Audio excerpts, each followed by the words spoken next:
Chapter 14. I was driven back to school by an unsmiling PC Werrell. I asked her where Lloyd and Sammy were, but she either did not know or would not tell me. She took the coast road, and from the back seat I stared at the smooth expanse of grey sea. My entire body ached with tension. As we pulled through the gates onto the long drive, another police car passed us, its driver raising a hand to Werrell. I craned my neck to see who else was in the car, but Werrell sped up. She parked next to the main steps, and I was surprised to see Sylvia standing at the top of them, surveying the empty drive. As I got out of the car, she started to walk back into the atrium. "Sylvia!" I must have sounded commanding, or perhaps desperate, because she turned around, her expression cold. "Who was in that car?" She raised her eyebrows. "Why should you care?" This was difficult to answer. Sylvia watched me struggle for a moment, and then shrugged. "It was Gerald." "Why was he—" "You know," Sylvia interrupted harshly, "no one would blame you and your little friends if you followed in Marta DeLuca's footsteps." "What?" "Run away. Like her. Leave High Realms. Get out of here before things get any worse. Why don't you just do that?" She paused, her eyes narrow and unreadable as they ranged over my face and body. "It would clearly be better for us. But what you don't seem to realize is that it would be infinitely better for you to— You bitch!" "What did you say?" "I said you're a bitch!" Panic was rising in my chest, compounded by all the strain of the afternoon, the sight of Gerald in the police car, the lack of information, and here was a valid outlet at last. "As if we're the ones behaving badly, after what your friends did to Max. I hate you, Sylvia," I said, and the words surprised me, even though I meant them. She looked at me quizzically, ignoring the indictment. "Max? He won't be able to play the organ for weeks. I can't believe you told—" "What on earth are you talking about?" There was something in her voice, the slightest of tremors in those crisp, haughty vowels, that made me hesitate before telling her. "Rory stamped on Max's wrist while Jolyon held him down."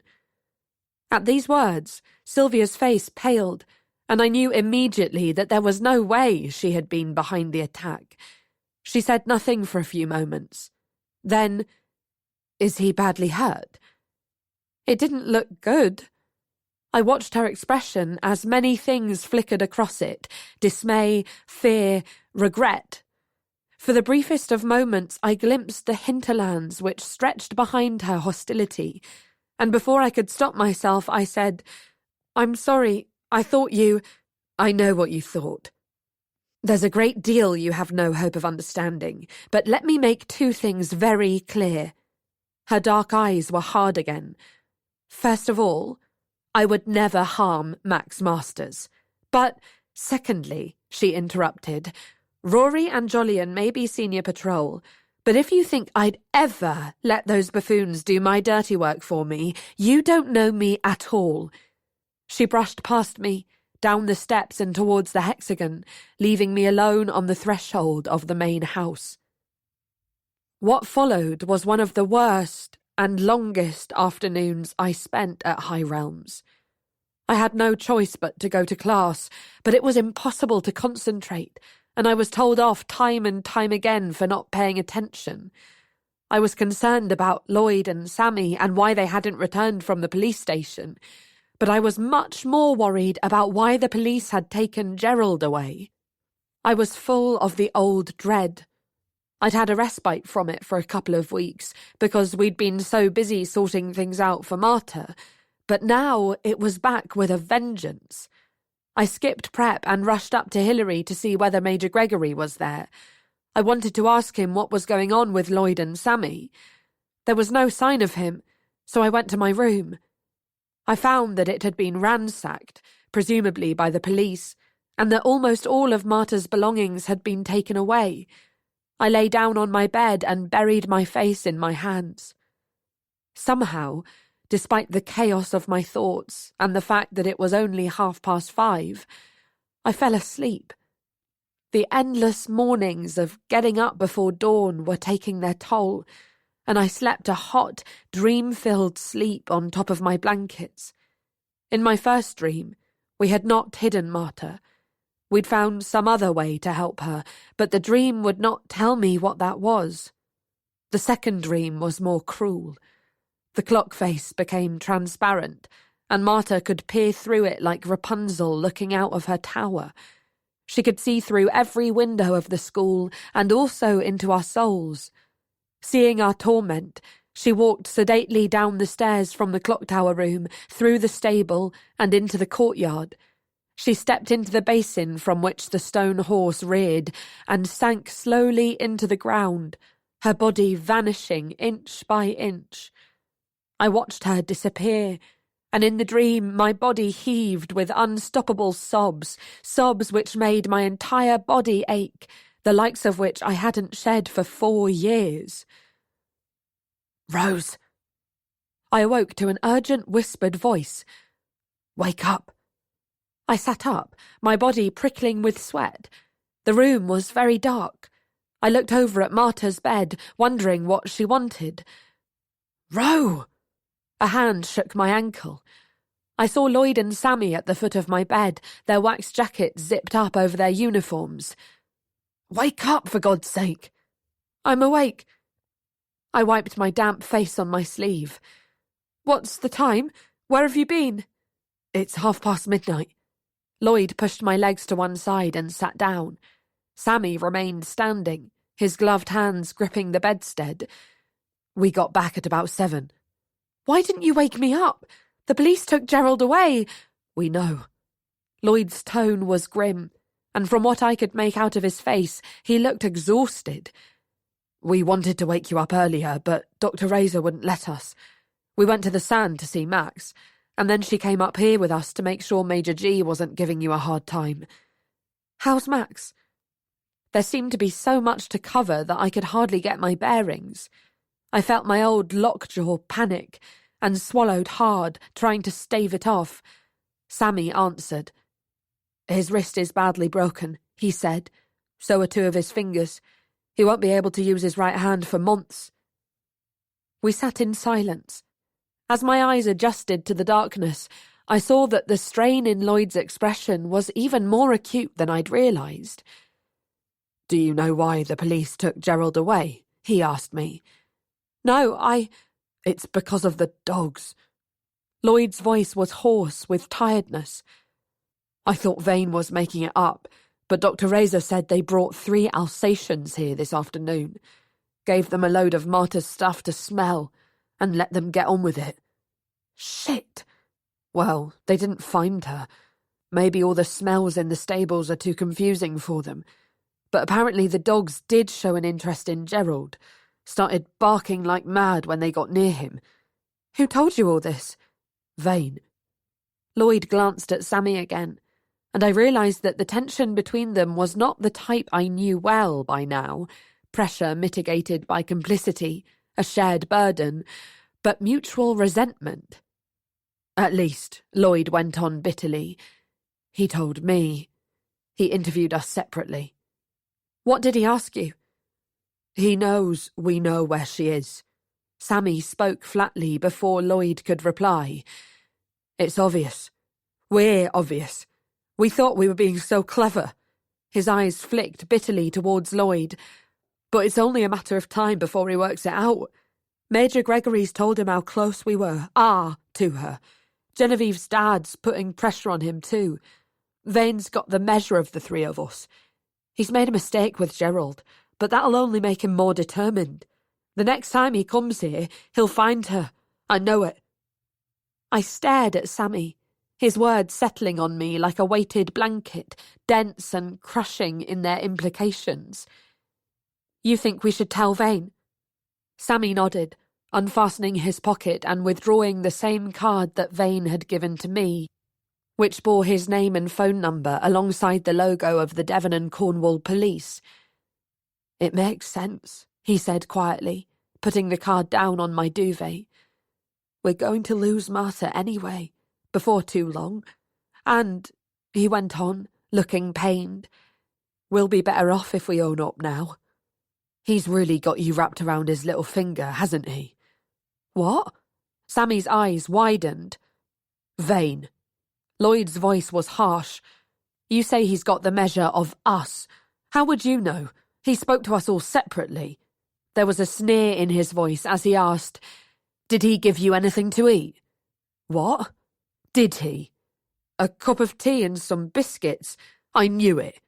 Lloyd's head snapped around to me. Did you get anything? I shook my head, and Lloyd laughed humorlessly. Oh, mate, did it all get a bit much? Did Vane ask you what your parents would think if... Shut up! There was real anger in Sammy's expression, and none of the humiliation I expected. My parents have nothing to do with it. This is rich coming from you, Lloyd, after what you did to cause this nightmare. No, you fucking don't. You don't get to bring that up, not now. Lloyd's fists were clenched, and I was suddenly afraid that he was going to hurt Sammy. Since the Eiger, I've been honest with you two. I didn't try to hide. I owned up to you about my part in this. And then we decided to do this together. We committed to Marta together. And who was the first to say yes to her? He glared at Sammy. Rose and I came on board despite the risks, which are still there, except the consequences, if we were found out now, would be much worse. Vane said, Oh, did he promise you it'd all be okay if we suddenly remembered where Marta is? Did he say the police would be very grateful for our help? Sammy started to say something, his voice trembling, but Lloyd overrode him. Maybe that's true, mate. Maybe they wouldn't expel us. Maybe we wouldn't be arrested. But unlike you, I'm not prepared to take the risk of finding out. I haven't got the luxury of being gullible. I'm being sensible, Sammy said, his voice now shaking even more. That's another luxury I haven't got. Don't you get it? High Realms is my chance, my only chance to get on in life, do well, get into a decent university. That's my version of sensible, okay, Sammy? I haven't got the backup you've got. You'd be fine without High Realms. Your parents would make sure of it. They do the job you want to do, for God's sake. They'll be able to help you. They're richer than you'd like us to think, aren't they? That's not... What the fuck has that got to do with anything, Lloyd? The fact you'd even ask that shows how easy your life's been. For a moment, Lloyd sounded more sad than angry. You two will always have a home to go back to, no matter what. You'll always be loved, forgiven, welcomed back. You've got a home too, Sammy interrupted. Not an unconditional one. Lloyd's expression was harder than I'd ever seen it. You're being very naive. I don't blame you. There's no reason you should know what I know, or feel what I feel. But I'm telling you now, if we get kicked out of here, if we get a criminal record, it'll affect me much more than either of you. He got up and went to the window, staring out at the dark sky, while Sammy and I looked at each other uncomfortably. I found myself remembering what Sylvia had said that afternoon. Get out of here, before things get any worse. I recalled the Marta in my dream, climbing into the fountain. I thought of Vane's phone call to my father, and of Lloyd's anxiety about Max, while Max seemed to care only about himself. We're not being naive, Lloyd, I said suddenly. We're trying to be careful, to look after Marta, but ourselves too. We're not going to get anywhere by being unkind to each other. I'm sorry. Lloyd didn't turn around, but his tone was sincere. It's Vane. He got to me, asking me about the children's home. He paused. I can't help the way I feel. I'd rather they found Marta under their own steam. At least then we wouldn't have betrayed her, or ourselves. We'd have done everything we possibly could. And she would always know that. We'd always know that. For a few moments we sat in implacable silence. Then Sammy spoke, his voice softened by Lloyd's apology. I'm not going to betray anyone, he said. But there's one thing I want to say, Lloyd. Go on. There's a scenario where we win, we keep Marta hidden till she's 18, but morally we lose. Morally? Lloyd sneered, but it was Sammy's turn to interrupt. I don't mean lying to Vane and the rest of them. I mean that maybe keeping her hidden genuinely isn't the best thing for her. That it doesn't help her, even though she thinks it will. I mean that morally we fail Marta. Fail ourselves. Lloyd was silent for a long time. Then he turned to look at Sammy. His left hand was resting on the edge of my desk, his thumb running up and down the spine of my maths textbook. I need to see her, he said at last. I need to see Marta, talk to her. Today, Max, Vane, Gerald, it's been intense. I need to get my head straight. Then let's go to the clock tower. Sammy's voice was calm. He picked up Lloyd's gloves from my bed and held them out to him. Let's go and see her now. Marta was awake, sitting up on her mattress with Wuthering Heights open in her lap. She was clutching her own torch, which was now emitting hardly any light. A couple of sheets of paper covered in her neat handwriting lay next to the mattress. We stopped in our tracks. Marta's shock of dark hair had almost entirely gone. Hello, she said. Do you like it? It's fucking hell. I turned to Sammy. He looked distressed, staring at Marta's cap of choppy stubble as though she'd insulted him. What's up? She asked, her eyes narrowed against the beam of his torch. He bit his lip. Then, you look like a boy, he burst out. Don't be ridiculous, she snapped. I look like me with short hair. We were silent for a moment, and then Lloyd strode over to Marta. He knelt down in front of her, crushing the prep she'd done for me. Marta, he said, sounding as though he was trying to force himself to stay calm, what did you use to cut your hair? Suddenly, she looked sheepish. Scissors? Lloyd glanced at Sammy and me. Have either of you ever brought scissors to this room? We shook our heads, and he turned back to Marta, not even bothering to ask the question. I went downstairs, she said, her voice faltering. To the stable. There's a pair for opening the feed bags. I used them and then I put them back.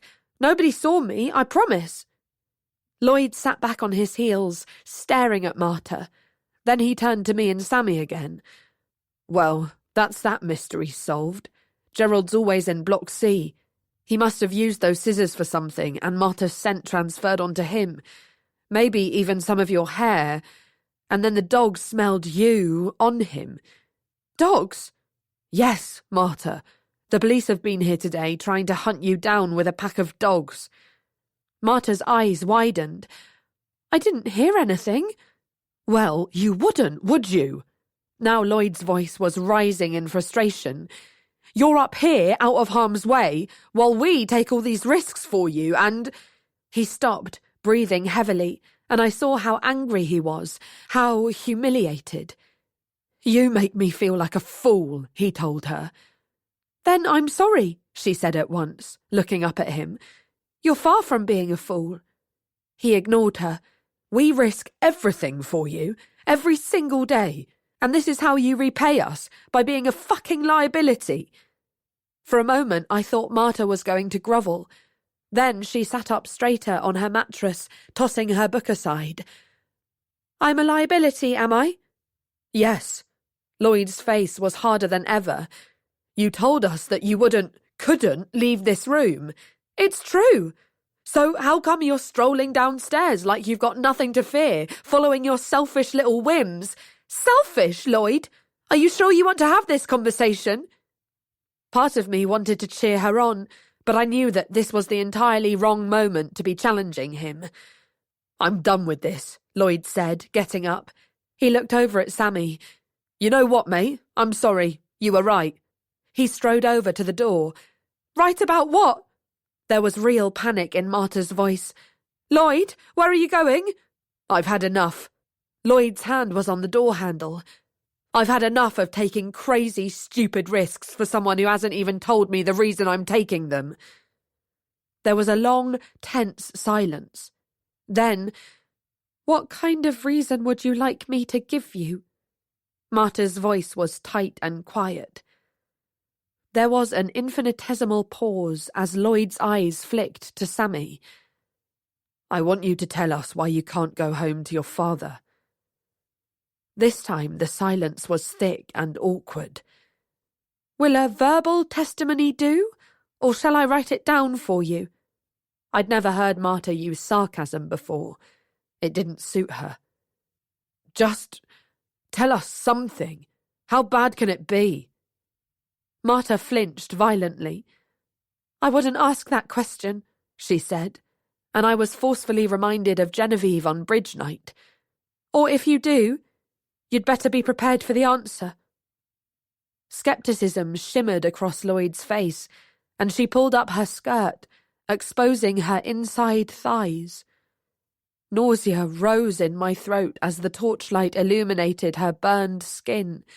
The vivid sores, the lustrous scabs, and the older scars, raised and mottled and violet.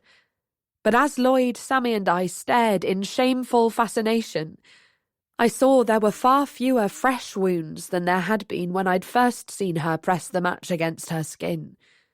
Marta had been healing. Marta tugged her skirt down over her grimy knees. "There you go," she told Lloyd dully. "And before you tell me again, I know I'm not normal. It's one of the only things I know for certain." "Marta," said Lloyd.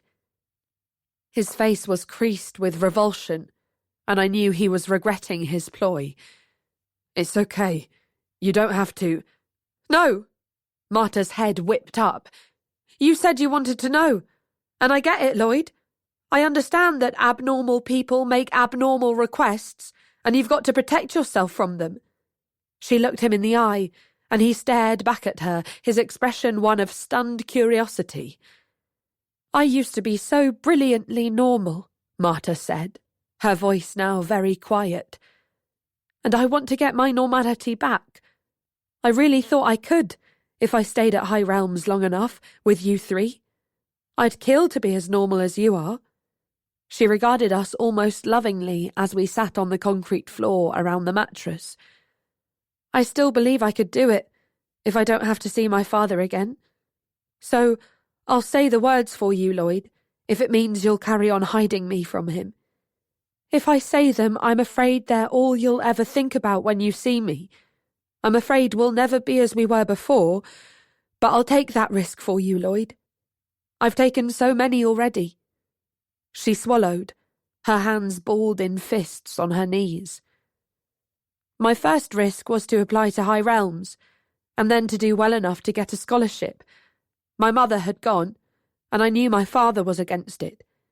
He told me over and over again that my education was his responsibility, his honour.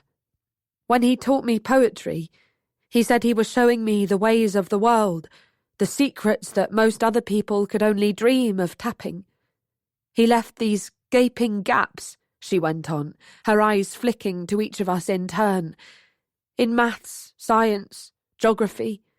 He wasn't interested in them, and it suited him that there were things I hadn't been taught." "But you passed the scholarship exam." Lloyd's eyes were fixed on her. "Yes." Incredibly, Marta smiled. She no longer sounded defiant. "I taught myself enough physics to get through those questions, and I liked it. I liked that there was nothing to discuss. No secrets, just science." She looked down at her hands. Then the letter from High Realms came, and I knew straight away that it was a yes because the envelope was so heavy. You remember, they put all the uniform lists in there and stuff. We nodded, captivated in spite of ourselves. I knew I couldn't hide it from him. I even thought he might be proud. So I told him. That was the third risk. She blinked, and I saw that in her mind she was there, poised on the cusp of these decisions all over again. He didn't mention it for a few months, and I thought perhaps he was getting used to the idea. Then he started to insist that we studied all day and all evening, too, as if we were running out of time. The table got so crowded with books that there was barely space to write. I didn't mind, she said, smiling again. I thought it would be useful, and anyway, going along with it was the least I could do, because I was leaving him. Then my uniform arrived. Marta swallowed, pausing for a moment. I recalled the day my own uniform had been delivered, about a month before leaving for High Realms, how my father's eyes had moistened when I'd showed him. My father suddenly came into the room while I was trying it on. He knew I was going. I didn't even have to say it. And he said, "I won't stop you. You have my blessing." My final risk was accepting that blessing, she said. A couple of days later, my father said we'd do our last morning of lessons. I was so excited. I thought he'd finally accepted that I was going to school, that he wanted me to be as well prepared as possible. I went downstairs the next morning as usual. He was sitting at the head of the table. All the books had gone. He put his hands down on the surface, Marta said, her own fingers splayed over her knees, and he said, "I've taught you everything you need to know about literature. All you have to do is keep reading and you'll be fine. But there's one lesson I can't entrust to anyone else.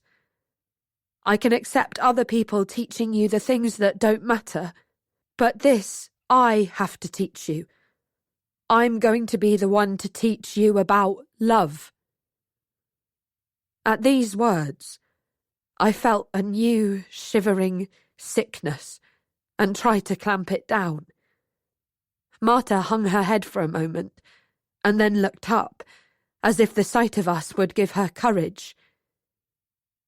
"He did it. I couldn't stop him. There on that table, a month before I came here, he taught me his version of love." I knew that the silence that followed was Marta's worst nightmare. She could only read it as disgust, because there had been so few silences between us. But I could not speak. I couldn't even move my tongue. I felt as though I would choke.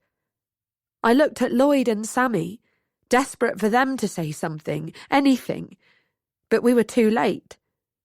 Marta clutched her lower stomach, keening forwards on the mattress, all her composure gone. "The pain," she said, her voice almost a moan. "Whatever I do, it won't go away. It's not even a memory. It's still there, so deep inside me. He's still there." "Marta, stop, please stop." It was Sammy, and he actually had his hands over his ears. "Please," he said again, his face screwed up. "I can't hear it. I can't stand it. Don't say any more." Marta's hands dropped away from her stomach. She looked at Sammy with gentle disdain. His eyes were full of tears, but Marta's were dry as she moved her gaze to Lloyd. He was sitting with his forearms resting on his knees, watching Marta. His expression was devoid of emotion. No disgust, no sadness, no pity. "I don't expect you to understand," she told him quietly. "I'd rather you didn't even try. I'd rather you never thought about this again. I know you'll make the right decision, Lloyd, even if it's not the one I want." At this, the first sign of confusion crossed Lloyd's face. "I trust you," she said.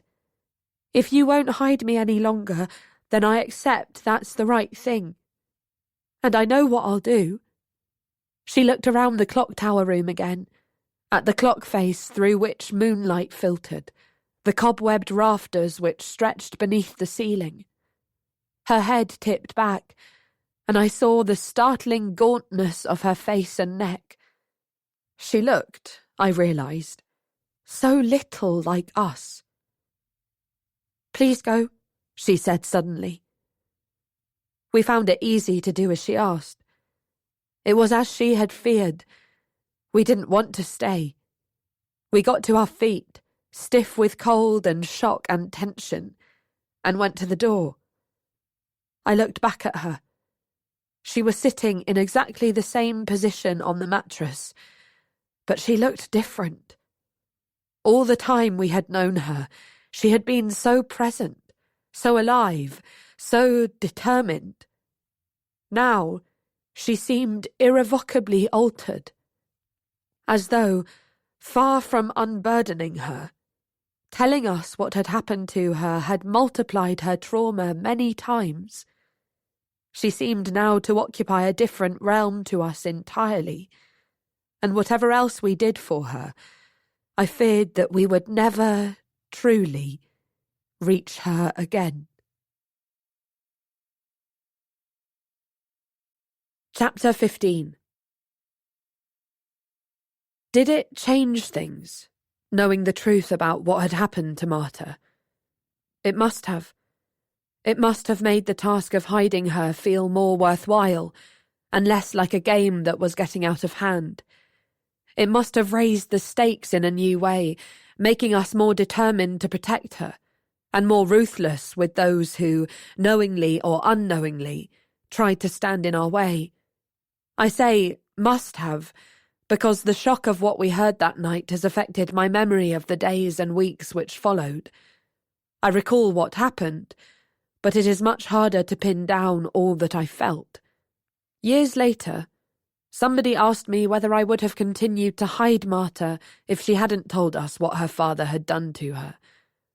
I resented the question. Even at the time, it was clear to me that Lloyd believed there was an imminent risk of Sammy and me turning Marta in, or he wouldn't have forced the confession he hadn't needed to hear. I can't say whether Lloyd was right or not, but the more important question is whether we reacted to what Marta told us in the right way. After that night, all three of us believed that everything we said and did in Marta's presence had to be much more carefully considered. The abstract drained from many of our conversations. It was hard to talk about our families, about relationships, sex, even about literature with or in front of her, without fearing that we might be causing her untold pain. We refrained from complaining about anything, from telling Marta about our everyday struggles and woes, because they were so trivial compared to what had happened to her. None of this was what Marta wanted. Since being in the clock tower, she'd always loved deep conversations, hearing gossip from school, drinking in our petty stresses and strains and offering advice. She loved arguing, a passion heightened by the glut of excess energy she accumulated sitting around with very little to do. She wanted to be one of us, on an equal emotional footing. She'd told us about her father under duress, and now that it was said, she made it clear that the subject was off limits. That was her prerogative, but it meant that for a long time we did not name it, either with her or amongst Lloyd, Sammy and me. If we had to refer to it, we were primly euphemistic. I never felt lonely anymore. I cherished solitude as I tried to come to terms with what had happened to Marta. On easier days, I simply grappled with the unfairness of it, the brutality, the perversion. At other times, I couldn't stop myself imagining the rape itself. Picturing it seemed wholly inappropriate, an invasion of Marta's privacy, but the visions came to me time and time again, swarming into my mind and solidifying into visceral, technicolor detail whenever I closed my eyes to sleep, or tried to read or hold a conversation. Most of the time, I was a witness to what Marta's father was doing, a helpless shadow hovering next to the discarded books. That was bad enough, but on the worst nights, when my imagination was at its most punitive and outrageous, I became Marta herself. I was pinned down, a hand on each of my shoulders, and I was being forced to have sex. I'd imagined sex so many times, sometimes even longed for it, and although the actual physical sensation was elusive, in those invented scenarios I'd been ready, willing, passionate. I had never contemplated the version that now stubbornly occupied my mind, crowding my imagination with its violence and indelible shame. I felt that I would never want to be close to anyone in my life. But my friends still needed me, and I could not avoid them. Sometimes, very late at night, Sammy would come to my room and get into bed next to me, sighing quietly and falling asleep almost immediately. I would lie awake, hearing his slow, deep breathing and noting his perfect stillness, which was so different to the breathy snuffling and restless fidgeting that had characterized Marta's sleep. I would turn onto my side, being careful not to touch him, and stare at the contours of his face, at the dark shadows beneath his eyes. These days, Sammy often left entire meals untouched, and as he lay next to me, I saw how the weight was falling away from his body, leaving his jawline sharp and his cheeks hollow. He spent the night in my room more and more often, but he never talked to me about how he felt, and I didn't ask him.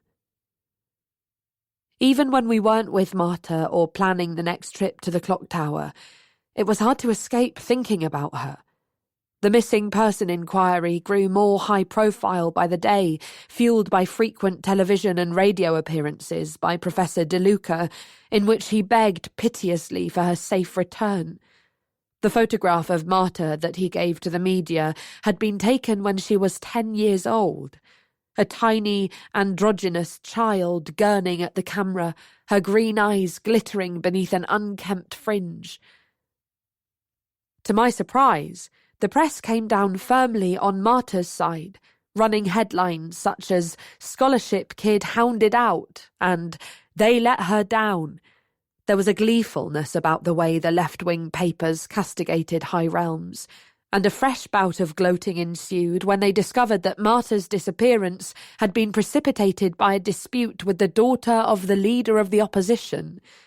It wasn't long before they found out that Genevieve was still in a very bad way in hospital, and they had to change tack. I expected the newspapers to home in on Sir Jacob and Eliza Locke's double trauma, but Genevieve's sister was never mentioned in the reports. Meanwhile, Lloyd, Sammy and I were questioned by D.I. Vane and his colleagues several more times. On each occasion, Vane hinted more heavily that Marta had serious music to face if and when she was ever found. To our great relief, nothing came of the police questioning Gerald.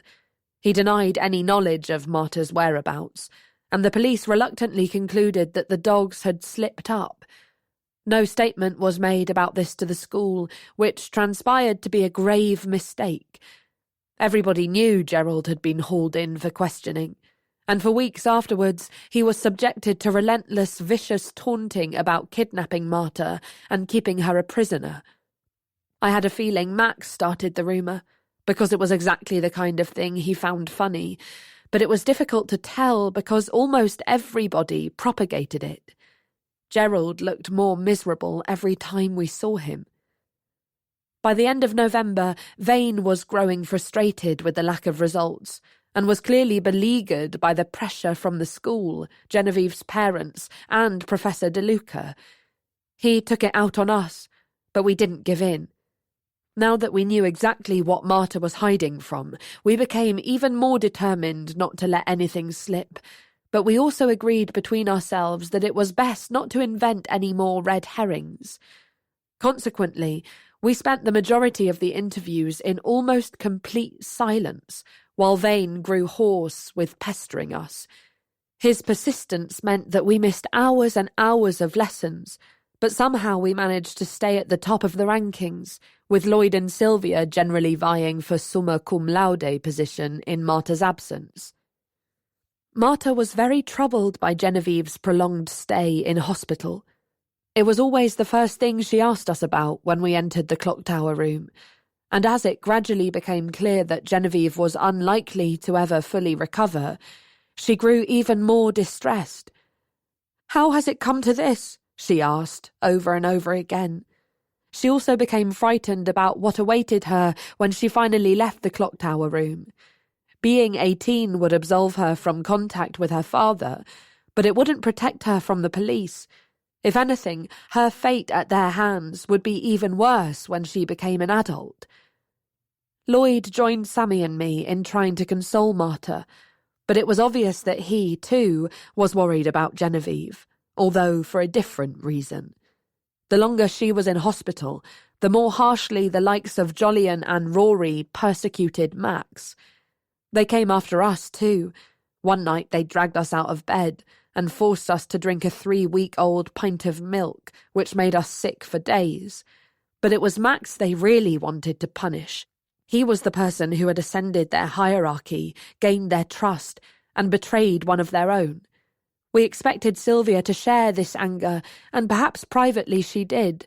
But whatever she felt, we soon realised that she was trying to protect Max. On one occasion, we saw her wade into a terrible scene on the upper gallery. Rory and Jolyon were trying to force Max over the rail, bellowing recriminations as they did so. Just as Rory grabbed Max's legs to expedite things, Sylvia approached from behind and put her hand on his shoulder. She leaned forwards and spoke quietly in Rory's ear. Rory's face immediately turned white, and he dropped Max's legs, walking away from the scene without a word. "I think she wants Genevieve to be able to make up her own mind about him when she's better," Sammy surmised, when I asked him why he thought Sylvia was bothering to protect Max. "She doesn't want him finished off by mob justice before that." He was probably right, but I still found Sylvia's behaviour puzzling. For someone so keen on wielding power, she seemed indifferent to the fact that her defence of Max was diminishing hers. She was far less visible around school, and in the lessons I shared with her, she was taciturn, almost indifferent. Once or twice I allowed my eyes to rest on her while she worked, but she did not raise her gaze to mine, or give any indication that anything out of the ordinary had ever passed between us. So I went back to my work, which had become my refuge from the almost unbearable tension I endured day after day, a safe haven of beautifully abstract problems, solvable conundrums, and answers which could be found in books, if only I looked hard enough. Throughout November, the temperature in the valley plummeted. We took the risk of running an extension lead up from the stable to the clock tower to power a small electric heater, but we could only use it late in the evening, when we could be more or less certain that nobody would come into Block C. As a result, the clock tower was bitterly cold on an almost permanent basis. We tried everything to keep Marta warm. All the clothes we could find, rugs, hot water bottles, an extra Primus stove. But nothing truly thawed the room, and towards the end of November she developed a hacking cough. Even before that, the eczema on her hands had grown far worse as a result of the cold and her anxiety. She never complained, but we knew it was painful. We started to think about Christmas. The holidays would begin in mid-December and last for a month, and we had no plan for Marta during that time. Leaving her in the clock tower seemed both impractical and cruel. The most obvious issue was food, but there was also the question of company. She couldn't be entirely on her own for 4 weeks. We even began to wonder whether we could temporarily move her to somewhere near one of our homes, but we soon abandoned that idea. The police were still searching for her, and if she went to a bus or train station, there was a risk she would be recognised. Marta never mentioned it, but we could tell that she was worried too. And as November slid into December, The temperature continued to slump, her cough persisted, and it felt to us all as though she would be in the clock tower forever. Inside High Realms, the atmosphere was different. Serious work began to tail off from the beginning of December. The senior patrol were planning the sixth form Christmas ball, a tradition of dizzying importance that took place in the large rooms off the lower gallery. There would be dancing, food, drink, a sanctioned single glass of champagne or wine, or one beer, and then all the illicit booze smuggled in via the groundsman or imported from home. Lloyd was asked to play the piano and take photographs. Despite everything, I found myself looking forward to the party. Then, on the second Saturday in December, I suddenly realised that it had been over a week since Vane had last questioned us. I dared to believe that this meant the inquiry was tailing off. I played hockey under a clear blue sky, the match made even more enjoyable by the fact that Sylvia wasn't there because she'd gone to visit Genevieve in hospital, and felt stronger and happier than I had in a long time. Afterwards, I returned to Hilary to complete my final pre-Christmas assignments. Since the Eiger, I had taken to working in the relatively safe haven of 1A rather than in the Straker Library or one of the prep halls, which were supervised by the senior patrol. I was immersed in an essay when there was a quiet knock on the door. Frowning, hoping it wasn't a senior patrol inspection, I went to open it. To my surprise, Sylvia was standing in the corridor. I took an involuntary step backwards. "Hi." "Hello." She was wearing the High Realms winter overcoat, a blue Raleigh scarf, and a black felt hat which wasn't part of the uniform. "What is it?" I asked, trying to sound nonchalant. She raised an eyebrow. "I was hoping to come in." Against my better judgment, I stood back and allowed her to step past me. It was about 4 o'clock, and the winter dusk was gathering outside. I switched on both bedside lamps while Sylvia waited calmly. She was eyeing Marta's bed, from which the sheets and blankets had been stripped, and the bare shelves above it. "You can sit down, if you like," I said, indicating an empty chair, but she perched on the edge of my bed. Her cheeks were slightly pink. "I went to see Genevieve this afternoon," she said after a few moments. I nodded. I had expected this. My entire body was tense, waiting for my punishment to be meted out. Then, "She seems to be getting better." "Oh." I was unable to keep the surprise out of my voice. That's great." "Yes," Sylvia nodded, and I could tell that she was trying not to show her sheer delight. "She recognised me straight away today. They think she'll be home by Christmas." "Amazing." She nodded again and rested her hands on her knees, which were encased in woolen tights. Wearing tights rather than socks was a privilege granted only to the senior patrol.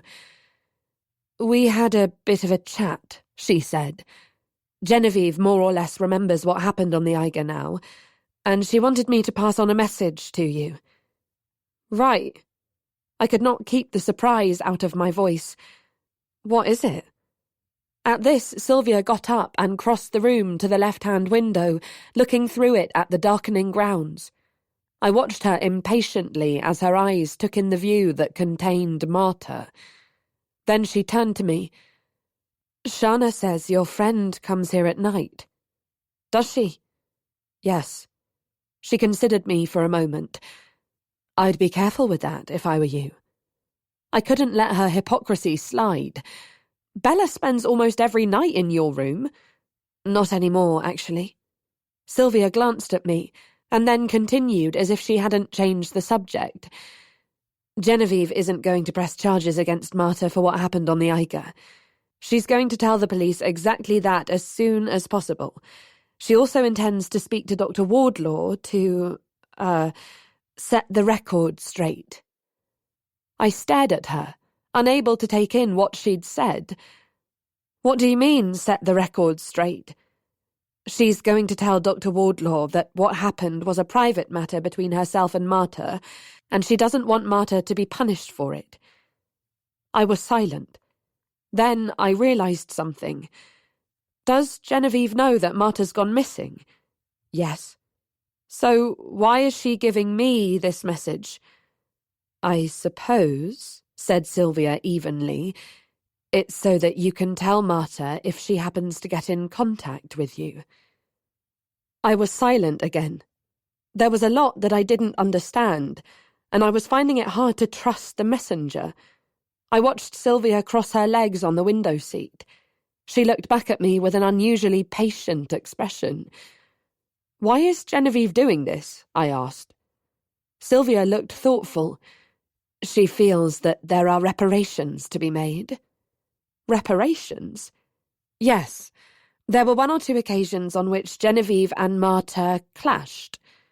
I looked at Sylvia incredulously, but she went on in the same indifferent tone. Jin acknowledges that Marta behaved decently in not sneaking on her about one of the incidents in particular. She'd like to honour that decency with her own discretion. Right. I was deeply sceptical, and it didn't help that Sylvia had erased herself from the references to bullying Marta. Am I really expected to believe this? Sylvia looked surprised. Why would you not believe it? Because Genevieve tortured Marta. She made her life a complete misery. You know she did, I exclaimed in response to her stony expression. And you were just as bad. You baited her. You got Gerald to ask her out. Oh, that. Sylvia's tone was dismissive. That was nothing to do with Marta, really. That was just my little joke to cheer Genevieve up. She was having a very bad day. I stared at her. You played a cruel trick like that to cheer Genevieve up?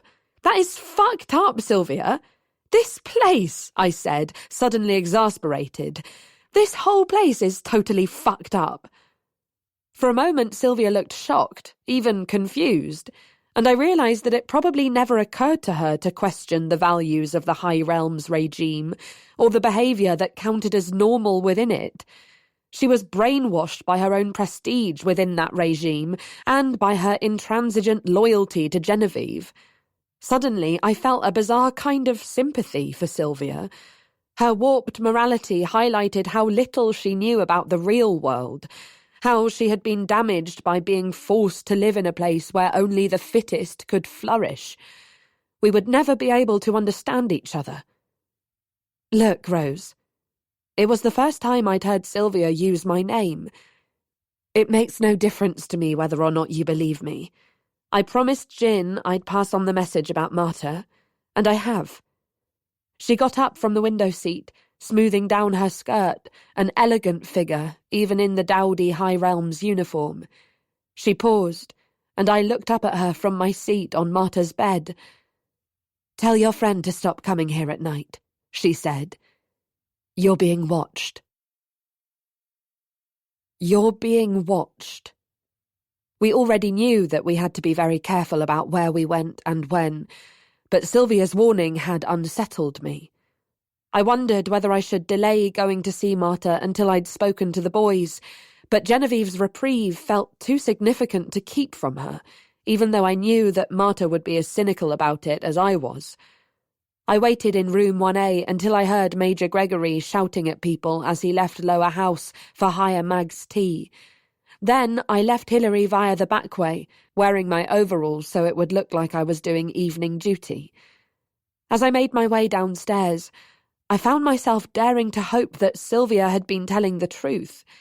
If Genevieve really didn't press charges, the police could not hound Marta for her part in what had happened on the Eiger, and when she escaped the clock tower, she would have much less to fear from them. Dr. Wardlaw was a different matter, but as I ran across the rugby pitches in the gathering dusk, I dared to hope that she would not expel Marta. Just the thought of her one day returning to school, to our room, to lessons together, filled me with a joy I hadn't felt since October. I dashed through the labyrinth and into the hexagon. The courtyard was busy with students hurrying back from sports matches, red-cheeked and mud-spattered, and talking excitedly about the Advent Carol service, which would begin in half an hour. Lloyd was due to make his debut on the organ, covering for Max. I mingled briefly amongst the students, and for once I didn't feel excluded from their happiness. It's going to be all right, I thought. We'll save her, and it won't have been for nothing. Her life will be fine. The clock tower rose strong and still above the cluster of buildings. Marta was up there, waiting for her supper. I didn't have any food for her, but I had something much better. The prospect of freedom. I was walking so fast and was so wrapped up in the anticipation of telling Marta the good news that at first I didn't notice Professor DeLuca waiting under the northern arch of the hexagon. "Rose," he called from the shadows.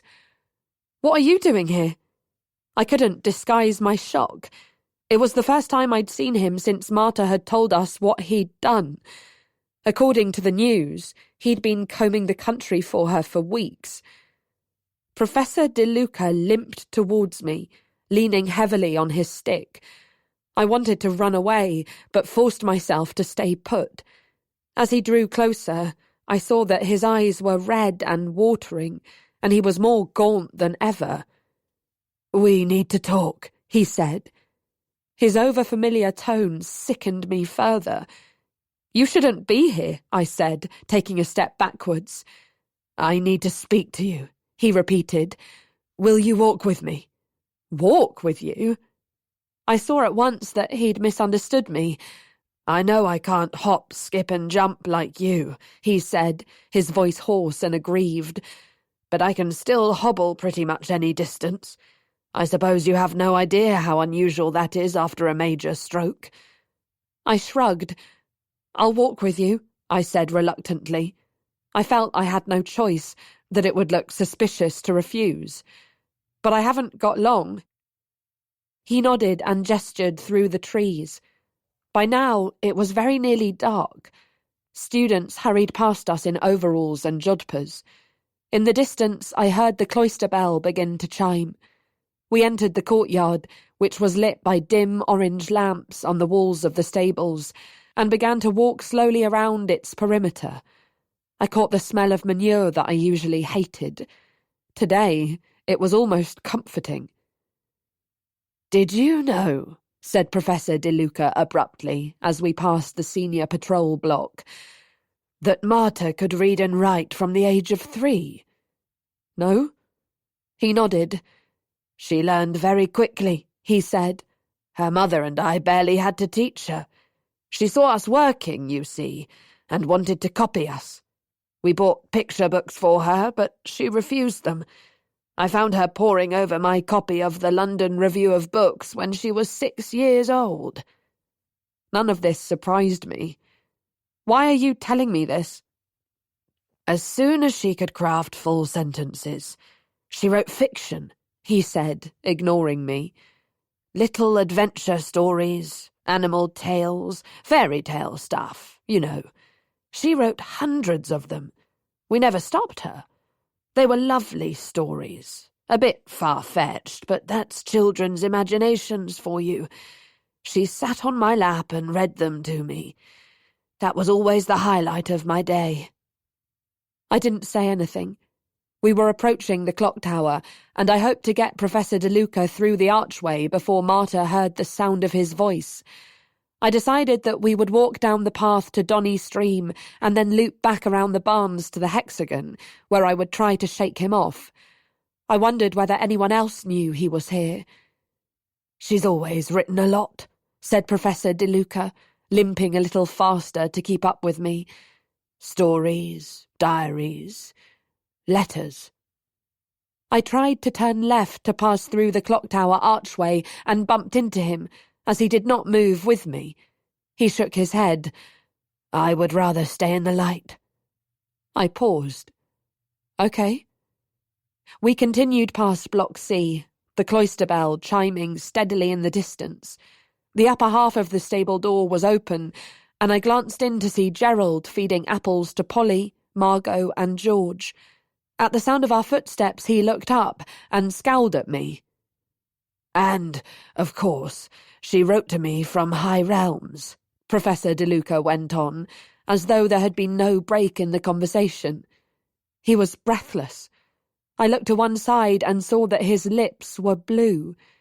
It was a cold evening, I thought, but not that cold. "What did she write to you about?" I asked, partly to humour him. We were almost at the end of the second side of the quadrangle. I decided that after one circumnavigation I would force him to return to the hexagon with me. We were currently far too close to Marta for comfort. "It's funny you should ask," replied Professor DeLuca. "There was one letter in particular I wanted to share with you." He pulled a crumpled sheet of paper from the pocket of his ragged coat. With a jolt, I saw Marta's neat handwriting and her trademark red ink. I remembered her crouched over her desk in 1A, painstakingly making the case to stay at High Realms. "I've made good friends here," Professor DeLuca read. "My best friend is Rose. We share a room. You said there would be dormitories, but it's just the two of us. I've told her things. I trust her." He stopped reading and watched me beadily. I shrugged. There was no way I was going to provide him with any commentary. When no reaction came, Professor DeLuca shook the letter open again and repeated, "I've told her things. I trust her." We'd reached the final side of the quadrangle, but I was no longer focused on getting Professor DeLuca back to the hexagon. I felt that it was better to allow him to get whatever he wanted to say off his chest, and to try to deal with it here and now. "What do you want?" I asked bluntly. He stopped walking and turned to face me. To my horror, his eyes filled with tears as he leaned heavily on his stick, his body listing to one side. His jacket hung open, revealing his fragile frame beneath a threadbare jumper. His collarbone protruded sharply beneath the mottled skin of his neck. "I want my daughter back," he said. "The police are looking for her." "They're giving up. There hasn't been a single sighting of her. They have no leads. Soon they will stop searching." I stared at him. I didn't know what to say. "It will be left to me to find her," he said, "and I know that you can help me." I shook my head, backing away from him. He had extended his free hand and was reaching for my wrist. "I can't. I don't know where she is." He gazed at me, and I saw that beneath the tears his grey eyes were fixed on me with deep scepticism and dislike. "I trust you," he repeated. "My daughter trusted you. You know things you shouldn't, Rose." He was goading me, I knew, and I would not take the bait, would not hurl back at him that yes, I knew things I should not, things I loathed knowing, things I should not know because they should never have happened. I tried to move away again, but he followed me with surprising speed, his stick scraping on the gravel. "She's told you some of her stories," he cried, his voice carrying across the now deserted courtyard. "You've swallowed them down, and now you're keeping her from me." He lowered his voice, knowing that I was listening. "You are very foolish, Rose." I wheeled around. My resolve to stay calm, to not be drawn, was scattered to the four winds by Professor DeLuca's indictment, and I was filled with an anger the likes of which I'd never felt before in my life. "Don't you dare call me that," I said. His eyes narrowed as he realised he had found his mark. "You are immoral," he told me. "You've taken her from me. You've been gullible. You've believed things you shouldn't." "Don't be so fucking patronising." "You patronise me," he said coldly. His voice shook as he hobbled towards me. "You're trying to deceive me, but it won't work. Do you know what it feels like to lose someone you love? Marta is all I have, my only strength, my only joy. You've got a funny way of showing it." My voice was close to a snarl. I was seconds from running away from him. I felt uncontrollably angry and was frightened of what I might do if I stayed near him. "You don't understand. She is all I've got. Without her, I am nothing. Since her mother left—" "Left? You're mad! She's dead!" I cried. For a moment he looked totally thrown. "What do you mean?" "Marta's mother is dead." He shook his head. "No." I stared at him, breathing heavily. A small smile twisted his lopsided mouth further. "Oh," he said, and his amusement grew more tangible by the second. "Oh, I see." I suddenly felt sick. I glanced involuntarily up at the clock tower, desperate for Marta to interject, to explain this vilest of misunderstandings. I was speechless. Professor DeLuca shook his head slowly, the smile still playing on his lips. "Marta's mother is not dead," he said, and began to limp towards me again. "She abandoned us. My wife left our house one night in February of this year, and my daughter and I haven't seen or heard from her since." He stopped a few feet away, watching me closely, a gleam of triumph in his cold, watery eyes. "I did warn you," he said quietly. "You need to watch your back. She is a master storyteller. She can draw people in, but also drive them away." We stood facing each other in the empty courtyard. The sky was now a deep, inky black, peppered with the brightest of stars. In the distance I heard the organ, O come, Emmanuel." I met Professor DeLuca's eyes, feeling strangely calm. He gazed back, and I saw the misery and shame which was both the fuel and the product of his evil-doing. I took a step towards him. "You were right about one thing," I told him. "Which was?" "That wasn't the only story Marta told me," I said, and I raised my arms and pushed Professor DeLuca with all the strength I could muster. My hands met his bony shoulders, and he was thrown backwards, stumbling momentarily and then sprawling hard on the dusty gravel. I walked away, feeling nothing but anger. His soft groans were quickly drowned out by the sound of the organ. Chapter 16. "Baked beans," Sammy read, ticking an item off a list.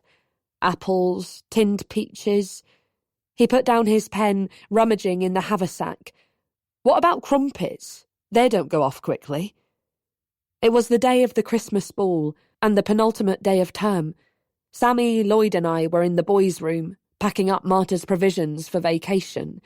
We would be leaving High Realms in the morning.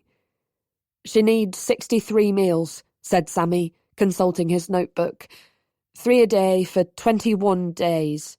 Thank God we're coming back early." Major Gregory had told us that we were expected back at school a full week before everyone else to start preparing our university applications.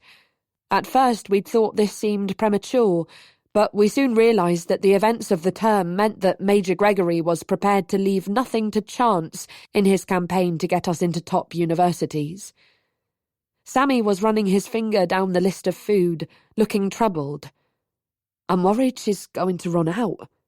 "Relax," said Lloyd, who was sitting in front of the door, putting together the components of an expensive new camera. It was school property, but he'd purloined it for the evening to photograph the ball. "We can always nab some stuff tonight." "How? Dinner jackets don't have big pockets. And anyway, it's canapes, not tins of soup." Sammy looked upset. "And what are we going to do about drinks? She shouldn't drink too much of the water from that tap. It might not be very—" Lloyd paused, turning a lens cap over in his hands. "Max has a load of mixers in his room," he said. So that's where you've been disappearing to every other night, Sammy said irritably. I should have known. For a moment, Lloyd looked uncomfortable. Then he said, I want to make sure he's doing okay. He's been through the mill. His hand is still agony. He can't move his fingers. I'd rather not know, Lloyd. Sammy's tone was flat. He crammed another packet of biscuits into the haversack and zipped it up. My parents are coming at 9 tomorrow, he told Lloyd, so make sure you're ready. Oh, yeah. Lloyd looked more sheepish than ever. I meant to tell you, Patrick and Sheila phoned me the other day. They said, well, they're expecting me back at their place for Christmas. What? But you said... I know. Sammy raised his eyebrows. Okay, he sighed. Then he turned to me. Can you help Lloyd take the drinks to the clock tower tomorrow morning? I'll help you get them there, I told Lloyd, but I'm not going in. Sammy and Lloyd exchanged a look that was half exasperated, half anxious. I told them about my conversation with Professor DeLuca the day after it had taken place. They had been disappointed to hear that Marta had lied about her mother being dead. Lloyd, like me, was angry with her, although in a condescending sort of way which suggested he'd expected nothing less. Sammy maintained that Marta must have had a good reason for lying to us, and together with Lloyd he'd continued to take food to her. For me, it was different.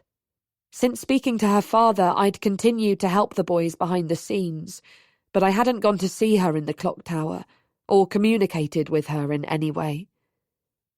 She really misses you, you know, said Sammy in a low voice. She's so miserable. I fiddled with the label on a packet of shortbread. What do you want me to do about it? Come on, Rose. Go and see her. Talk to her. I can't. I'll say something I'll regret and make her even more unhappy. This was a real fear of mine.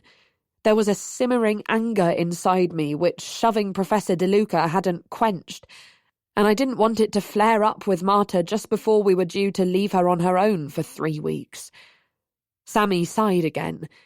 She wants to explain... Explain? I repeated. Not deny? No. Sammy looked frustrated. She told us it's true. I'm sure there's more to it than that, Rose, but she won't talk to us. She wants to tell you personally. He paused, scrutinizing me with a pained expression. I looked at his anxious face and wished that the sphere of hardness in my throat would dissolve. Not for the first time, I wondered about giving in and going down to the stables with Sammy to make up with Marta before vacation. But then Lloyd asked the question that was preoccupying me more than anything else. Doesn't this make you doubt the other stuff she's told us? He asked Sammy. Sammy shook his head with a conviction I deeply envied. Not in the slightest, he said quietly. He got up and swung the haversack over his shoulder. See you at the party, I guess. By 6 o'clock, room 1A was virtually bare. Major Gregory had decreed that all our possessions were to be taken home for vacation, despite the fact that we would be returning to the same rooms in the new year. I emptied the bookshelves and wardrobe, cleared my desk, and piled everything into the 2 huge trunks that had lived under my bed for 3.5 months. While I worked, I found myself thinking about Marta again. Marta had always got in the way more than she'd helped with this sort of task, but she'd never failed to make things more entertaining. I flopped onto the window seat and gazed out at the dark grounds. The clock tower was just visible against the horizon. I thought of Marta inside it, alone with her books and camping stove, while the rest of us got ready for the party. She was facing 3 weeks without human contact, and then a further 3 months in one room with only us for company, for 1 hour a day. It was a risk and a sacrifice of a magnitude that I still found hard to comprehend. In my heart of hearts, I knew that the reason she'd barricaded herself in the clock tower should be more significant to me than the lie she'd told. But the discovery of that lie had pricked me in a new and painful way, compounded by the secret Marta had already kept from me. For 3 years I'd worked hard to make my grief manageable. I had rationalised it, compartmentalised it, even made it my friend. I knew my grief better than I knew myself. If only she'd lied about something else. I got up from the window seat and went to the sink to wash my hair. It was easier to do it there than risk the showers just before an evening event. I bent over and immersed my head in the warm water, closing my eyes.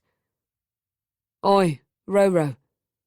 My ears, just above the surface of the water, heard the door slam and footsteps move into my room. Things aren't that bad, surely? I pulled my head out of the water and swept back my wet hair, trying to look dignified. Max and Lloyd had entered, wearing dinner jackets and carrying a 4-pack of beers. Max's right arm was still in a sling, pinned up against his left shoulder. The school camera hung on a strap around Lloyd's neck, and he raised it to take a photo of me. Don't, Lloyd. And can't you knock? I demanded. Not when I'm trying to avoid 2 kinds of trouble at once, he said, as Max flung himself down on my bed. It was like the incident on the Eiger had never happened. Major G's on the prowl, and so's bloody Bella. Think she's spoiling for a fight. Why? Don't ask me. Want one of these? Go on then, I said grumpily. Max snapped the elastic tie and tossed us each a can. Where's Sammy? Now that is a very good question, said Lloyd, cracking open his beer as Max started to laugh, rolling around on my duvet. Sammy is a man of mystery, he said. He's going to the party with a date. I stared at Lloyd as Max continued to laugh uncontrollably. Who? Lloyd snorted with laughter too. Ingrid Crichton, the lass he got off with on bridge night. What? She asked him yesterday. Mental. Lloyd sat down on my bed, pushing Max's legs out of the way. Sorry, I should have used her full title. The Honourable Ingrid Crichton. He took a swig of beer, grinning. But I thought... I hesitated, remembering that I couldn't mention Marta in the present tense in front of Max. Lloyd's eyes flashed as he sensed her name in the offing. I didn't think they'd be very well matched, I amended lamely. Well, no. Ingrid lives in a stately home. Her father owns half of Northumberland and avoids the tax that pays Sammy's parents' wages, said Lloyd succinctly. He slurped his beer. Apparently she really likes Sammy, and I think he's into her, but he doesn't seem to want people to know about it. Why not? Well, in your case, he probably thinks it'd make you feel lonely, Lloyd said boldly. Ignoring my consternation, he went on, You'd better hurry up, bro. It starts in 20 minutes. I carried on getting ready, feeling annoyed and condescended to. For all I knew, Lloyd was right, and Sammy felt sorry for me, which was not something I wanted at all. Sulkily, I put on the dress I'd worn for last year's prom at my school in Hackney. It was made of red, flowing silk, with a scooped neckline and low back. Max whistled as Lloyd did it up for me. You look gorgeous, he said. Have you got a date?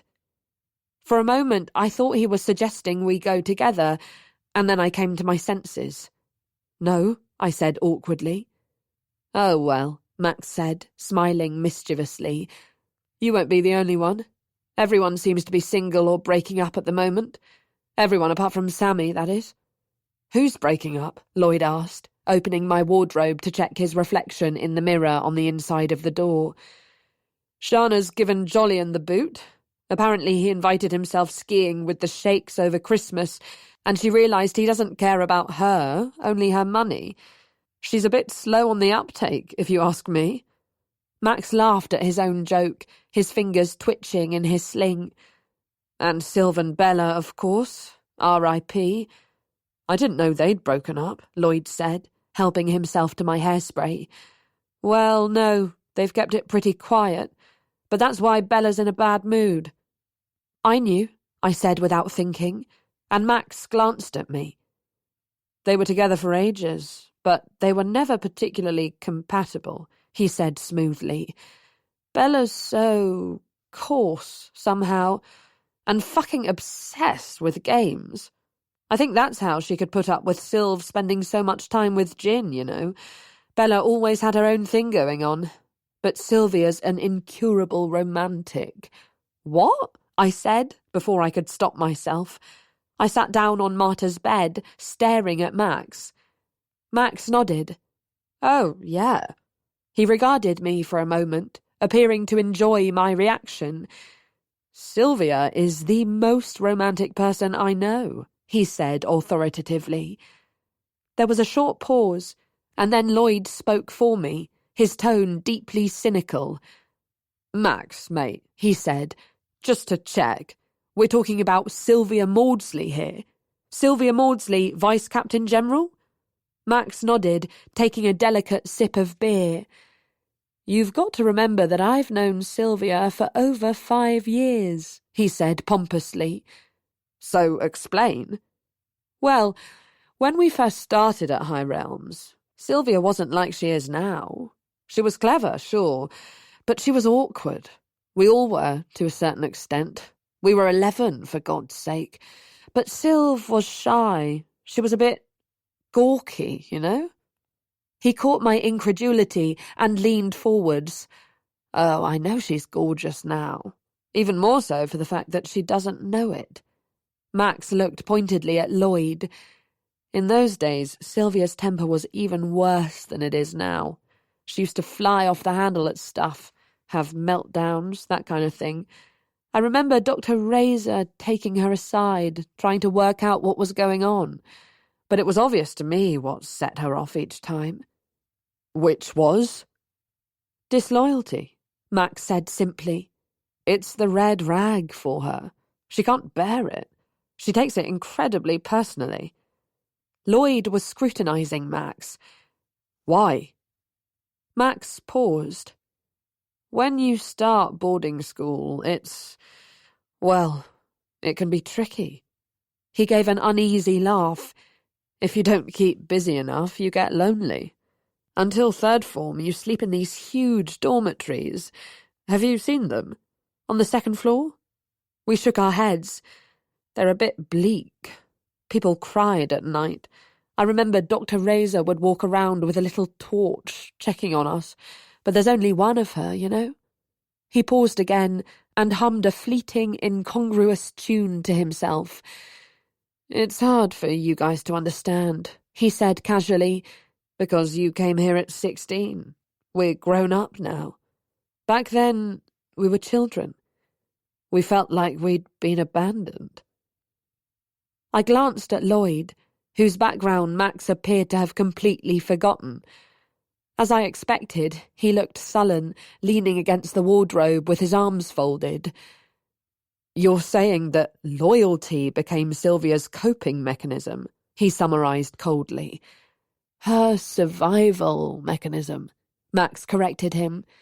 She hated the way people would shift between cliques, friends 1 minute, enemies the next. She had an older sister here, you know, Hermione Maudsley. She was Captain General. But Hermione wasn't interested in Sylvia, even though it was obvious that Sylv wasn't very happy. I remember trying to talk to Sylv about it, he went on, and I imagined the 12-year-old Max, as alone as Sylvia herself, trying to bond with her over their shared isolation. But she wouldn't talk about how she felt. She never does. She devoted herself to Jin, to forming this close friendship that nothing and nobody could touch. Until Bella and I came along, that is. He smiled an odd, self-satisfied smile, which faltered when he saw that Lloyd and I were unimpressed. Loyalty is the way Sylvia does friendship, Max stated loudly. Sticking by her friends no matter what, protecting them, fighting their battles for them. That's how she shows she cares. And it's the way she showed her love for Bella. Unwavering loyalty, even when things weren't going well. That's what I meant by romantic, okay? She must have been devastated when Bella broke up with her, Lloyd muttered. Oh, it was the other way round. Sylvia left Bella. Max smiled, and I didn't like the trace of glee I could detect in his expression. Having to do that has crushed Sylvia, I can tell. On top of Jin not being here. Well, she's not having the best time. I was silent. I was fascinated by this glut of new information about Sylvia, but I was also struggling to credit all of it. Some of the biographical details were implausible enough and smacked of exaggeration, but above all, Max's comments about her character seemed both presumptuous and uncharitable. Sylvia had, after all, spent much of the past few weeks trying to protect him. Without her intervention, he would have suffered even more, but Max's ego appeared to have recovered to the point that he'd forgotten this. Max seemed to realise that he'd overstepped the mark, because he changed the subject. "You know how everyone's been joking about Gerald kidnapping Marta?" he asked. Lloyd and I nodded uneasily. "Well, yesterday Jolyon and Rory decided to follow him, just to see where he goes, you know?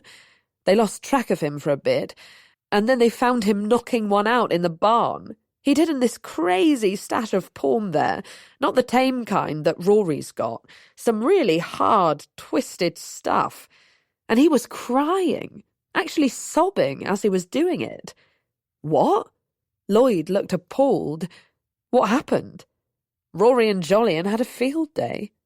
Max glanced down at his injured hand, a strange expression on his face. "They took away all the porn, and they've told everyone." "Seems kind of infantile," Lloyd murmured.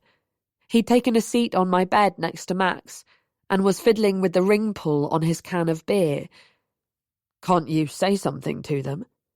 "What would I say?" Max asked, in a bright, over-reasonable tone. "Hey guys, sorry to interrupt, but would you mind being a bit less infantile?" There was something rigid in his smile as he put his head on one side to consider Lloyd. "I'm not sure that'd do anyone any good." "Maybe not in the first instance, but I should play the long game of moral superiority," Max sang, sitting up straighter on my bed.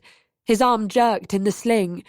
"Yes, that's right. I should wage war on infantilism. I should be more like you, Lloydie, mature and pure of heart." He was still singing the words, making them into a kind of ceremonial chant, his forefinger beating time on my bedstead. Despite his smile, I heard a tremor in his voice as he cried, "Down with infantilism!" Okay. Lloyd held up his hands in a resigned way. "Calm down." But Lloyd was right, I thought. For all that High Realms prized autonomy and self-reliance, there was a peculiar breed of infantilism at play there, with the grudges and the lashing out and the relentless tit-for-tat that meant nobody had the chance to grasp the point of being good and kind.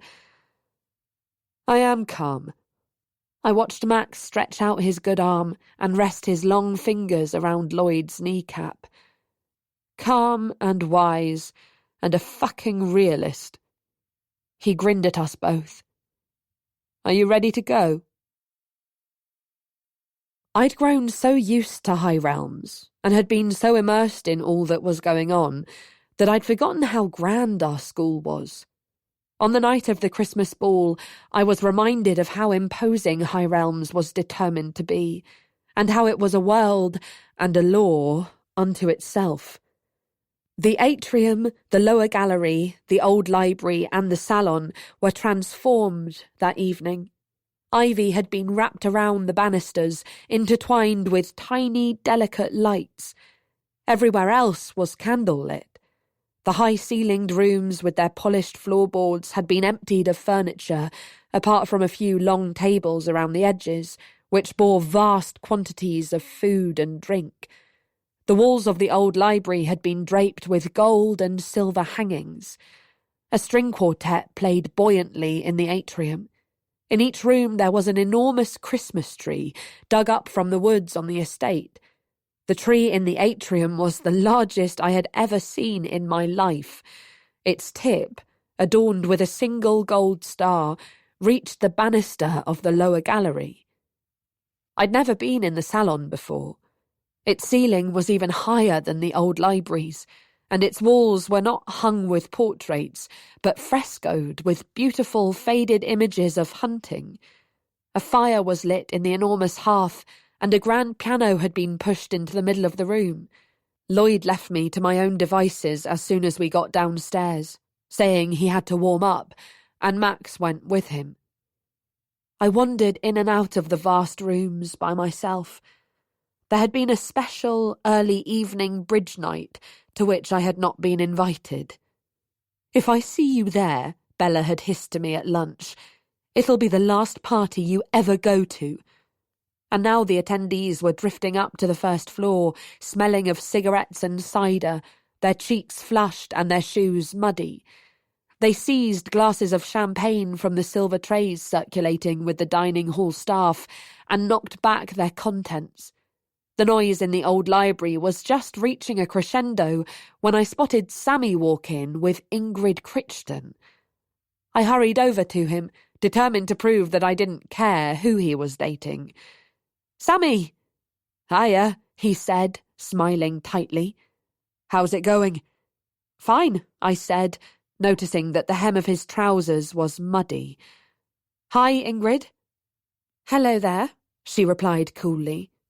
I knew her a little from hockey and from the only class we shared, maths, at which she struggled. She had a long, aquiline nose with slightly flared nostrils and red hair which tonight cascaded to her waist. "Lloyd's going to be playing soon," I told them both. "Want to come and watch?" "Maybe in a bit," Sammy said, sounding nervous. Ingrid had laid her long-fingered hand on his forearm. "See you later, Rose." They drifted off to the drinks table, leaving me standing by the door on my own. I stared after them for a moment, feeling more alone than ever, and then turned to move into the salon. As I did so, I found myself face to face with Sylvia. I hadn't seen her for a few days, and my first impression was that she looked different. She was as elegant as ever, but her face was pale, and she'd grown thinner. She wore a simple black dress, and her hair was swept into a careless gathering at the nape of her neck. I glanced at her feet, which were encased in expensive-looking shoes with narrow gold straps. There was no mud on them. "Hello," she said. "Hi." I swallowed, not wanting to get into an argument. "I was just—" "If you're going to get a drink, I'll have one," she said. There were dark circles beneath her eyes, and her hand shook slightly as she raised it to smooth a strand of hair back from her face. "All right." I went to the drinks table and picked up 2 glasses of wine. What is going on? I thought. I returned to Sylvia and handed her a glass. "Thanks," she said, and took a sip. Her eyes darted around the room. "For fuck's sake," she snapped. I followed her gaze to a corner. Gerald was skulking there by himself, a bottle of beer in his hand. Rory and Jolyon were standing a few feet away, and I was surprised to see that Max was with them. As we looked on, Max used his good hand to imitate what Gerald had been doing in the workshop that afternoon. Rory and Jolyon sniggered, and Max looked gratified. "At least they're not beating him up," I said to Sylvia. "I wasn't aware that it had anything to do with you," she shot back. I raised my eyebrows. I couldn't help myself. I saw a flicker of something pass across her face, and then her anger solidified. I shrugged and walked away from her. The party was growing more raucous. We were only supposed to have 2 drinks each, and there were staff on duty to police this, but they weren't very committed to the task. Even Major Gregory was flushed and unsteady on his feet, his bow tie askew as he talked to Mr. Briggs. I hung around in the corner of the salon for a while, watching Lloyd play Chopin while people chatted around the piano. Max wandered over and perched on the stool next to Lloyd, leaning over him to turn the pages. "Hello, Rose." I turned to see Dr. Razor standing next to me, dressed in her usual jeans, cardigan and sneakers. "I haven't seen you for a while. How are you?" "I'm okay."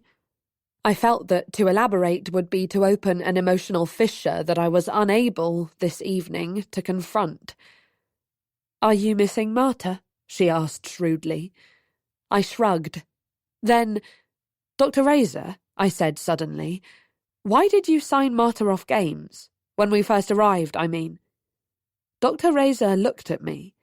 It was several moments before she said, "The reason I gave to Marta was that she was very underweight. But what else?" She was silent again.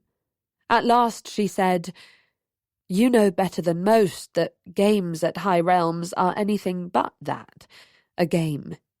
When I first met her, I thought Marta wouldn't be able to cope with sport on top of everything else. I feared, that she'd been through enough." I stared at Dr. Razor. She looked steadily back at me, and I felt again what I'd felt at the end of my interview with Vane. I felt seen, but with Dr. Razor there was no hint of accusation or disappointment. To hide how upset I was, I said harshly, "You told Marta she had to start doing games, on the morning she disappeared." "I thought it would be better coming from me." Dr. Razor's tone was heavy. "What do you mean?" She looked at me in surprise. "Major Gregory decreed it," she said. "I held him back for as long as I could, but he'd noticed that Marta was settling down, that she seemed much happier in herself. I thought so too, but I still didn't want her to have to face games. Major Gregory said he wouldn't allow her to be excused any longer unless I could give him a medical reason. I couldn't, but I wanted to be the one to give Marta the news. I told her she could come to me if anything— This fucking school! I knew I shouldn't swear in front of her, but the words came before I could stop them. Tears stung my eyes. I walked away from Dr. Razor, weaving through the crowds towards the grand piano. As I reached him, Lloyd's piece came to a climax. He played 3 final ebullient chords, and then jumped to his feet and bowed to the applause, his arm around Max's shoulders. Then he picked up a glass of wine from the top of the piano and drained it in one. "Shall we dance?" he asked me, grinning. I shook my head, still stung by Dr. Razor's revelation, but he grabbed my arm and pulled me onto the dance floor. Fast jazz was now playing through the speakers. I gripped Lloyd's strong hand and tried to move with him. "I can't see Sammy and Ingrid anywhere," I said over the music, and Lloyd laughed.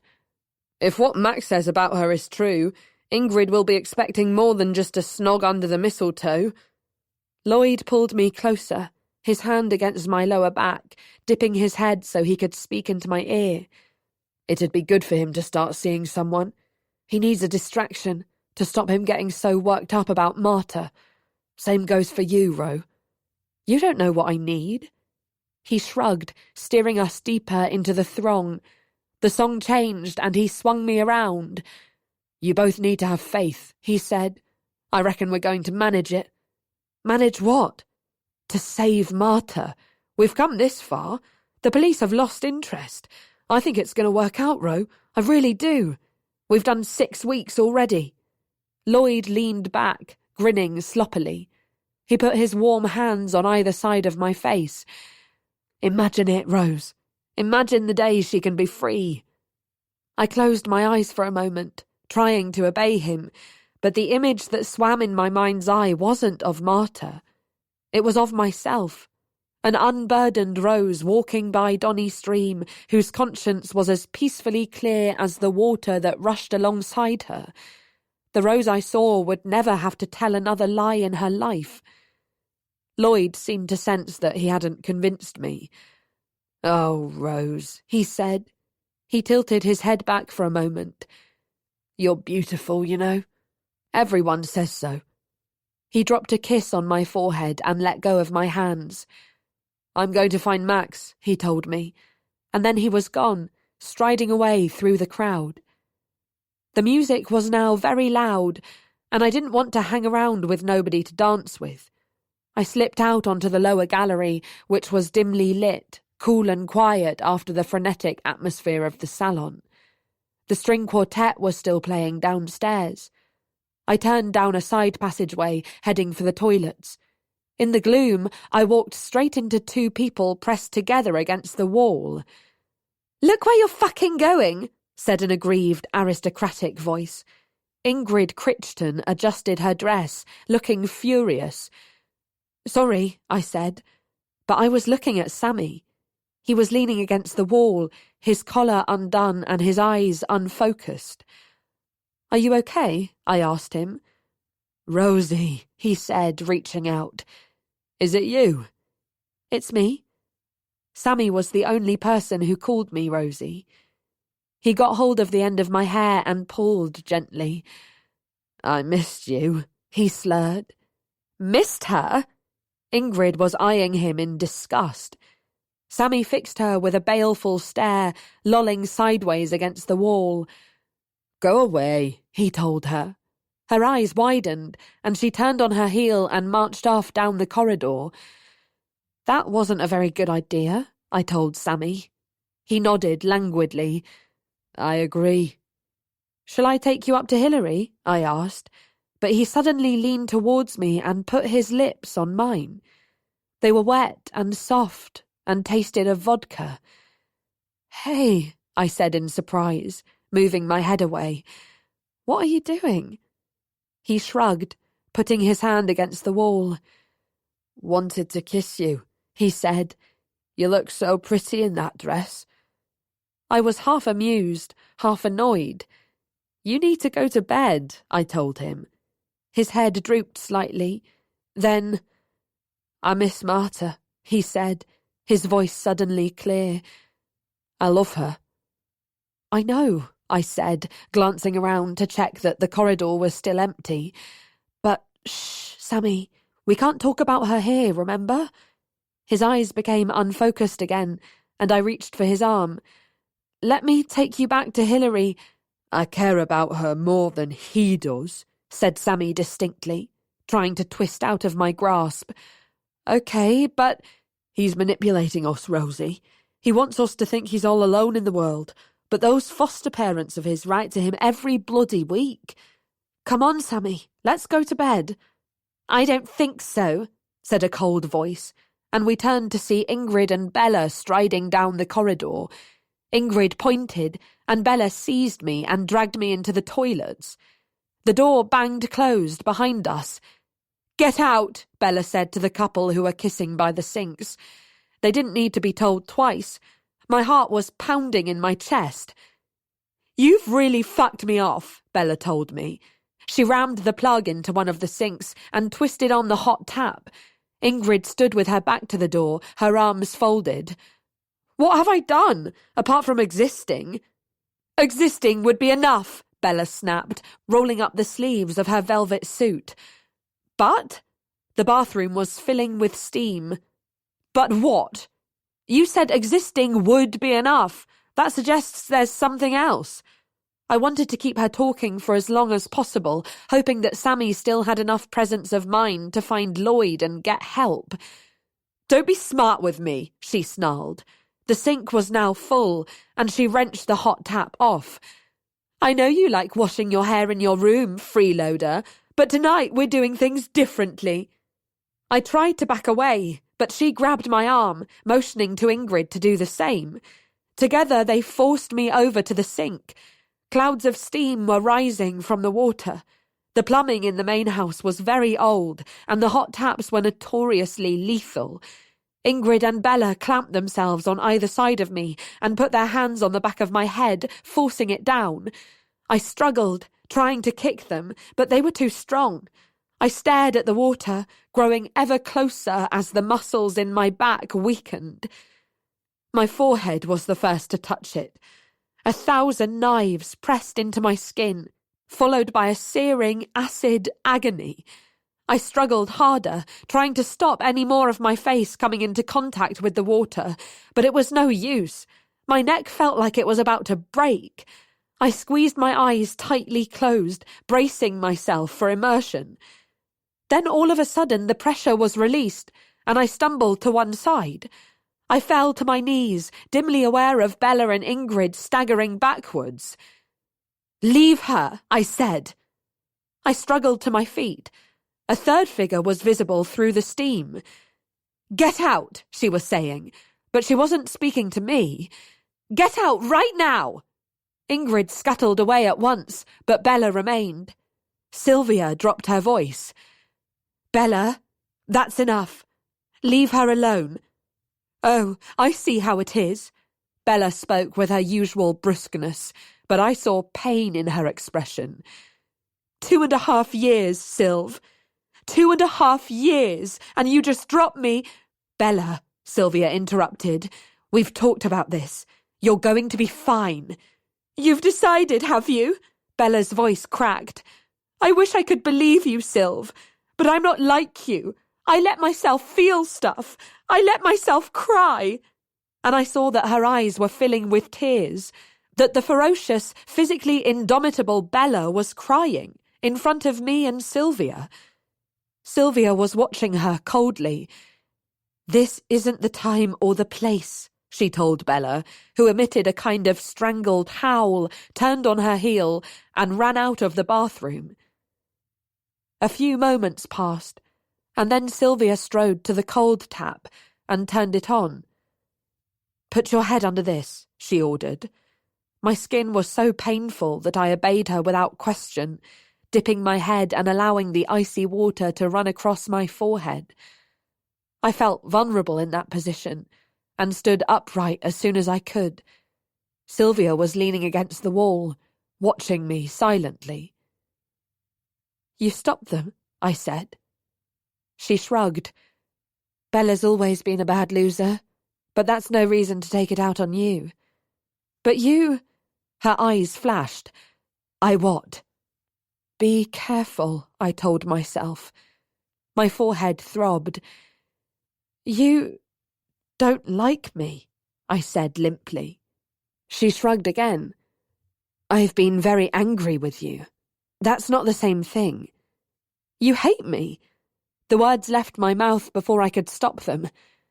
Her head jerked up, and she looked at me as if she didn't understand. Hate you?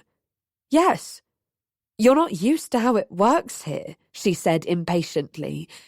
We are loyal to our friends. There are things which can't be tolerated. I have to be loyal to Jin. Well, congratulations. At her mention of loyalty, I suddenly felt angry. Your loyalty has made me fucking miserable. I hope it's brought you some pleasure at least. I made to move past her to the door, but she reached out quickly and put a hand on my wrist. Her skin was cold. Nothing brings me pleasure anymore, she said. I stared at her. There were tears in her dark eyes, and exhaustion was etched into her handsome features.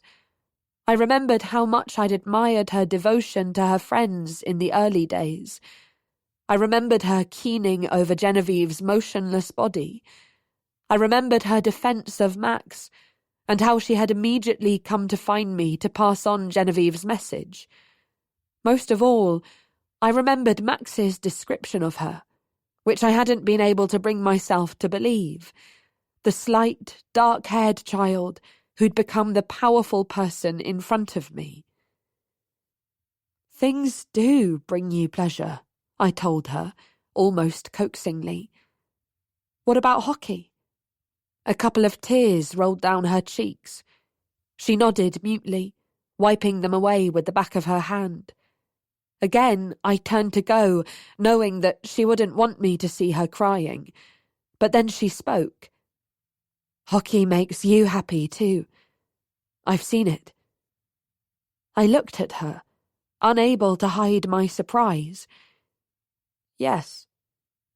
Can we... Sylvia stopped and took a deep breath. I want to get out of here. Will you come with me? We left the school by the front door, the way Marta had run on the day of the Eiger. The air outside was so cold I almost gasped. We ran across the drive and down the dark avenue of plane trees towards the pavilion.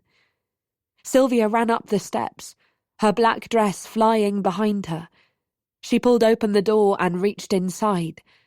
There was a series of loud metallic clicks, and the floodlights came on over the astroturf, dozens of them, searing through the darkness.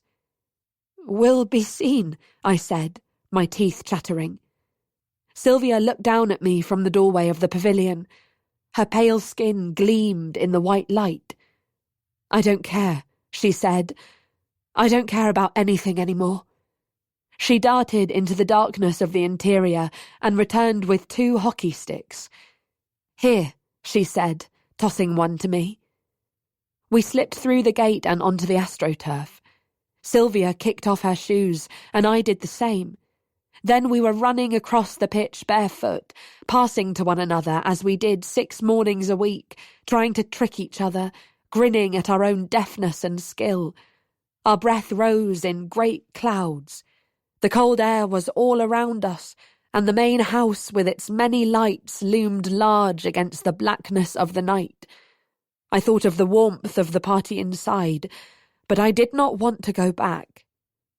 Then Sylvia passed me more quickly than I expected, and I had to leap forwards to reach the ball. My foot caught the hem of my dress and I stumbled, landing on my hands and knees in the middle of the pitch. The ball scudded away, but Sylvia didn't chase it. She knelt down in front of me, her eyes meeting mine. "Something else for pleasure," she said softly, and raised her hand to my cheek. She cupped my face briefly with her hands, and then she kissed me. Her lips were soft, softer even than Sammy's had been. It was a softness that made me feel weak, and at first I was full of shock. I didn't understand.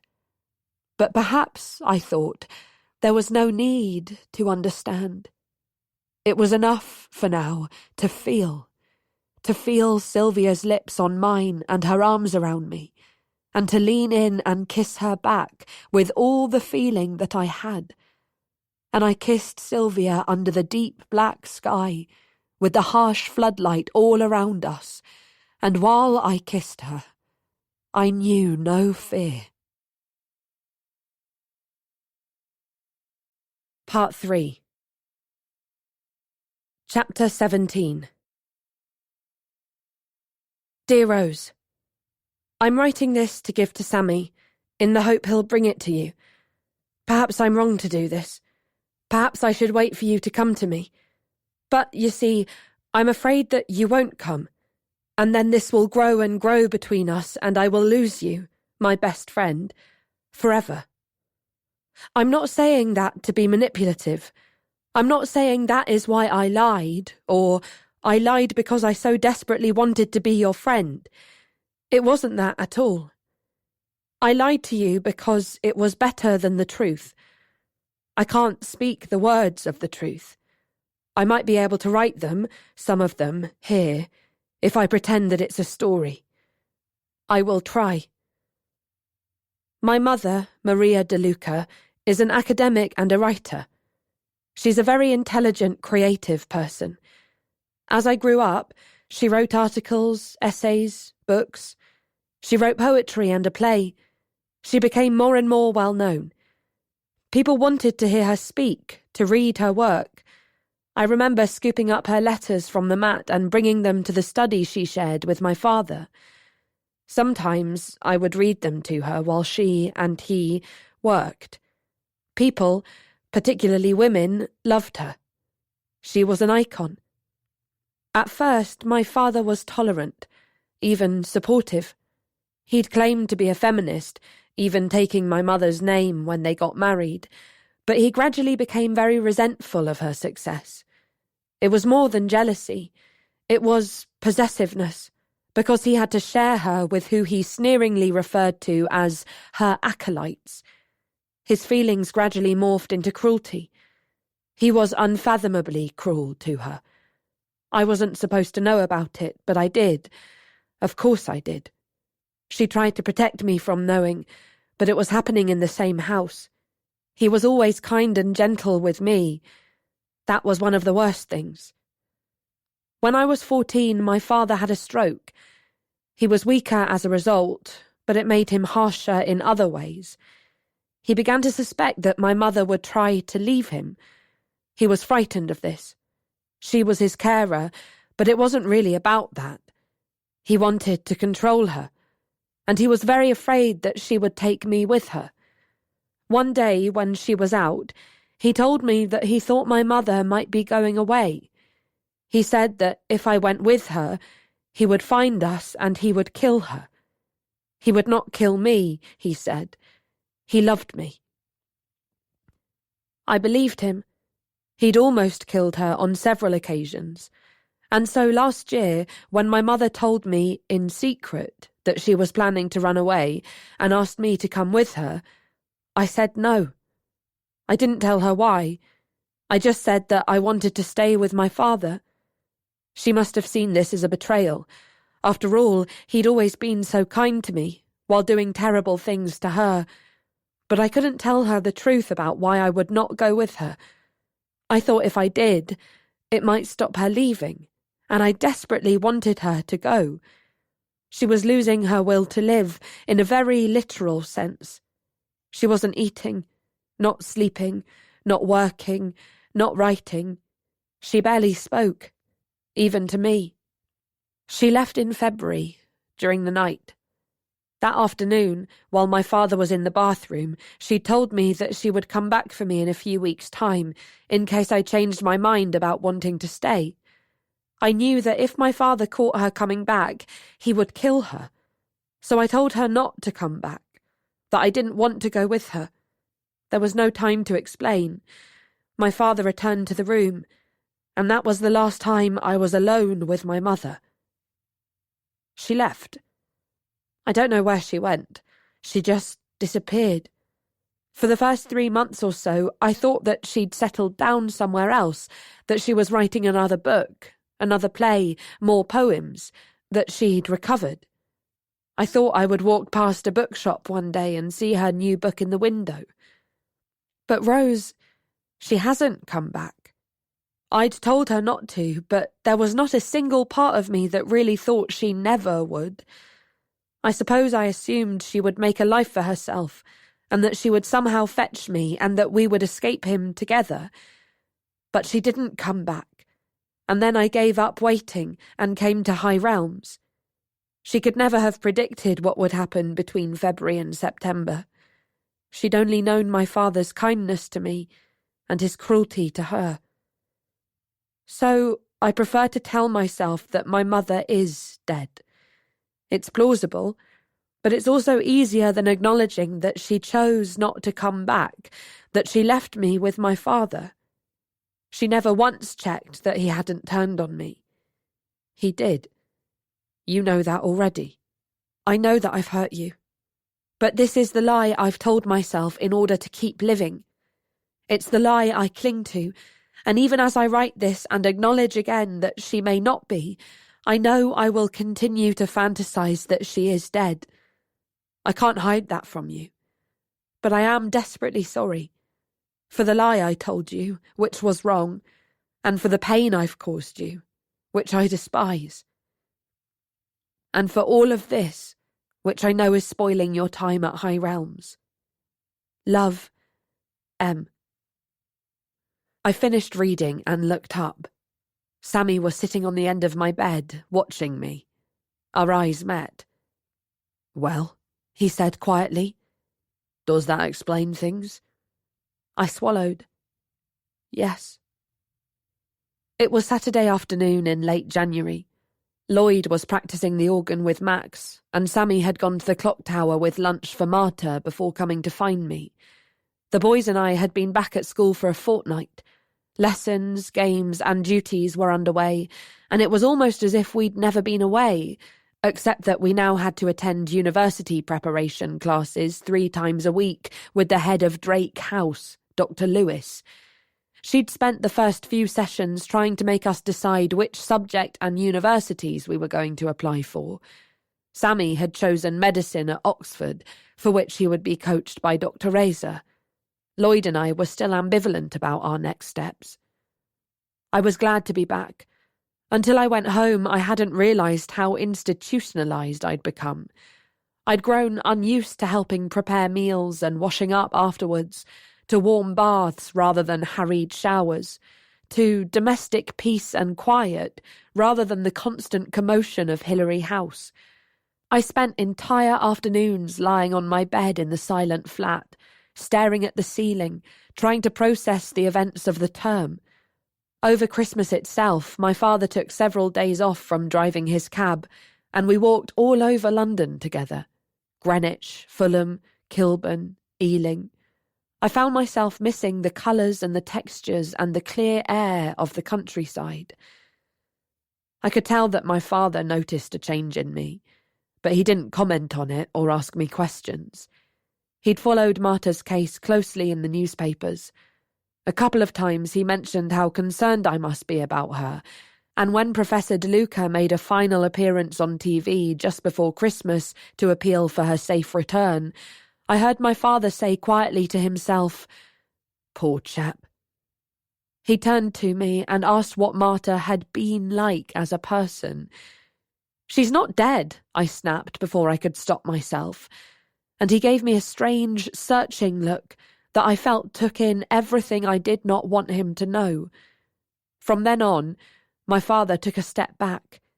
He cooked my favourite food, suggested films he thought I'd enjoy, helped me with my vacation assignments. I was enveloped in the sort of care I'd lived without for 14 weeks, and I found it stifling. Sammy wrote to me several times from Leeds. We'd agreed that we wouldn't say anything explicit about Marta in our letters in case they were intercepted, but I could tell he was worried. It was such a long time for her to be entirely on her own, and we were concerned about her physical welfare as well as her mental state. "I seemed to be very hungry all the time," Sammy wrote in late December. I knew it was a reference to Marta, and to the fact that we had only been able to get hold of the bare minimum quantity of food that she would need. "Is it very cold where you are?" he added pointedly, and I felt a stab of anxiety about the temperature in the clock tower. Lloyd wrote too. He'd gone back to his foster parents for 2 weeks before going to stay with Max in Chiswick, which I knew hurt Sammy's feelings. Lloyd's access to information was useful, though. He wrote to tell us that Genevieve had been discharged from hospital on Christmas Eve, but had refused all contact with Max. Sylvia had been to see her at home in Berkshire, and had passed on that it looked like she might be able to return to High Realms before Easter. Then Lloyd wrote to me and Sammy to say that Sylvia was hosting a millennium party at her parents' house in North London. Max was going, but the 3 of us hadn't been invited. I wasn't exactly surprised, having heard nothing from Sylvia since the night of the Christmas ball, but I found that I was thinking about her much more than I wanted to. I wondered how she would act towards me when we returned to school. Over Christmas, my concern for Marta lapped against my resentment about her lie, eroding it in places, but accentuating it in others. It didn't help that I was at home, in the flat I'd lived in with my mother, which still held so many memories of her. I thought of the final Christmas we'd spent together. I'd leaned against her soft, depleted body while we watched TV. She'd kissed the top of my ear with cracked lips. I found myself freshly astonished at the thought that I would never know that affection again. I felt that I could have borne any length of separation if only I could be sure that I would not meet her again at the end of it. But I knew that this was impossible, and as the vacation continued, I withdrew further and further into myself. My sadness grew, and it began to occupy almost all of the space in which other emotions, compassion, empathy, hope, normally lived. I felt frozen and hard. I wanted very badly to get back to school, where distractions were plentiful, and there was limited time to think. Now we were back at High Realms for second phase, but I still hadn't visited Marta. Lloyd and Sammy had raced to the stables as soon as we'd arrived, their pockets stuffed with treats from home. An hour later, they'd returned to Hilary Common Room very subdued. Marta had greeted them, but had otherwise barely spoken. She'd eaten less than half of the food we'd left her. Her cough was bad, and her skin was more inflamed than ever. "She just wants you, Rosie," Sammy said, looking at me beseechingly, but I had not gone to her. I raised my eyes to Sammy's and saw the pain in his expression. I couldn't share the contents of the letter with him, and I knew that he would not have dreamed of reading it before handing it to me. I also knew that his heart was still breaking for Marta, that his mind was racing through the horror of what she had suffered. I couldn't bear to cause him any more distress, or to go on resenting Marta for a moment longer. "Shall we head to the clock tower after Dr. Lewis's class?" I asked. He looked quickly at me. "What?" "Let's go and see Marta," I said. He beamed, relief and joy scything through the anxiety in his face. "Oh, Rosie," he said, and hugged me. I rested my forehead briefly on the tweed of his blazer before we separated, Sammy bounding to his feet. "Come on," he said happily. "Let's go to class." 3 hours later, Lloyd, Sammy and I strode over the fields towards the stables. It was a cold day with a stiff breeze, and at 4:30, the daylight had already almost faded. Dr. Lewis had kept us in her study for longer than usual, haranguing us to decide on universities and subjects and scaremongering about the mock exams, which would take place in the 3rd week of February. Ultimately, I'd chosen English at Oxford, and Lloyd had opted for philosophy at Cambridge, just to get her off our backs.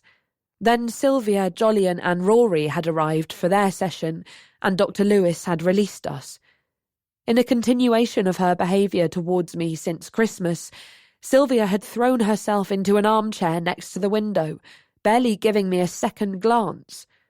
I was so focused on going to see Marta that this had caused me less pain than usual. We entered the yard that lay between the barn and the clock tower.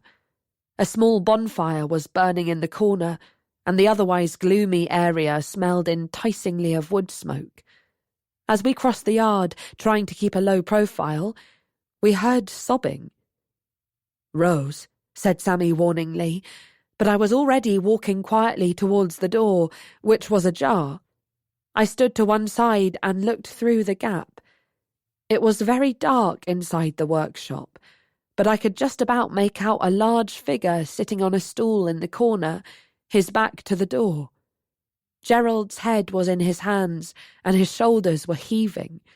He was trying to stifle his sobs, but every few seconds I heard a guttural moan of sheer misery.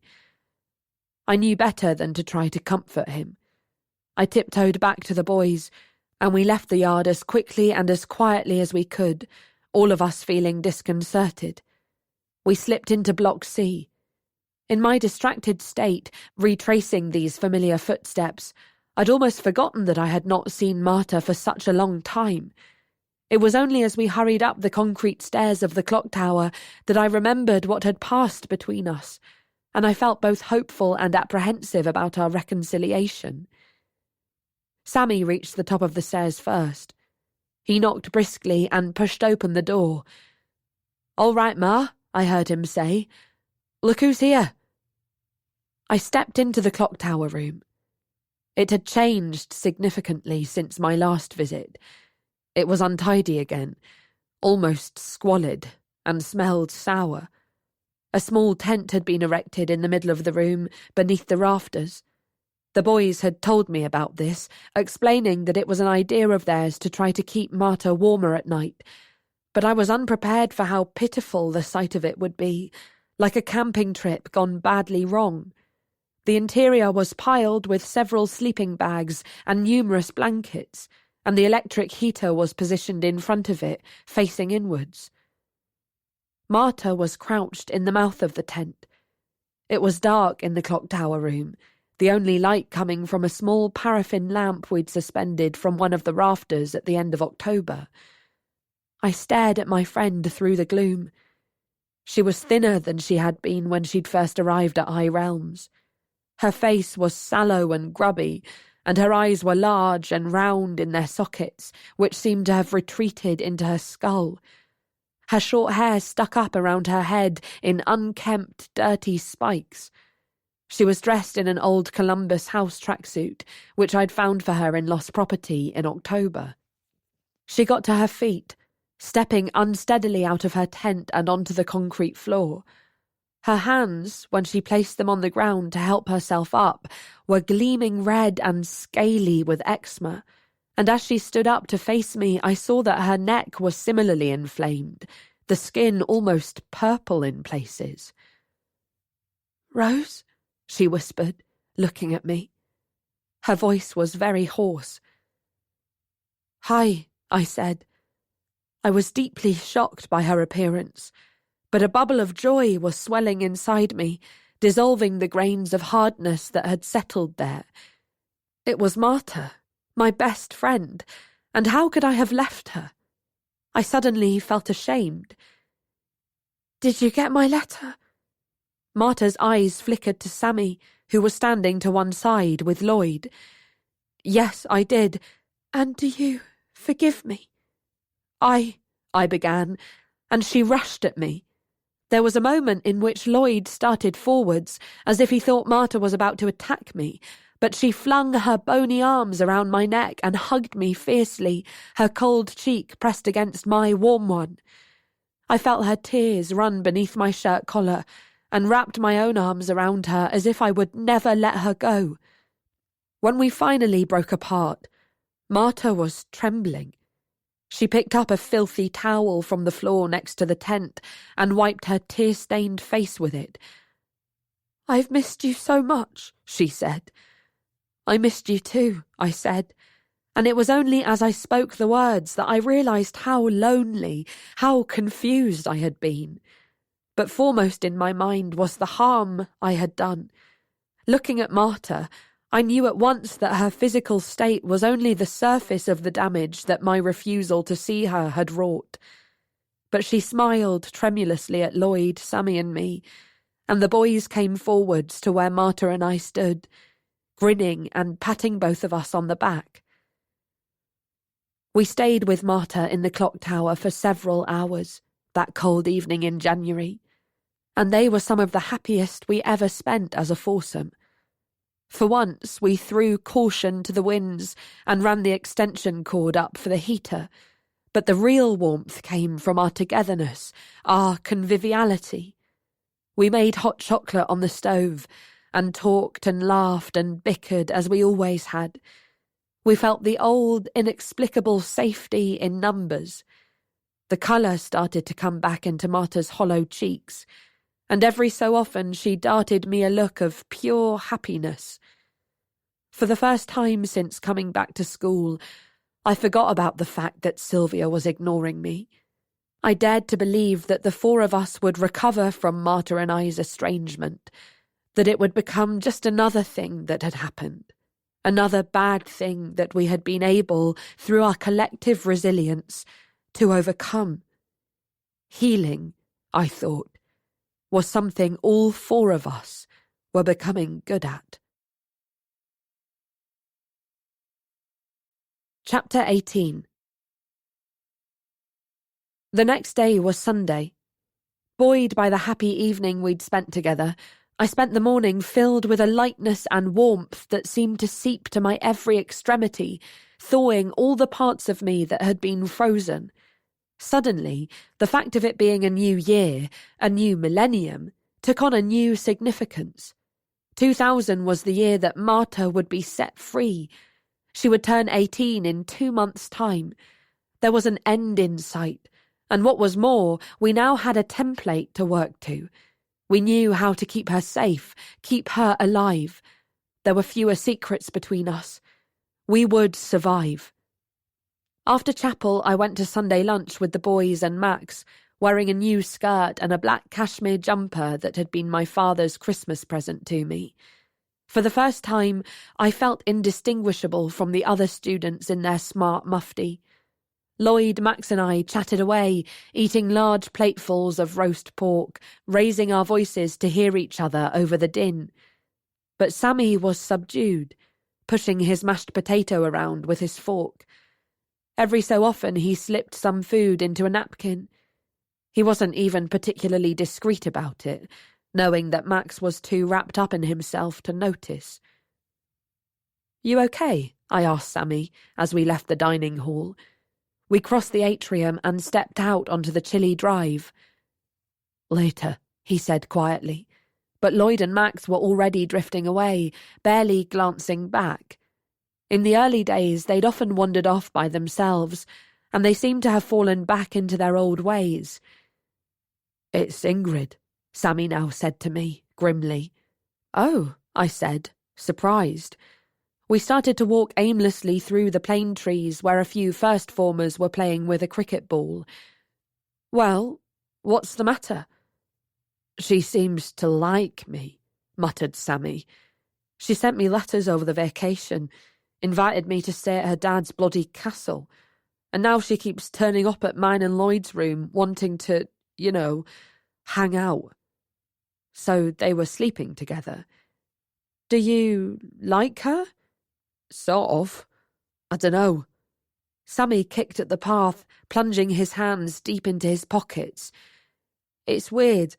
I want to like her, Sometimes I find myself thinking, she's okay, she's not a bad person. But I don't trust her, Rose. Not even for a second." I nodded. I thought Ingrid was despicable, but now did not seem like the right time to say this. We walked a little further, and then Sammy said in a great rush, as if every syllable were dangerous, "I feel like Ingrid needs me, but I can't be needed by her, Rosie. Every bit of care I give her is a second I'm not caring for—" He lowered his voice. "For Marta. I see Marta getting weaker every day." "Do you think she is?" I interrupted, alarmed. "Yes." Sammy looked at me, his face creased with worry. "That cough, and the eczema, and not eating, all of that's bad enough, but she's not well, Rose. She doesn't talk like she used to. She doesn't wash. She doesn't even argue with us." He swallowed, looking at me with eyes that seemed ready to fill with tears, and I realised the extent of his pain. "I asked my parents for advice," he told me. "Don't worry," he said quickly, seeing my expression. "I didn't tell them it was about Marta. I just said, a friend. I could never tell them what we're doing. They'd be so disappointed." I swallowed. "What did they say?" I asked, not knowing whether I wanted to hear the answer.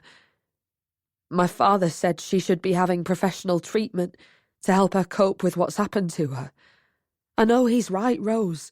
She's locked up in that clock tower 24 hours a day, 7 days a week. It's trauma after trauma. It's mad." His eyes were now full of tears. He turned away from me, wiping his face angrily on his sleeve. We stood silently under the trees for a few moments. Amidst my irritation that Sammy had confided in his parents, I realised that if he were a different person, he would blame me for Marta's decline. It was partly attributable to me, to my decision to be absent from her. "Sammy," I said, and he slowly turned back to face me. "It'll be okay. We can help her." "How? It's beyond our—" "No, it's not." I sincerely believed this. "I'll go and see her today. I can help her. I know I can." He looked bleakly at me, and a single tear ran over his cheek. "Do you really think so?" "Yes," I said, firmly. "I'll go as soon as the Sunday hack is over, Sammy. I promise."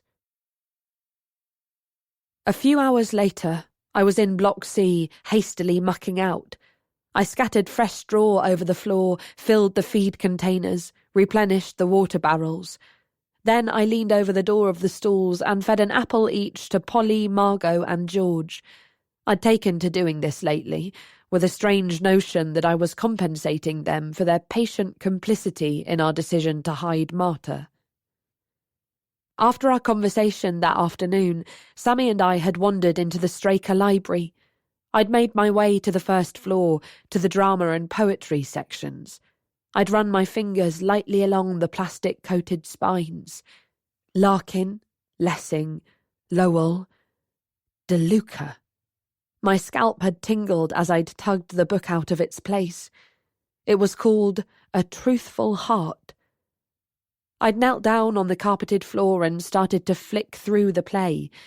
It was dedicated to my adored and adoring husband, Nathaniel DeLuca. Its premise, a chance meeting between Virginia Woolf, Emily Dickinson, and Ibsen's Nora, was strange, but it told an unexpectedly beautiful story of personal fulfillment and redemption, ending in an almost hallucinogenic underwater world with very different rules to our own. I hadn't needed to find the play to know that Marta had been telling the truth in her letter. To me, the letter had been a bit like reading a commentary on a difficult text. Added to what she'd told us in October, it elucidated Marta in a way I found almost depressingly sensical. I'd found myself feeling grateful that I hadn't known any of it in the first few months of my friendship with her. It meant I had taken Marta on her own terms, as she, of course, had wanted and planned.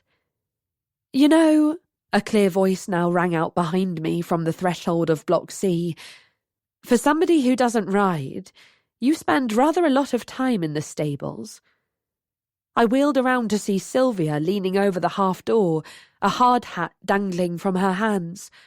Her hair was dishevelled and her cheeks flushed, and she was wearing an old Raleigh jumper.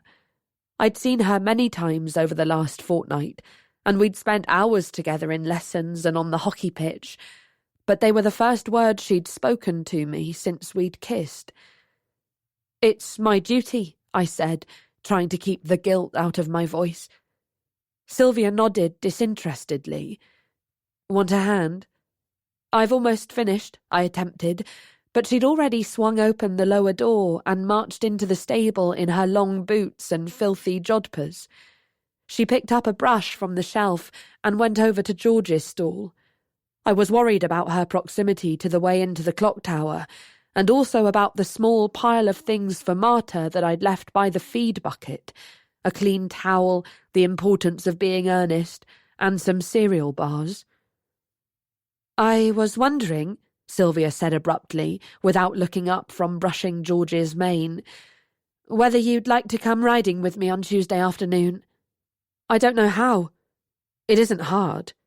She ran her hand along George's back. "That's a great play, isn't it?" she added, gesturing to the importance of being earnest. I ignored this. "How do you know how hard riding is? You've probably been doing it all your life." She nodded thoughtfully. "Since I was 3. But really, it's fun. We can go out into the countryside, away from school." "Right." I suddenly felt irritated. The fact of not knowing how was only one of my objections to going riding with Sylvia. "That's convenient." "What do you mean?" She looked puzzled. "You'd rather not be seen with me?" Her eyes flashed. "You misjudge me. Don't come riding if you don't want to, but don't sling insults around just because you're in a muddle about how the fuck you feel." At first, I felt enraged that Sylvia was claiming the moral high ground. I wanted to hurl an insult back at her and then withdraw into my hard-won carapace of independence, but I forced myself to look at her properly. In her tatty riding clothes, she seemed different to how she looked in her senior patrol gown. I was confused, and that wasn't entirely Sylvia's fault. Nor was it her fault that she'd been trained to meet any rejection, any pain, with aggression. "It's not that I don't want to come with you," I said, forcing myself to stay calm. "But you need to give me some time to think. You owe me that much." She looked angrier still, but the memory of how I'd been treated over the past few months made me go on, looking her in the eye. "I'm not asking you for an apology, Sylvia, but you hurt me. I need time to—" "Hurt you?" she demanded. "How have I—" "Stop!" I spoke more harshly than I'd intended, and Sylvia's eyes widened. "I get that we're different, Sylvia. I get that this, I gestured around at the stable and towards the main house, is your world, not mine. I get that you're Vice Captain General, whatever, but you kissed me. You kissed me for half an hour on the fucking AstroTurf over a month ago, and you haven't spoken a word to me since. In any world, Sylvia, by anyone's standards, that's hurtful. I stopped, swallowing hard at Sylvia's impassive expression. You're so clever, I said to her feebly. Why can't you understand that you've hurt me? You're making me feel like I've gone mad. There was a long silence. Sylvia looked back at me. I expected her to turn on her heel and march away, but her eyes were now bright with a mix of comprehension and chagrin. For the first time, I felt that the balance of power between us had shifted. Even so, I feared that what I'd said would drive her back to the main house to start a new war against me. Of all things, I didn't expect what she said next. I think I do understand, actually. About being hurt, I mean. It does take time. It is taking time. She looked down at her hands, which were chapped and muddy, and then back at me. Let me know, she said curtly, and she walked away, across the courtyard towards the hexagon. Washing had always been difficult in the clock tower. There was no hot water, and until that Sunday, no receptacle larger than a bucket. Something had to be done.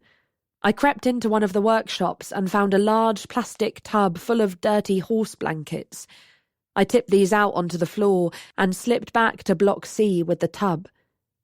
Marta had been tidying. She'd moved her tent into the corner where it looked a little less forlorn, and had rolled up the sleeping bags and blankets. Another area housed the Primus stove and the plates, bowls and cutlery that we'd managed to steal from the dining hall. She'd lined up her books, a surprising number of them, against the wall under the clock. As I returned with the tub, she was adding the importance of being earnest to her collection. She smiled at me, but she looked exhausted, as though the effort of clearing up the room had drained her. Her cheeks were hollow, and her skin had turned a faint yellow colour. Her eyes narrowed when she saw me putting a large saucepan of water on the stove. I thought a warm bath might help your skin, I said. That'll take ages. She eyed the plastic tub.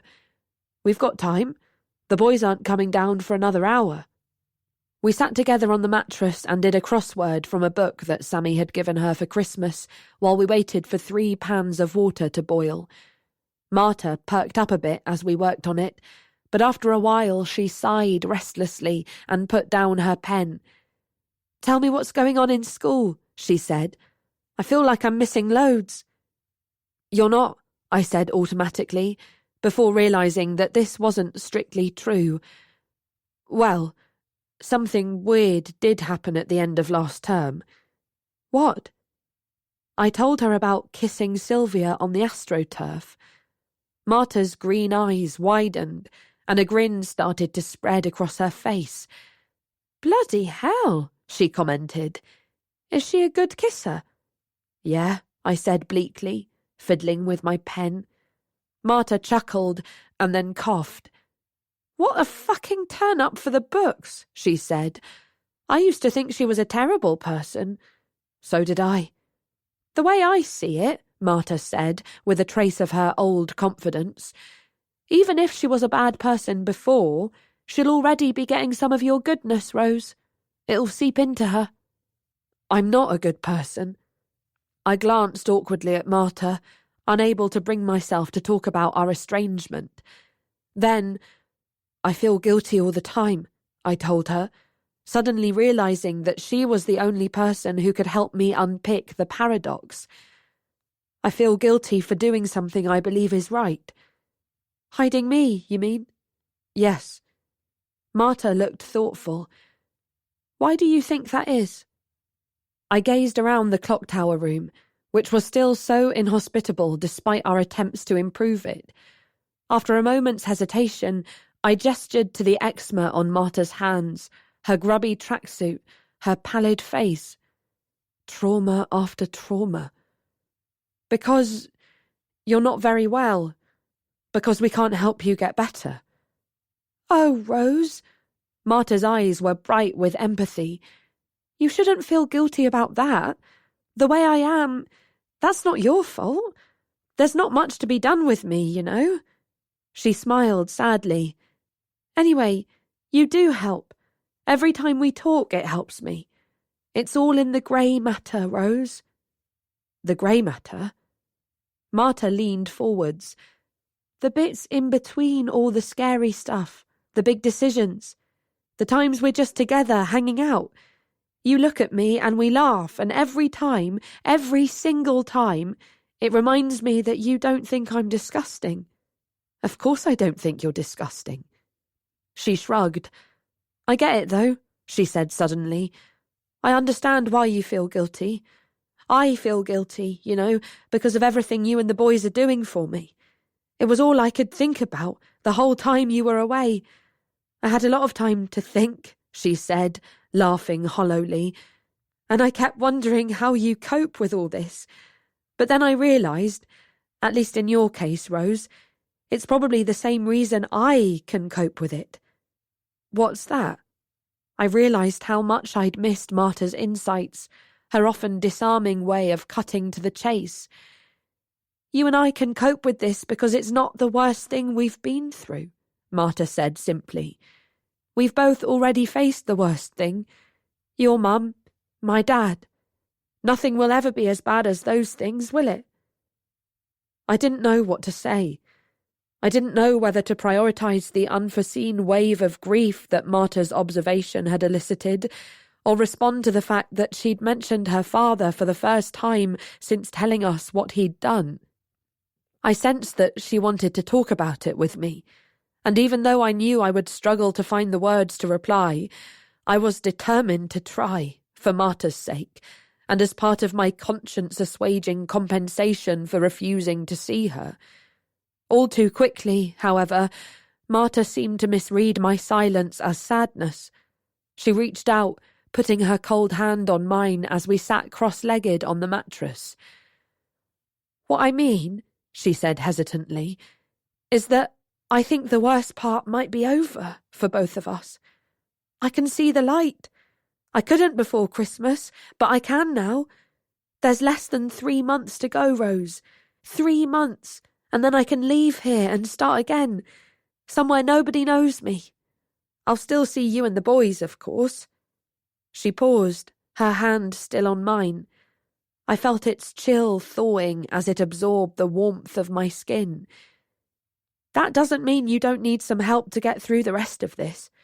That's partly why I think you should go out with Sylvia, if you want to. I think she'd help you. She paused again, and suddenly smiled. Maybe you'll get to be in the senior patrol. I realised that the 3rd pan of water was boiling. I got up and poured it into the tub and put another pan on the stove. I turned to see Marta watching me. Sylvia was cruel to you, I forced myself to say. Marta shrugged. I suppose she was a couple of times, she said blandly, but it was in the service of loyalty to Genevieve, wasn't it? She's loyal to her friends. She's not so different to us, really. And all of this, Marta gestured around us, this is my fault. I was the one who slapped Genevieve. Silence again. Do you regret it? I asked at last. Marta's face was drawn. She gazed at the steam rising from the tub and down at her mottled hands. Oh, I don't think so, she said quietly. But, her head snapped up. How could I regret standing up for one of my best friends? She returned my stare with an obstinacy familiar to me from the early days. I'd do it again, Rose. In a heartbeat. I looked down at the bath. I felt depressed and more than a little angry. Until this point, I'd believed that Marta and I were on the same page, but it was now horribly clear that we weren't. Her declaration seemed to throw back in my face everything we'd done for her, to suggest that it wasn't significant because it could, if necessary, be repeated. For the first time, I found myself thinking that Marta was selfish. "Why are you so into him?" I asked abruptly. "He betrayed you." "He's still seeing Max," I wanted to say, but I couldn't bring myself to. There was a translucent gleam in Marta's green eyes. "Anyone can make a mistake. We've just talked about the fact that Sylvia—" "It's not the same thing, Marta." "Maybe not." I glimpsed a scintilla of spite in Marta's expression. "You asked me what I see in Lloyd. Well, I see that he and I are both alone. We both have no one at home who really cares for us. But also, Rose, I want him. I want to be with him. Do you understand?" I stared at her, at the avid set of her jaw, the defiant tautness of her neck. I did understand, and yet in some ways I did not. I sensed that Marta had guessed that I'd never slept with anyone, had seized on it and was treating it as a weakness, as the High Realmsians had done. A spark of hostility flickered between us, and swiftly died when we realised that we did not want to, that we could not, argue, and least of all about this. "I never want to be far from you, Rose," Marta said suddenly. I paused and then nodded. "Ready?" I asked her, pointing to the tub, and Marta nodded reluctantly. "Don't let Lloyd and Sammy in," she said, pulling her tracksuit top over her head. She stepped into the plastic tub, shivering. I turned away to give her some privacy, but it was impossible not to glimpse the maimed condition of her body. There were twice as many scars as there had been on our second day at High Realms, now creeping down her thighs almost as far as her knees. Her arms, chest and back were covered with eczema. Marta's teeth were chattering. I'd added too much cold water to the makeshift bath, and the air temperature in the room was too low for her to have any chance of being comfortable. "Do you want to get out, Ma?" "Might as well do my hair while I'm in here," she said, her voice trembling with cold. "Can you help me?"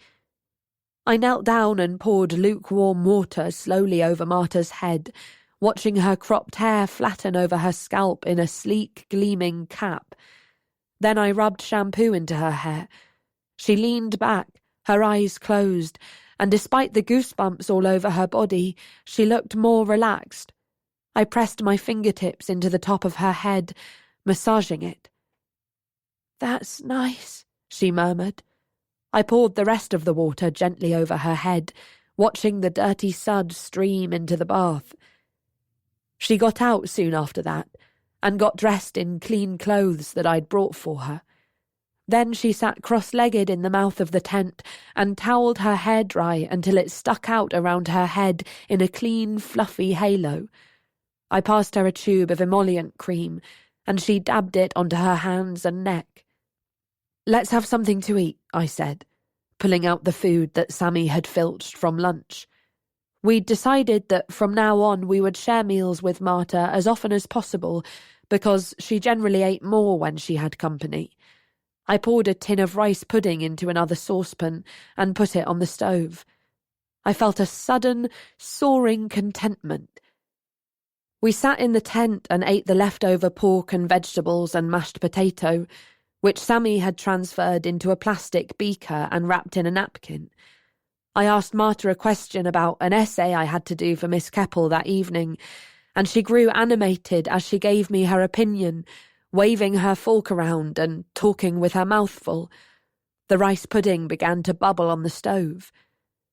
Then we heard footsteps on the stairs, and Marta grinned, colour showing in her cheeks. "I know Lloyd will agree with me," she said, and she leaned out of the opening of the tent, watching the door eagerly. It swung open. Gerald stood in the doorway.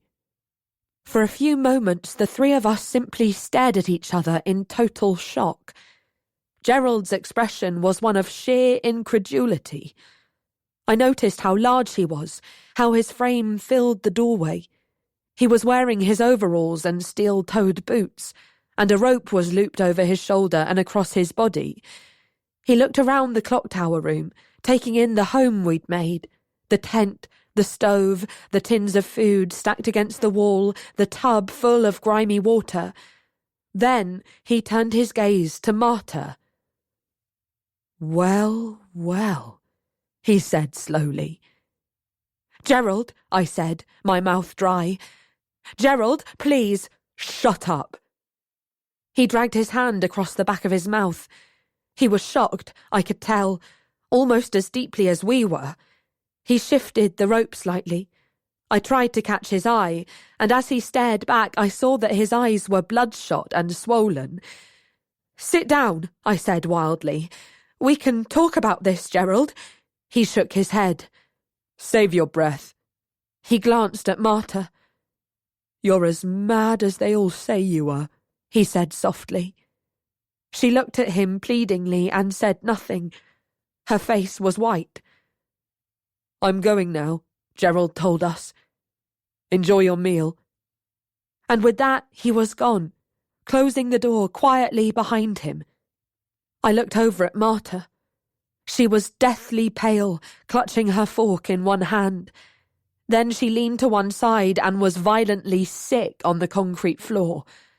Helplessly, I put my hand on her back, feeling the bones under my palm as her body heaved, and all the food she had consumed was expelled from her body by the intensity of her fear. Chapter 19. "No." Sammy's voice was almost a moan. "No, no, no, no, no." "Shut up," Lloyd snapped. We were in the boys' room in Hillary, where I'd found them peacefully finishing their prep, their books spread out around them. I had barely been able to form the sentence to tell them what had happened. In the moment I first saw them, I had wondered about simply not telling them, pretending it hadn't happened. Our deepest fear was realised. It was our worst nightmare, the thing we dreaded most since the very beginning. Lloyd got up from the desk and went to the window. He stared out of it, biting his lip. Sammy's head was buried in his hands. Then he looked up. "We have to get her out of here." "What?" Lloyd turned around. "We need to move Marta." Sammy reached for his jacket. "We need to get her away from this fucking school, away from him." He tugged on his shoes. "Rosie, come with me." "Wait a minute." Lloyd went to stand between Sammy and the door. "That's not a good idea. Have you got a better one?" "Yes, actually." Lloyd put his hand against Sammy's shoulder, preventing him from getting past. "I'm going to talk to him, Sammy. I'm sure he can be reasoned with. Just calm down and—" "Calm down!" Sammy stared at him, his face red with disbelief. "I can see how much you care about her, Lloyd, if you can be calm right now. There's more than one way of caring." Lloyd's voice was harsh. "Back off," he said dismissively, as Sammy opened his mouth to argue. "I'm going to find Gerald. I'm sure we can sort this out." "For all you know, he's already—" "I don't think so." Lloyd shook his head, his expression serious and calculating. "He's got too much to lose by doing that, or rather, too much to gain." For a moment he looked troubled, and then he glanced at me. "Will you come with me, Rose?" "This is ridiculous." Sammy got to his feet. "I'm going to get her out of there. I should have done it ages ago," he said. His voice was close to a sob. "Sammy," I said, trying to keep my voice level, "I don't think we should move her. If Gerald thinks we're trying to give him the slip, he'll be furious. I think Lloyd's right. We need to talk to him." There was a short silence in which we all looked at each other. Then Sammy said, his tone resigned, "Fine. Let's go." He got to his feet, doing up his jacket, but Lloyd shook his head. "No," he said. "I'm sorry, Sammy, but I don't think you should come. You're too worked up." "No," he said more loudly, in response to Sammy's shout of protestation. "I mean it. You're too close to her. You care too much." Sammy looked at him mutinously. "So I'm supposed to just stay here? Do what you like, but you're not going to the clock tower." He turned to me, his expression desperate. "How was she, Rose, when you left her?" I thought back to how I'd left Marta. glassy-eyed and silent on the mattress, alternating between frozen immobility and uncontrollable shaking. She hadn't even reacted when I'd said I had to go. Lloyd shot me a look of warning. "She was okay," I said at last, hating the lie. I told her we'd sort it. "Rose, come with me." Lloyd opened the door. "We won't be long," he told Sammy, gesturing for me to follow him. Lloyd and I soon realised the flaw in our plan. We had no idea where Gerald was. There was no sign of him in the stables, barns, or workshops. As a last resort, Lloyd ran up to the clock tower room to check whether he'd gone back there, while I kept a lookout downstairs. When Lloyd came down, his arms were full of items from the clock tower. The tin opener, a broken plate, even pens. His hands trembled as he thrust them into my arms and turned to seal the entrance. I swallowed, feebly hoping that he'd confiscated the objects as a contingency, but he shook his head. "She's hurt her arm," was all he said. "We should stay with her." "No, Rose. It's too risky. This is exactly the time of day we'd be missed. I've taken away what she was using and everything else dangerous," Lloyd said. I knew from his sickened expression that he'd seen something bad. "We need to sort this out," he said, a new urgency in his tone. "Let's try Columbus. Maybe he's taking early roll call." We ran to the hexagon, where the sixth form of Columbus House was based. As we approached the double glass doors, Max burst out of them, stumbling down the steps towards us. "Whoa! Hello there!" His hair was dishevelled and his colour high, and he reeked of alcohol. "What are you two doing here?" "We're looking for Briggs," Lloyd said, glancing repressively at me. "You all right?" he asked, as Max lurched to one side. "I'm fucking fine." "Lloyd," he said, slinging an arm heavily around Lloyd's shoulders. "Lloydie, you know the bit of St. John Passion I played this morning? Do you remember?" He sang a couple of lines, his voice clear and tuneful in the empty hexagon. "Yeah, I remember. I've played that piece dozens of times. I know it like the back of my hand," Max said, holding his right hand up to the darkening sky. "But today I made a mistake. Bars 6 to 9. I fucked them. My fingers still aren't right." His face crumpled. "Did you notice?" Lloyd hesitated. "No, mate. It was beautiful." He reached out, his hands brushing the curve of Max's jaw. But within seconds, Max had pulled away and was lurching across the hexagon towards the main house. Lloyd stared after him for a moment. "Come on." I pushed open the door to Columbus House, and he followed me inside to the small lobby where the signing-in sheets were. We heard music and laughter coming from the common room to the left. Lloyd peered around the door. "He's not in there." "Let's check upstairs." We glanced at the room list at the foot of the stairs. As a senior patrol member, Gerald's name was among those at the top of the list, in a single room. We slipped up the stairs, glad that there was nobody around. Visiting other houses without good reason was contrary to the segregationist policy of High Realms, and generally warranted a WP. When we got to the top floor, Lloyd marched up to Gerald's door, his fist ready to knock, but I grabbed his arm. "We need to take it easy, not scare him." "He won't be scared," Lloyd replied scornfully, and before I could say anything else, he'd thumped on the door. There was a pause of a few seconds, and then Gerald opened it. His face hardened. "We've come to talk to you." Lloyd lowered his voice, glancing around the empty corridor. "Can we come in?" Gerald hesitated. He looked even wearier than he had done on the threshold of the clock tower room a couple of hours ago. His eyelids were swollen, and now that we were close up, I saw that his face was creased with premature lines. To my great surprise, he shrugged. I'd never been in a senior patrol bedroom before, and my first thought was that it would be worth propping up the tyranny of High Realms just to get one. Gerald's room had a high ceiling and wood panelling like the main house, but the more modern feel of the hexagon was evident in the vast window which took up most of the back wall. Lloyd and I stared at the view. It encompassed the paddocks, the chapel, and miles of green fields in which sheep were scattered in the tranquil January dusk. The neatly made bed was a single like ours, but the other furniture was more grand. A larger desk, an armchair, and a handsome wardrobe whose doors Gerald had covered with postcards and drawings. Moving closer, I saw that the postcards were mostly reproductions of famous paintings of horses. I recognised Whistlejacket and some anatomical drawings that I thought might be by Da Vinci.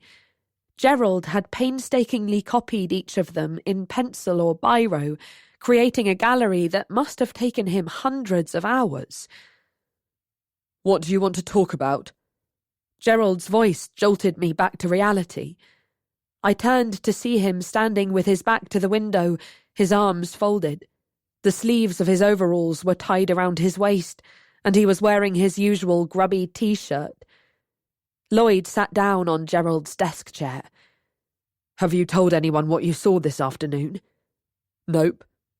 I felt a premature rush of relief, which was tainted by spotting an empty bottle of communion wine on the desk behind Lloyd.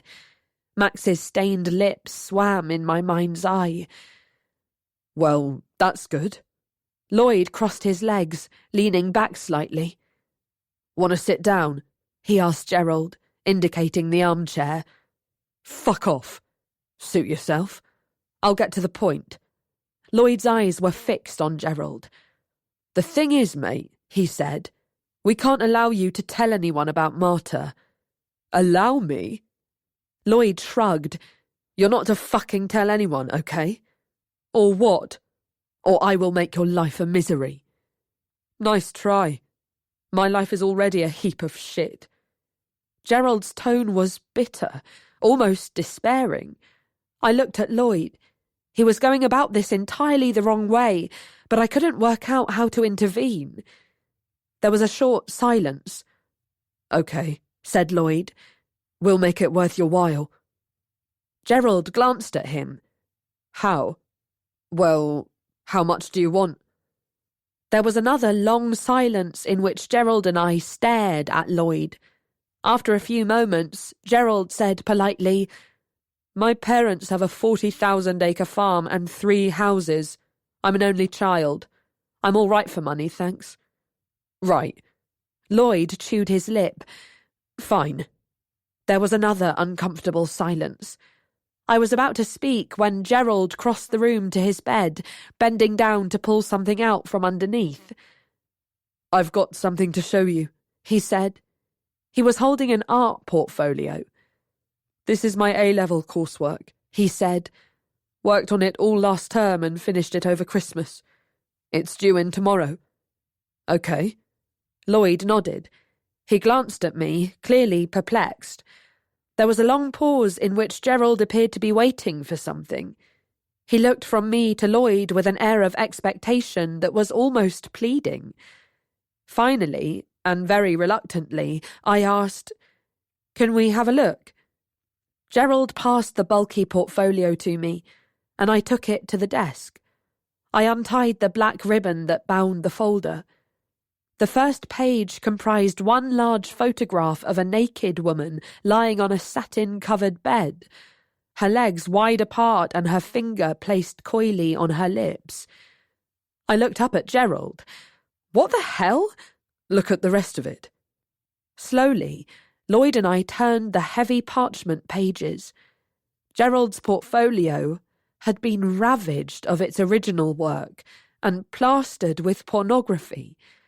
In some cases, the images had been carelessly pasted over drawings that Gerald had made directly on the paper, the edges of his meticulous work still visible. In other places, pieces that he had stuck in had been ripped out and replaced with glossy sheets from magazines. As I turned the pages, the pictures became more sordid and offensive. The women's poses became demeaning rather than sultry. They were forced into grotesque positions. Their eyes were trapped and unhappy as they performed acts that made my skin prickle with embarrassment. The final 3 images were of the same very young woman.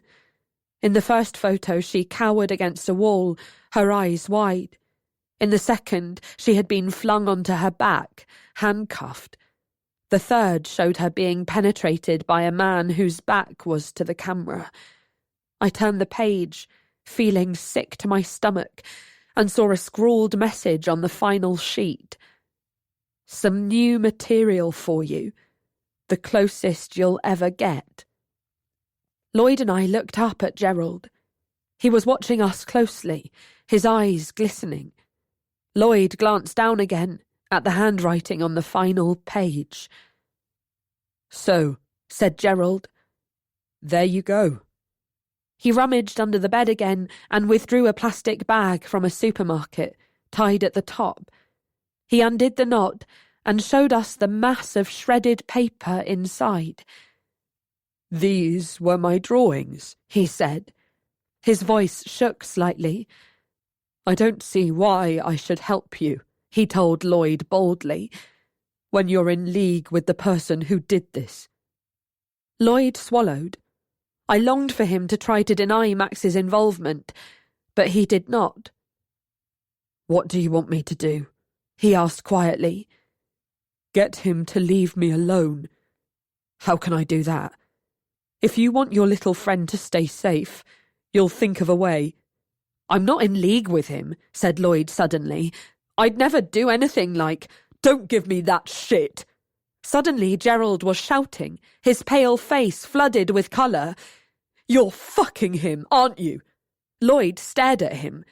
"I've known Max Masters longer than you have, mate. I know what he's like. He and I were actually friends once." "What the fuck?" "First form. We were in the same dorm. Max used to be in Columbus. Bet he didn't tell you that."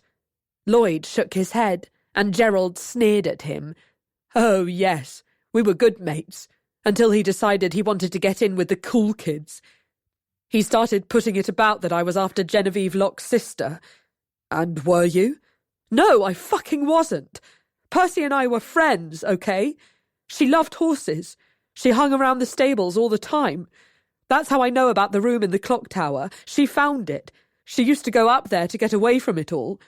One day I saw her run into Block C, crying.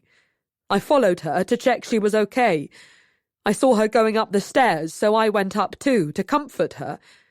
Max saw us coming out of the stable later on." Gerald's expression was full of pain. "He didn't want to be friends with me anymore, but he wouldn't let me have another friend either. He has to be the one people want to be around. He has to be Mr. Popular at any fucking cost." Lloyd swallowed. "What happened after Percy died?" "Max ramped it up. Told Jolyon and the others I'd been harassing her, which I never, ever did." He stared at us, his eyes full of tears, and I found that I believed him. "Dr. Razor found out and got him moved to Raleigh, away from me, but it was too late. I've been treated like shit ever since." I glanced at Lloyd, who looked crestfallen. He hadn't known any of this, I could tell. I felt a jolt of pity for him, but I knew we had to focus on Marta. Lloyd swallowed. "I'll talk to him. I don't know how much good it'll do, but if it means you won't tell anyone about Marta, I'll try. You've got 2 days." Gerald's voice was harsh. 2 days to get him to come to me and apologise for all that shit he's put me through, on his knees, or I'll go straight to the police about her. I'd enjoy that, after what they put me through before. "Don't tell me you haven't got the influence," he said loudly, as Lloyd started to argue, "because it won't wash. I've got the measure of both of you, okay? He never wanted Genevieve Locke for a second, the manipulative bastard. He wants you." There was a short silence, and then Gerald marched over to the door and opened it. "Get out," he told us, his eyes full of tears. He was still clutching the carrier bag full of his ripped-up artwork. "Get the fuck out of my room." Lloyd and I stumbled through the pitch dark to the main house and then up the stairs to Hilary, not speaking. The temperature had dropped, but my relief at reaching the warmth of the common room was short-lived. We were late for roll call, and Major Gregory gave us both a WP. "Where is Mr. Lynch?" he demanded. We guessed at once that Sammy had gone to the clock tower. "Perhaps he's got a late rugby practice, sir," said Lloyd feebly, but there were no games on Sunday evening, and Major Gregory knew it. "You will spend the evening in my office until Mr. Lynch returns," he said. So Lloyd and I were back on the hard chairs. It was maddening not to be able to take any action, given how little time we had. After about half an hour, Major Gregory began to make phone calls to different parts of the school in pursuit of Sammy. We listened as he phoned reception, the Straker Library, even the gatehouse. Finally, and very reluctantly, he phoned the SAN. "I see," he said curtly, after a short conversation with Dr. Razor. "Send him back as soon as you finished with him." Lloyd and I glanced at each other in surprise. "He's being treated for an allergic reaction," Major Gregory told us dismissively. "Go to dinner. Your WPs will be on Tuesday afternoon." Lloyd went straight to the dining hall in search of Max, but I had no appetite. I went to 1A, which was freezing cold, and tried to do my prep for the following day, but I was too full of worry about Marta, disgust at what Max and his cronies had done to Gerald, and tension about what might follow, to be able to concentrate. I hated my inability to do anything constructive, and knowing that Sammy was not in fact with Marta made it a lot worse.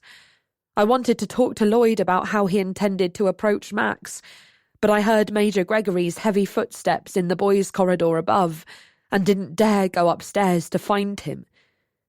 In the end, I went to bed very early, planning to sleep for a few hours and go to the clock tower in the middle of the night. I got out all of my warm clothes, some for me to wear and extra for Marta given the drop in temperature, and set my alarm for 2:00. I fell asleep almost immediately. I was awoken by the pressure of a body on the bed beside me. I jumped, shifting away. "Rose, it's me." It was Sammy, his voice soft. He sat down next to me on top of the blankets. I could just make out that he was wearing his overcoat and woolen hat. "Can I put the light on?" I nodded, and he switched on my bedside lamp. His face was pale, almost white, and his clothes were damp. "It's snowing," he said quietly. "How come Dr. Razor let you come back in the middle of the night?" "Dr. Razor? You were in the SAN." "No, I wasn't." Sammy frowned. "I've been with Marta." He pressed his lips together, and I saw a new, dire strain in his face. "Rosie, we have to tell someone about her. Tomorrow. It's gone too far." "What's happened?" I sat up, pulling my pyjamas straight. The mystery of the SAN could wait. Lloyd and I spoke to Gerald, and I think... "She's cut her arm," Sammy said. "But Lloyd took away..." "She pulled a spring out of her mattress," he interrupted me flatly, "and she used the sharp end to gouge several times into the skin of her bicep and remove a chunk of flesh about this big." He held his thumb and forefinger 2 centimetres apart, without looking at me. For a moment I could not speak. Then, "Did you help her?" He dragged his eyes from the opposite wall to find mine. "What do you think?" he asked quietly. He looked old, resentful. "What else have I ever done, Rose? I'm going to be a doctor." His voice cracked. "I know a bit of first aid, so I could just about stop the bleeding, and I could clean the wound, and I could make a bandage out of a spare shirt, and I could sit with her until it bled through the cotton, and I could compress it again, and clean it again, and wrap a new bandage around it." He let out a small sob. "But I couldn't make her say a word, Rose, or look at me for a single second, or persuade her to leave that awful room with me. Sammy, Sammy." Helplessly, I reached for him. He was freezing cold. A tear ran over the back of my hand.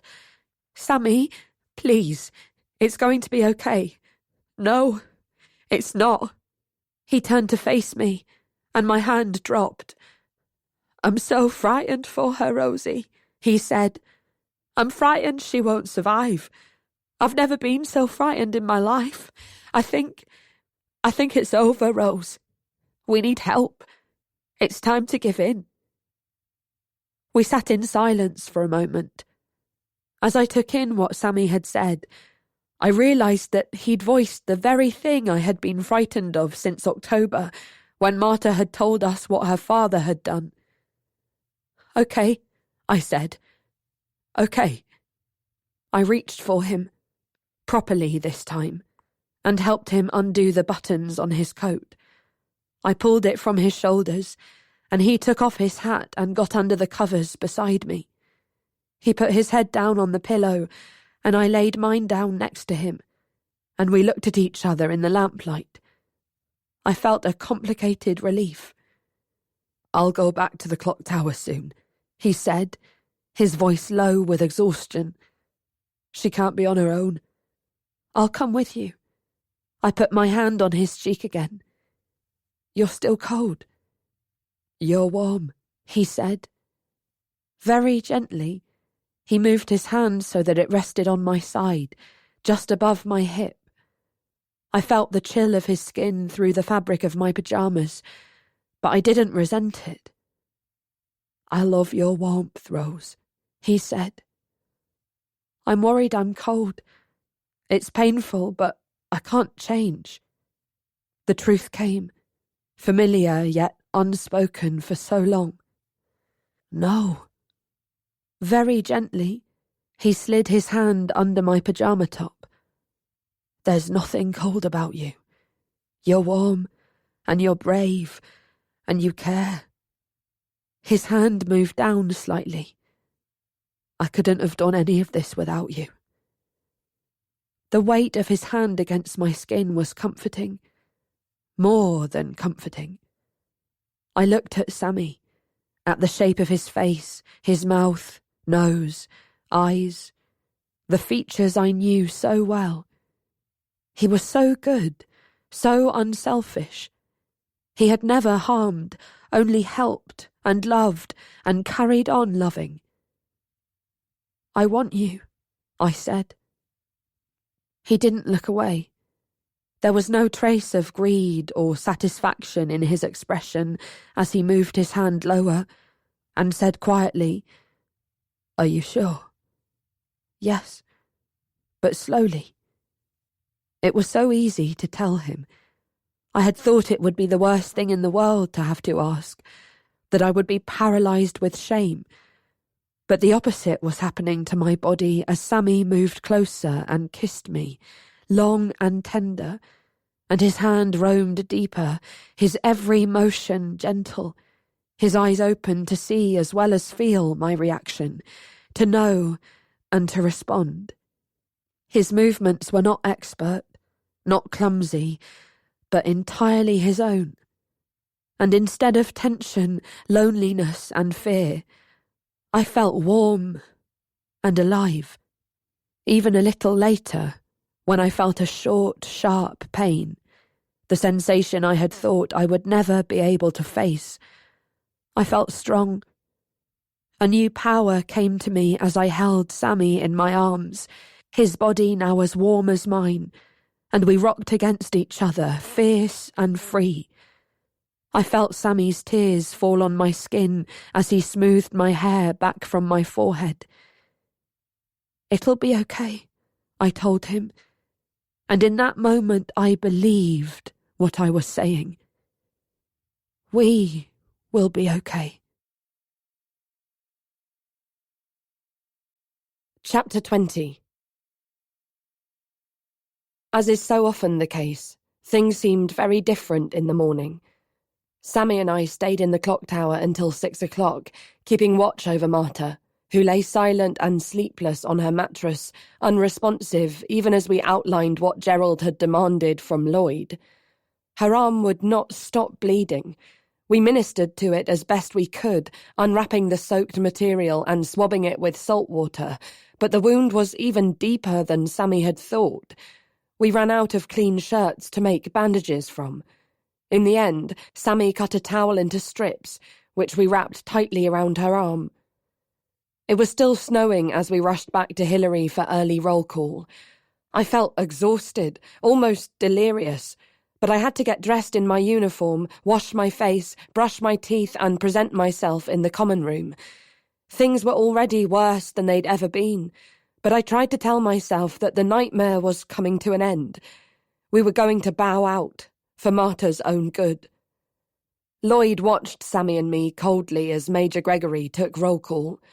Afterwards, as the herd started to move towards breakfast, he beckoned to us. I looked at Sammy, and he shrugged. Fine, the shrug seemed to say. Let's get it over with. We followed Lloyd to a quiet corridor 2 stories below Hillary. He paused next to a window, leaning on the radiator beneath it. I looked out at the grounds, now cloaked in whiteness beneath a heavy grey sky, and realised I'd completely forgotten to go to hockey that morning. Lloyd fixed Sammy with an unfriendly stare. You've made a quick recovery. I wasn't in the sand. How mysterious. Lloyd looked angry. I told you not to go to the clock tower. We have to follow a plan, Sammy. Yeah, right. Go along with your shit plans while she gets closer and closer to hacking off her own arm. Have you spoken to Max? I tried. He was too drunk. I took everything away Marta could have used to... Lloyd, we're going to tell someone where she is, Sammy interrupted. Rose and I have decided. We're going to tell someone today. Lloyd folded his arms, staring at us. Fuck me, he said after a few moments. That is the worst timing I've ever heard. Absolutely appalling. Lloyd, I said, she's hurting herself. We can't deal with it anymore. She's in danger, and you think turning her in will stop her doing that? Reckon she'll be looked after better by the other people, do you? Reckon they'll care more about her than we do? She needs medical help, Sammy said, his voice trembling. She needs treatment. She'd be sectioned, Lloyd said loudly. They'd take one look at her and section her. And that would be fine. If it got her the help she needs, it'd be for the best. Not every state-funded institution is evil, Lloyd, despite what you want us to think. Oh, give me a break. Lloyd spoke over Sammy, his tone harsh. You think you're so reasonable, don't you? So strategic. If I thought it'd help, he went on, pointing disdainfully at Sammy, I'd remind you that it wouldn't do your chances of getting into medical school any good if you were arrested. Have you ever totted up how many lies we've told to the police? Have you stopped to think about what it would look like for us to turn her in right now, just after Gerald found her, like our hands were forced? Sammy and I stared at him, horrified. No, I didn't think so. But none of that matters compared to what really gets to me, which is how fucking cowardly you two are. This isn't really about getting Marta help, is it? It's just that you two have got scared, just when she needs us most. I'm not scared for myself, Sammy retorted. I want to look after her myself, but she needs proper help. Yeah, and handing her over to the authorities without her permission is taking away the things she wants most, her freedom. Freedom to decide stuff for herself, Lloyd snapped. Oh, and do enlighten me. Who were you actually thinking of telling? Your precious mentor, I suppose? She'd help us. I'm sure she would. She's got a duty of care. I agree, she might help us. But you know what that duty of care means, Sammy? It means her telling other people. And other people means Dr. Wardlaw and the fucking police. And your parents. And you know what? If Dr. Razor's as caring as you seem to think, if she's as good and kind and reasonable as you say, what would she think of the state Marta's in? She's hardly going to think you've done a brilliant job looking after her, is she? If she saw her arm and the rest of the... Get away from me, he spat, as Sammy took a step towards him, his jaw clenched. Don't touch me, you idiot. You don't want anything else on your conscience, do you? At that moment the bell rang, shrill and unforgiving. Sammy stepped away from Lloyd, looking devastated. Lloyd glanced at his reflection in the window, straightening his tie. "We are not losing this battle," he told us. "Not on my watch. I'm going to talk to Max today. Fill Sammy in about that, will you?" he added to me, and strode away down the corridor. The sky cleared as the day continued, and winter sun glinted on the snow, sharp and brilliant. I sat next to the window in maths, feeling the chill of the air through the glass, trying to stay awake. I couldn't concentrate on my work, instead dwelling on the past 24 hours. Events were spiralling out of our control in a new and more frightening way than before. I tried to think about what was genuinely best for Marta. It had always been hard to separate this from the morass of other considerations that swirled around our decisions.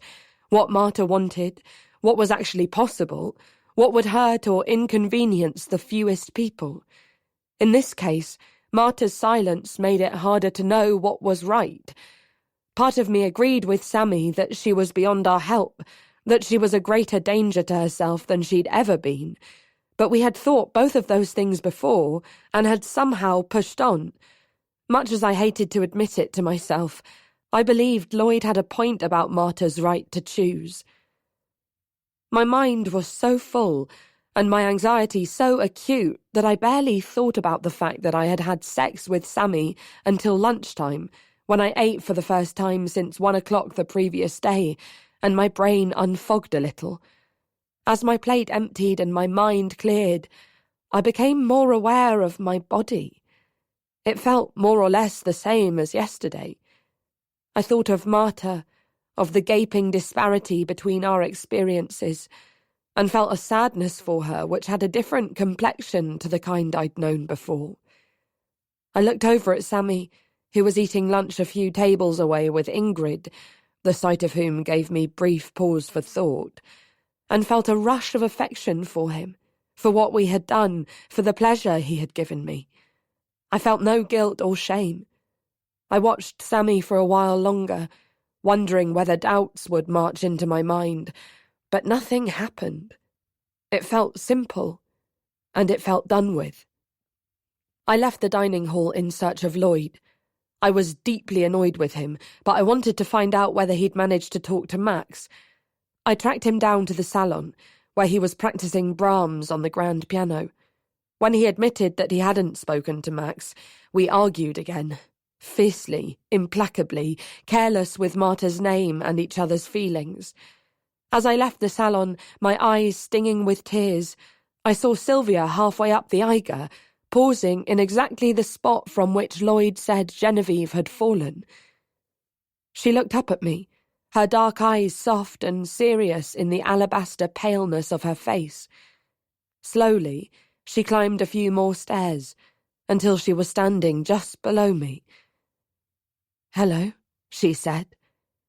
My vision was still blurred by incipient tears. "Hi. Is everything all right?" I began to see Sylvia more clearly. I recognised her expression as similar to when I'd fallen over during the hockey match. It was full of concern. "I'm fine," I said. Then, suddenly, "I'll come riding with you tomorrow," I told her. I wanted to mollify her, in case she'd heard Marta's name, but it was much more than that.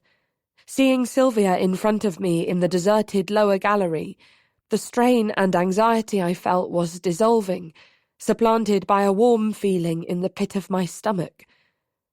"I've got a WP from Major Gregory, but after that—" Sylvia smiled, and for a moment she was a different person. "I'll speak to him," she said. "I'll tell him you're seconded to me. Then we'll have more daylight." I nodded.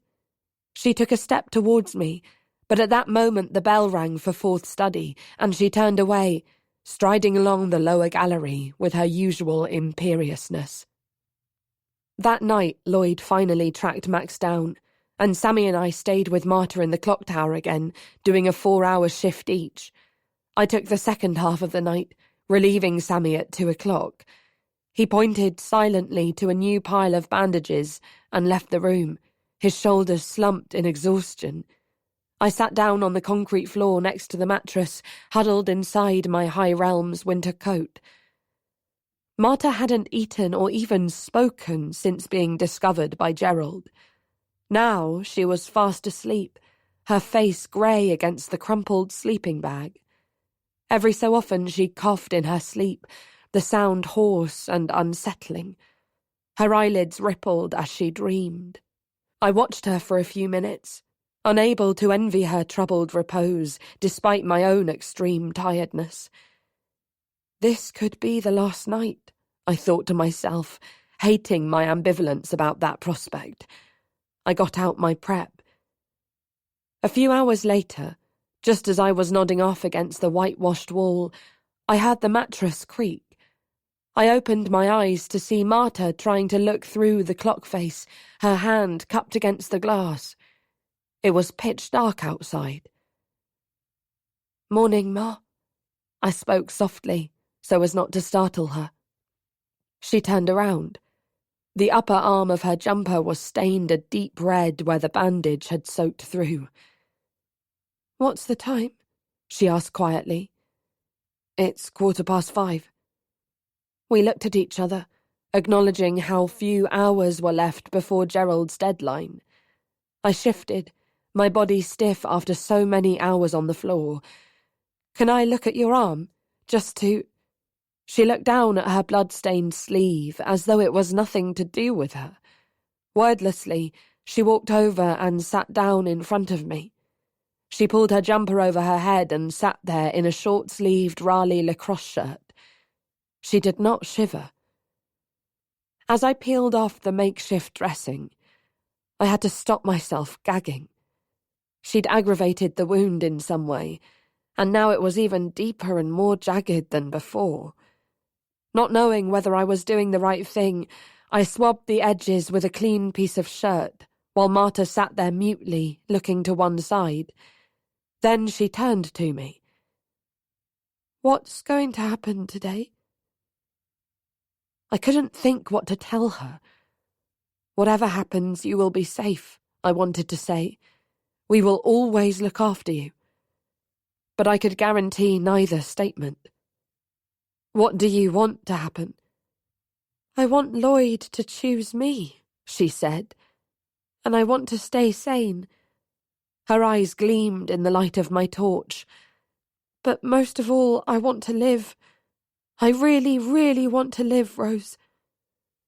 We sat together, the cold air pressing against us. I looked at Marta, trying to see her clearly, properly, objectively.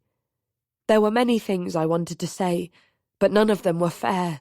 None of them were appropriate for her to hear in her current state. You want to live, but you're destroying yourself. You want to live, but at what cost? You want to live, but you don't care what happens to us. Then I realized that there was only one thing that mattered, and only one thing I could control. I reached for her hand. "I want you to live too," I said. The morning light came, and with it normal life in which I somehow had to participate. I mucked out the horses and went to hockey. It was getting harder and harder to feel any connection with my surroundings. The sense that we were running out of time, that by the end of the day we could all have been arrested or expelled or both, that all our efforts for Marta could have been for nothing, was pressing down on me like a giant pair of hands. My knees felt weak. I wanted to lie down in the snow and sleep for 100 years. Bella wouldn't allow me to practice with the team, instead ordering me to run 50 laps around the pitch as a punishment for missing the previous session. I stumbled around the perimeter, slipping on patches of compacted snow. The cold air stung my face. "Wake up," it seemed to say. "You need your wits about you." Then it was time for lessons, and I went to them. I listened to the mags, I wrote down answers, I handed in the bad prep I'd done, but everything felt as though it was happening to somebody else. At 11's, with 6 hours to go, I threw up in a bathroom on the 3rd floor, and then slumped on the linoleum, resting my aching head against the cool tiles of the wall. After that, and again at lunchtime, I went to look for Lloyd. He was nowhere to be found. I wanted an update to find out whether he had made any progress with Max, but there was no sign of either of them. The first lesson after lunch was English, but both Max and Lloyd were absent. Sylvia was late, and when she arrived, Miss Keppel immediately sent her to report Lloyd's absence to Major Gregory. Sammy and I stared at each other across the horseshoe of desks, unable to concentrate on our essays. I could tell that Sammy was just as terrified as I was. After class, Sammy and I trudged along the corridor towards the Eiger. We were exhausted, and our practice essays had been deemed substandard by Miss Keppel. I felt a quick tap on my shoulder and turned to find Sylvia behind me, her cheeks slightly flushed. "See you at the stables in 15 minutes? "What? We're going riding, remember?" "You're what?" Sammy looked scandalised. How could you right now? But Sylvia paid him no attention. "You said you'd come," she told me strictly. "I've worked it out with the Major. Now go and get changed." 20 minutes later, I met her outside the senior patrol stable. Sylvia was holding the halters of 2 horses, her own and a much smaller one. It was a pale grey, and looked almost sleepy as it stood patiently next to Cleopatra. The latter stamped restlessly, jerking her head against the halter. Sylvia patted her neck. "Relax," she told her, and she led the horses over to the mounting block. "On you get," she said, guiding the grey horse into position. "Beau's very chilled out," she added. I stood next to the mounting block, unsure what to do. Sylvia motioned encouragingly, but when I didn't move, her eyes narrowed. "You have sat on a horse before?" "No." She frowned. "But everyone at High Realms has riding lessons, as soon as they arrive. Everybody here knows the basics," she said, as though I were trying to trick her. "Well, I don't," I replied, irritated. "Gerald never offered us lessons." At the mention of Gerald's name, a flicker of something passed across her face, an emotion more acute than annoyance. "Well, there's no time like the present," she said after a moment. "Stand on your mounting block, put your left foot in that stirrup, and hoist yourself up." I stared at Beau, who blinked. "Nothing to do with me," she seemed to say. "But—" "Oh, come on, Rose," Sylvia snapped, as though I were about to spoil her plan. But she put her hand out for me to hold as I stepped hesitantly onto the mounting block, and didn't smirk as I swung myself clumsily onto Beau's back. I felt dizzy, far higher up than I had expected. My instinct was to lean forwards and put my arms around Beau's neck, or simply get off, but Sylvia had other ideas. "Put your foot in the other stirrup," she ordered, before hopping nimbly onto her own horse. Briefly, she showed me how to hold the reins and how to squeeze Beau's flanks with my heels. We proceeded sedately out of the courtyard, under the clock tower arch, and onto the path which ran alongside Donny Stream. Beau followed Cleopatra, so that I did not even need to steer. After a minute or so, Sylvia glanced behind her. "There's no need to look so worried," she said, her tone teasing. I smiled weakly, concentrating on staying upright on Beau's swaying back. I looked down at Donny Stream, unable to hear its usual pleasant gurgling sound, and saw that it had frozen over. We continued along the path for a mile or so, to the edge of the estate. Here Sylvia slid off Cleopatra and opened a gate for me to pass through. She jumped back onto her horse and grinned at me. "Ready to trot?" she asked, and clicked her tongue without waiting for an answer. Cleopatra set off at a smart pace, and my reins jerked as Beau followed. Suddenly we were going much faster, and the bouncing had become more like jolting. We were crossing a huge snowy field, and I was dazzled by the sun on the pure white of the ground. Then Sylvia was cantering, her hair flying out from under her hat as she rode towards a thicket of trees on the edge of a hill. My thighs were agony as I finally caught up with her, cold sweat stinging the back of my neck. "That wasn't funny." She shrugged. "Sorry," she said, unapologetically. She led me through the trees and onto a bridle path which snaked gently up the hill.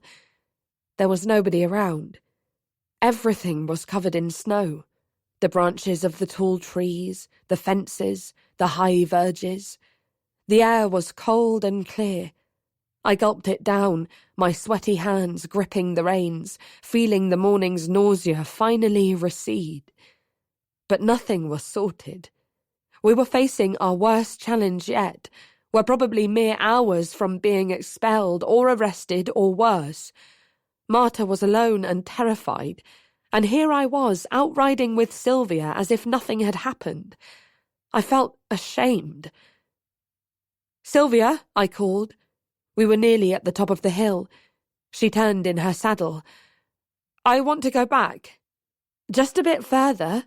The view's amazing at the top. That's Donny Stream, you know," she added, gesturing to a bright, sinuous river in the distance.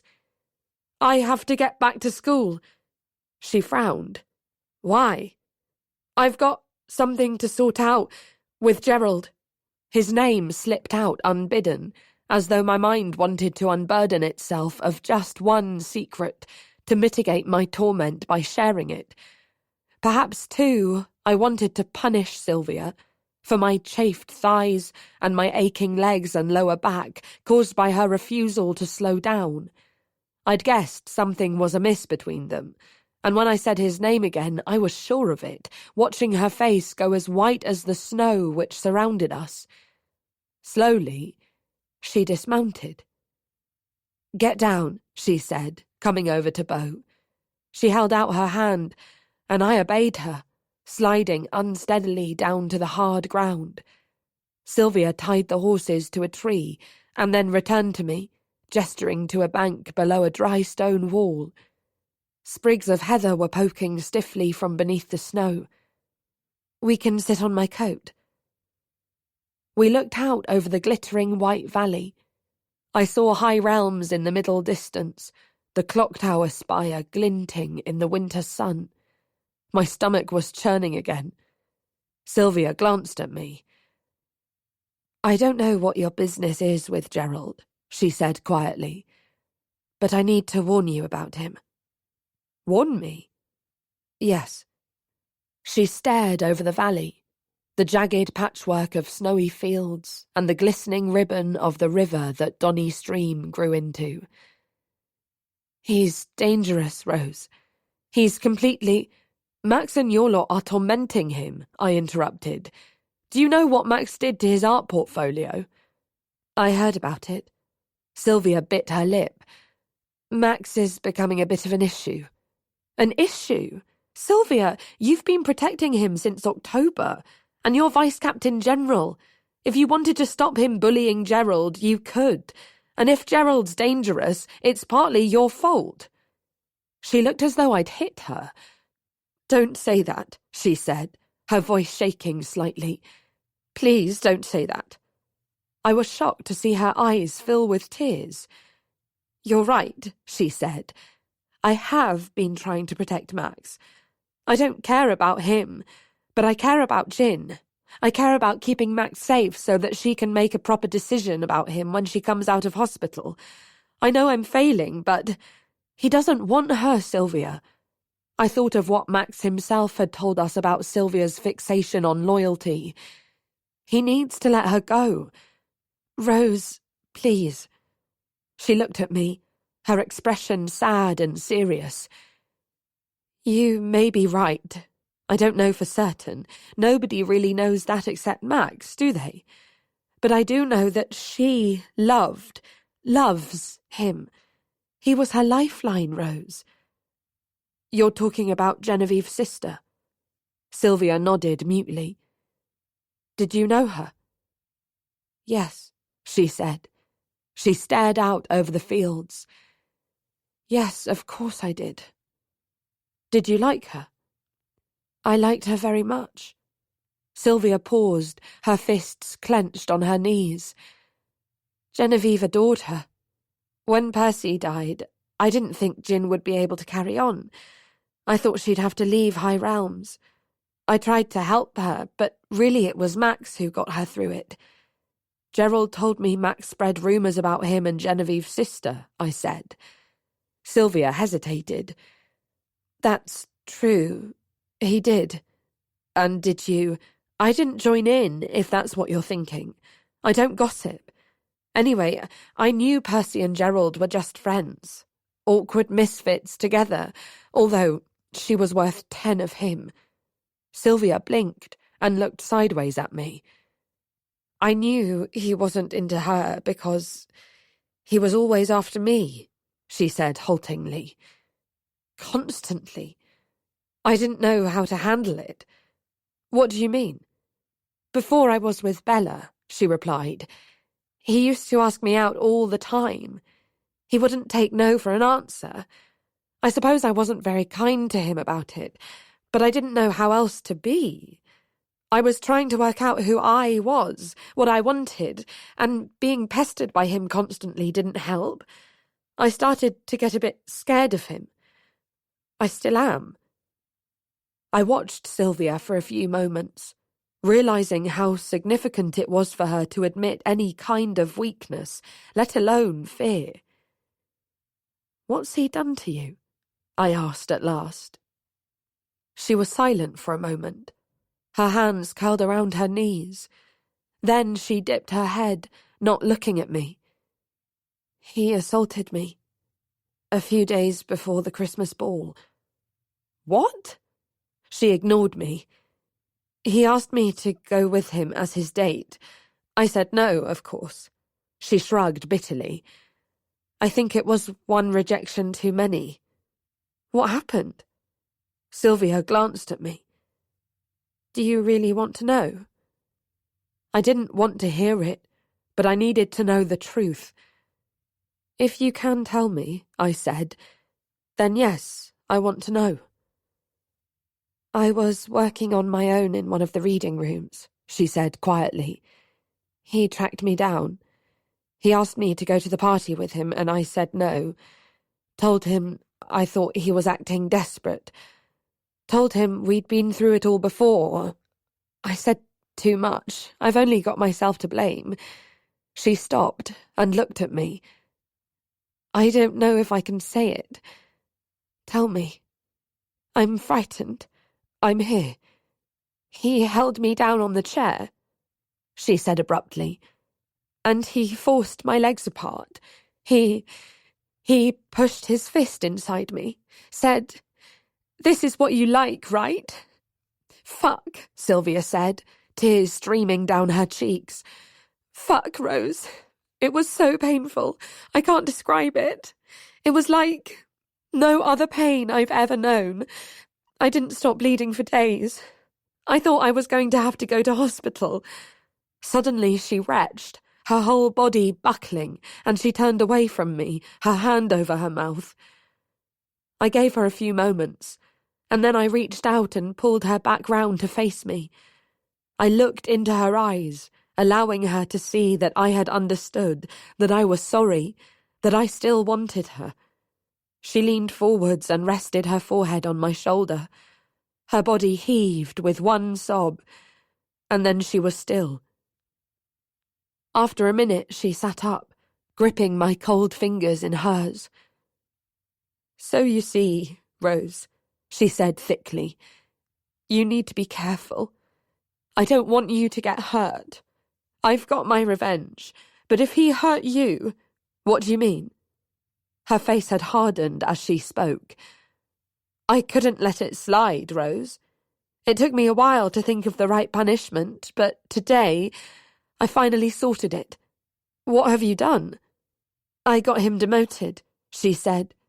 She wiped her eyes on her sleeve. "He's not in the senior patrol anymore. He's not head of horses." "How?" "It doesn't matter." She turned around, checking on the 2 horses. "They'll have taken away his gown by now," she said flatly. "Hey, what are you doing?" I'd scrambled to my feet. The knowledge of what Gerald had done to Sylvia, combined with his punishment, had filled me with a new kind of fear. I had to get back to school to intervene in whatever was going on between Lloyd, Max, and Gerald. "I've got to go," I said, looking down at her. "Right now. I can't explain," I told her as she started to protest. "But please, it's important. Please, Sylvia, help me get back." She stared at me. "Okay," she said after a few moments. "Let's go." We both rode back to High Realms on Cleopatra, leaving Beau tied up on the hillside. "I'll go back for him," Sylvia said, "and walk them both home." Home? I had never thought of High Realms as home. As we cantered into the small courtyard enclosed by the barns and workshop, I saw Lloyd up ahead, running towards Block C. I struggled to dismount from behind Sylvia. "Lloyd!" He turned around, looking puzzled. Then he saw me and came towards us, beaming. "Ro," he said, his eyes flicking between me and Sylvia. "Ro, what are you doing?" "I need to talk to you." I tumbled off Cleopatra's back, landing heavily on the gravel. Lloyd put out his hand to steady me. "Ro," he said again, "it's okay. I've done it. I've persuaded him. Everything's all right." I stared at him. "Everything's going to be all right," he repeated. "Sammy knows, too." "All right?" "Yes." I leaned against him for a moment, unable to believe he had managed it. "Max is looking for him now," Lloyd said, and I needed no further explanation. Max was apologizing to Gerald. Marta was safe for now. "Have you told her?" "I was just going there." Lloyd gripped my hand. "Come with me?" Sylvia frowned, her boots crunching on the gravel as she jumped down from Cleopatra. "What's going on?" she asked, but Lloyd and I were grinning at each other and did not reply. "Okay," she said after a moment. "I'm going to get a spare bridle and then—" "Thank you," I said, turning around. "Thank you so much for bringing me back." I took a step towards her and kissed her, long and hard, my hand gripping the back of her riding jacket. "See you later?" "Yes," she said, looking stunned. But Lloyd and I were already running away across the courtyard towards the stables and Block C. It is a mark of my naivety, stupidity even, that Lloyd's news drove from my mind both what Gerald had done to Sylvia and Sylvia's punishment of him. As we rushed into the stable, as we tugged at the plywood, even as we rushed up the concrete stairs, all I could think about was the relief, the joy that we were bringing Marta, the way her face would break into a smile when we told her, the gratitude she would feel. We had done it.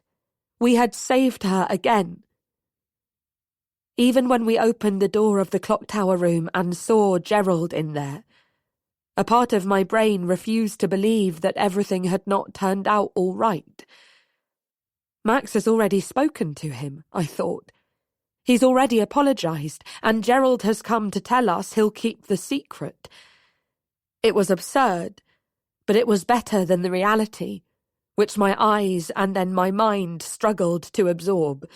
The clothes strewn on the floor, the tins that had been kicked aside and rolled into the corners, the empty and gleaming patch of floor where the mattress had moved or been moved over it. Whenever anything very bad has happened to me after that day, I remember the immediate, sickening nostalgia of that moment. I remember longing to be the person I had been 30 seconds before, running up the stairs with no knowledge of what Gerald had done. I didn't want to turn the clock back, but rather move to a different time zone entirely, a parallel region in which Gerald had made a different decision. It was a decision, and had not raped Marta. I remember that Lloyd took even longer to accept it, kept asking what was going on, saying he didn't understand, even when we saw the stain on the sleeping bag, even when Gerald stood up from the upturned bucket he'd been sitting on, head in hands, and saw that his belt was loose, that his chest and arms were smeared with blood from Marta's arm. "She fucking stinks," he told us. And then there was Marta. She was still sitting, lying, really, on the mattress, slumped against the wall, wearing the thin lacrosse t-shirt. The bandage had fallen off her arm, and the wound was leaking blood down to her wrist and over the towel she'd pulled over the lower half of her body. She looked up, but didn't seem to recognise me at first. Gerald ran away. Lloyd and I sat with Marta, not saying anything. I remember that Lloyd went to fill the basin with water and wordlessly put it next to Marta as though it was what she needed first. I remember thinking that she wouldn't want anyone near her and keeping my distance, only asking once whether there was anything I could do for her. "Sit with me," she said quietly, and so I moved onto the mattress, sitting against the wall about a foot away from her. She curled up and rested her head in my lap. After a few minutes, when I was sure it wouldn't startle her, I put my hand on her head and stroked her cropped hair, trying to transmit tenderness through her scalp. We'd washed her hair just 2 days ago. A few hours later, Marta asked Lloyd and me to leave. We were reluctant, but it seemed cruel to argue with her. As we walked numbly through the hexagon, we heard someone calling our names, and I saw Sammy burst out of the sand and run towards us. "Guys," he said, breathless and sweaty. "Guys, something's happened." We looked at him, silent and heartbroken, and said nothing. Sammy didn't seem to register our distress. "It's Professor DeLuca," he said. "He's had another stroke, a bad one. He's in hospital. He's unconscious. Dr. Reza said she thinks it's very likely, that he'll die." He stared at us, oblivious to our grief-stricken stupefaction, and spoke with reproachful urgency. "Don't you see? If he dies, Marta will be free. Genevieve's already forgiven her. She's not going to be prosecuted. It'll be over," Sammy said, his eyes shining. "This whole thing, this whole nightmare, it'll be over forever." He reached for me and Lloyd, an arm around each of our shoulders, and pulled us towards him. "I love her," he said into Lloyd's coat. His voice was muffled, but I heard his relief, his ecstasy, even as something inside me broke. "I've always loved her. The minute she's free, I'll tell her. I'm going to tell her how much I love her." Part 4. Chapter 21. If there is such a thing as a picturesque brawl, it took place at High Realms on a bitterly cold evening in January 2000. The fight started on the snowy grass of the hexagon. Seconds after Lloyd and I told Sammy what Gerald had done, we glimpsed him trying to sneak back into Columbus House. Sammy and Lloyd ran to him, dragging him back down the steps and into the middle of the courtyard. Blood spattered across the snow as Lloyd broke Gerald's nose with his first punch. The second strike was Gerald on Sammy, a blow which flung Sammy face first into the snow. Then Gerald ran, blood flying from his nose. We chased him through the labyrinth, down Chapel Passage and onto the drive. It was dusk, the sky a deep blue, the moon rising over the main house. Patches of ice were forming on the ground. I remember skidding to a halt as Lloyd and Sammy caught up with Gerald. I looked past the three of them to the gatehouse. Beyond it was the road, and beyond the road were the high and peaceful hills of North Devon, their contours so familiar now. Leave this place, I thought. Run away. "Help us, Rose," Sammy snarled. And I did. We got Gerald under the arms and pulled him bodily up the steps of the chapel. Nobody stopped us because nobody was there.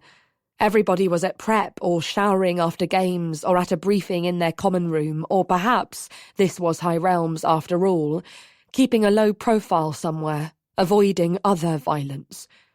I remember reaching behind me to push open the door, my fingers clammy on the gnarled wood, and the three of us hauling Gerald into the freezing and deserted antechapel.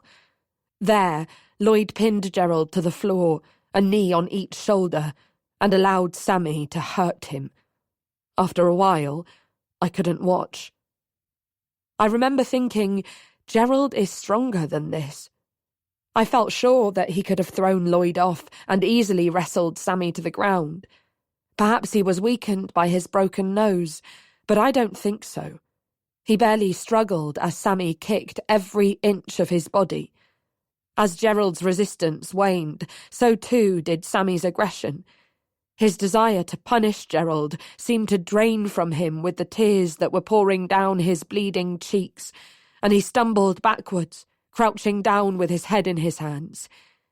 "If you go near her again, I'll kill you," he moaned, and as I looked down at Gerald trapped beneath Lloyd, I knew that we had broken him. Then Gerald did throw Lloyd off, but he didn't try to run away again. Instead, he made for the tight spiral stairs which led to the organ loft. Despite his injuries, he got up them quickly. Lloyd chased him, yelling for Sammy and me as he realised or guessed what Gerald was planning, and Sammy and I scrambled up the stairs too and joined Lloyd in that tiny organ loft, and together the three of us pulled Gerald back from the railing over which he was trying to climb with a view to throwing himself, head first, into the nave of the chapel. We sat together on the cold floor of the antechapel for half an hour after Gerald had stumbled away, until our next steps became urgent and unavoidable. Lloyd would take Sammy to the San. His lip was so badly split that it would need stitches, and I would go to Marta. "Don't tell her about her father," Sammy implored me, and I nodded. I would go to Marta. I will go, I told myself over and over again, as I stalled by going up to Hilary to change my blood-stained clothes. I will go to see her, I pledged as I dropped into the dining hall. It was my turn to get Marta's supper, after all, even as I sat there eating food I wasn't hungry for, even as I felt Sylvia's hand brush my shoulder as she passed me. After supper, I walked straight out of the front door of the main house and across the drive, not bothering to use the back route even though it was late. I wanted somebody to stop me, but nobody did. Evening duty had finished, and the stables were quiet. Even as I entered the clock tower room, I wanted to leave. I hoped that Marta would tell me to go.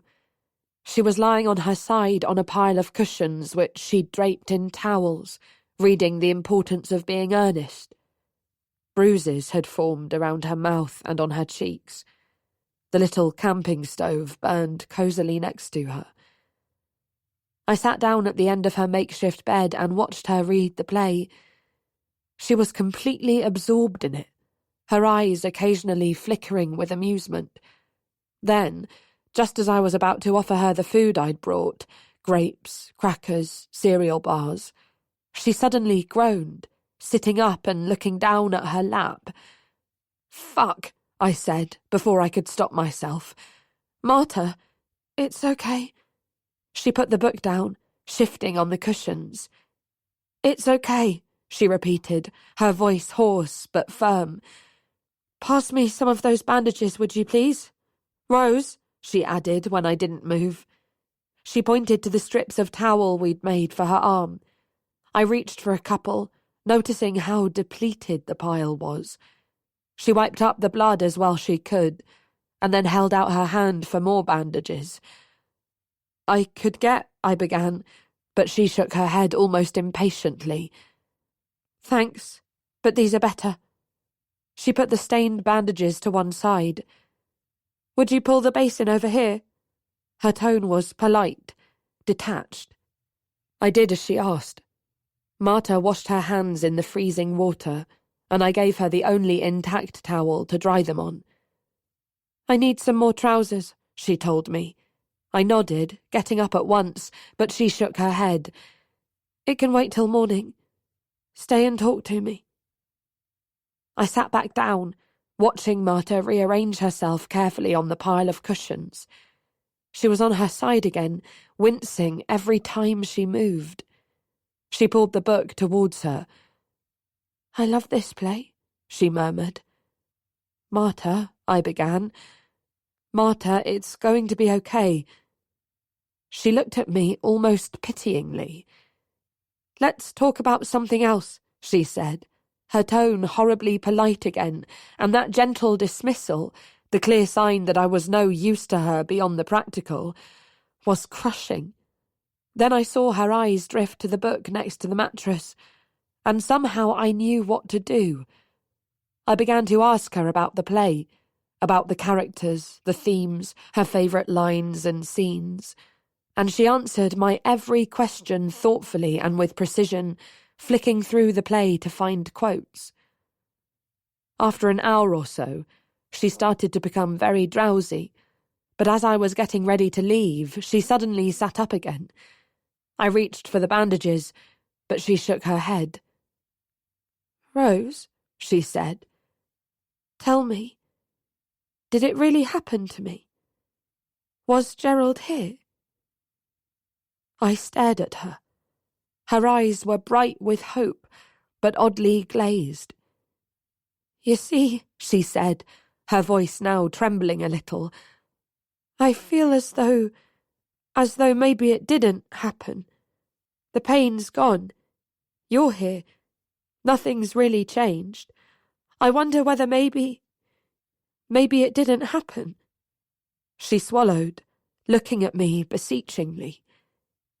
"Did it?" There was a long silence.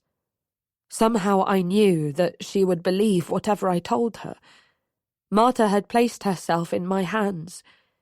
If I told her Gerald hadn't come here, hadn't raped her, she would accept the untruth as fact, as her living memory, as the real past rather than fiction. It would bring her comfort. She would eat, she would sleep. The lie could be my gift to her, my atonement for failing to protect her. I'd told so many lies, but I couldn't do it. "I'm sorry," I said. "I'm so sorry, Marta. He was here. He forced you to have sex with him. That's why you're bleeding. We're going to help you. You're not alone." "Shut up." Her voice reeked of disappointment. She looked down at her bruised and swollen wrists, at the stains in her lap. The glaze had dissipated from her eyes, and we shared the same reality again.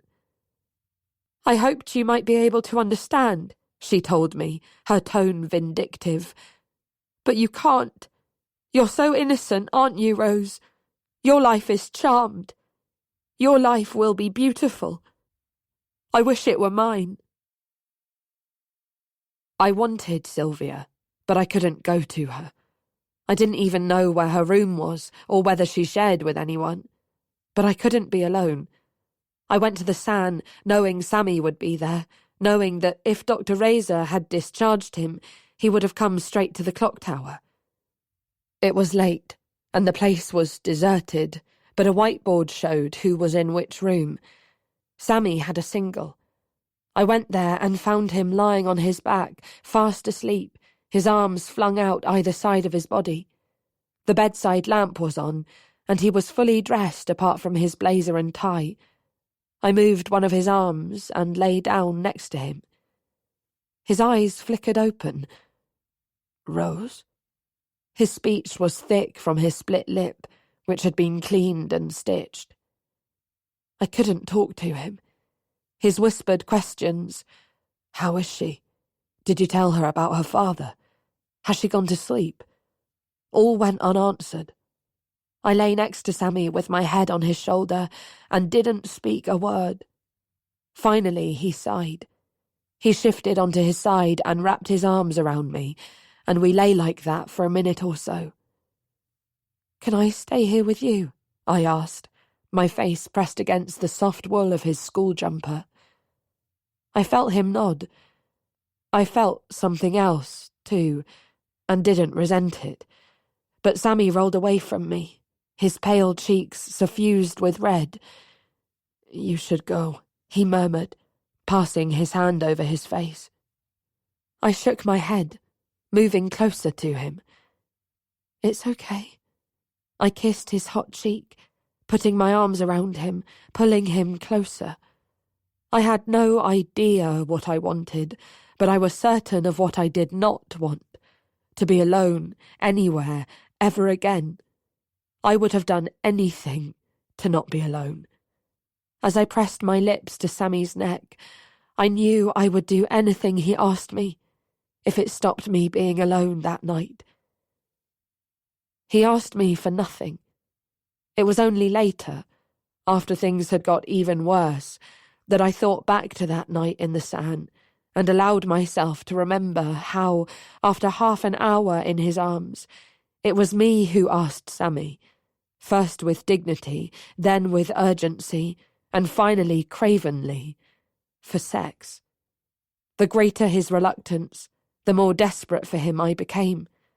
I felt as though nothing would comfort me that night apart from Sammy giving me what I wanted. When he finally consented, I wanted it no less. I was seeking the same power I'd felt 3 nights previously, all the power Marta knew she'd lost and resented me for possessing. But that night, that second time, although there was no pain, I felt no pleasure, no power. I felt nothing at all, only a hollowness, an unconquerable dismay and regret that the real power I could have wielded that night, the power to make Marta believe that Gerald hadn't touched her, had been beyond me. I could have saved her, but I had summoned her back to this world. Already on that night, I knew that my cruelty would haunt me forever. Chapter 22. "Wake up, Rose." The words were whispered and urgent. "Wake up." I sat up, squinting against the light spilling into the room from the corridor. Next to me, Sammy rolled over, sighing in his sleep. Dr. Razor was standing next to the bed, wearing a dressing gown. "Major Gregory is here," she said. She reached down and put her hand against Sammy's cheek. "Wake up, Sammy. Major Gregory wants to speak to you both." Her expression was impassive as we pulled on our clothes. "You were missing at late roll call," she told me. "It's 1 o'clock in the morning. He says he's been looking for you." I buttoned my cardigan, trying to stop my hand shaking.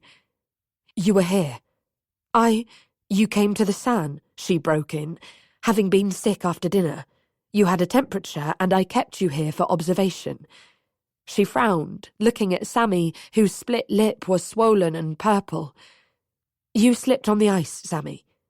He was fumbling with his tie, looking up at her as trustfully as a child.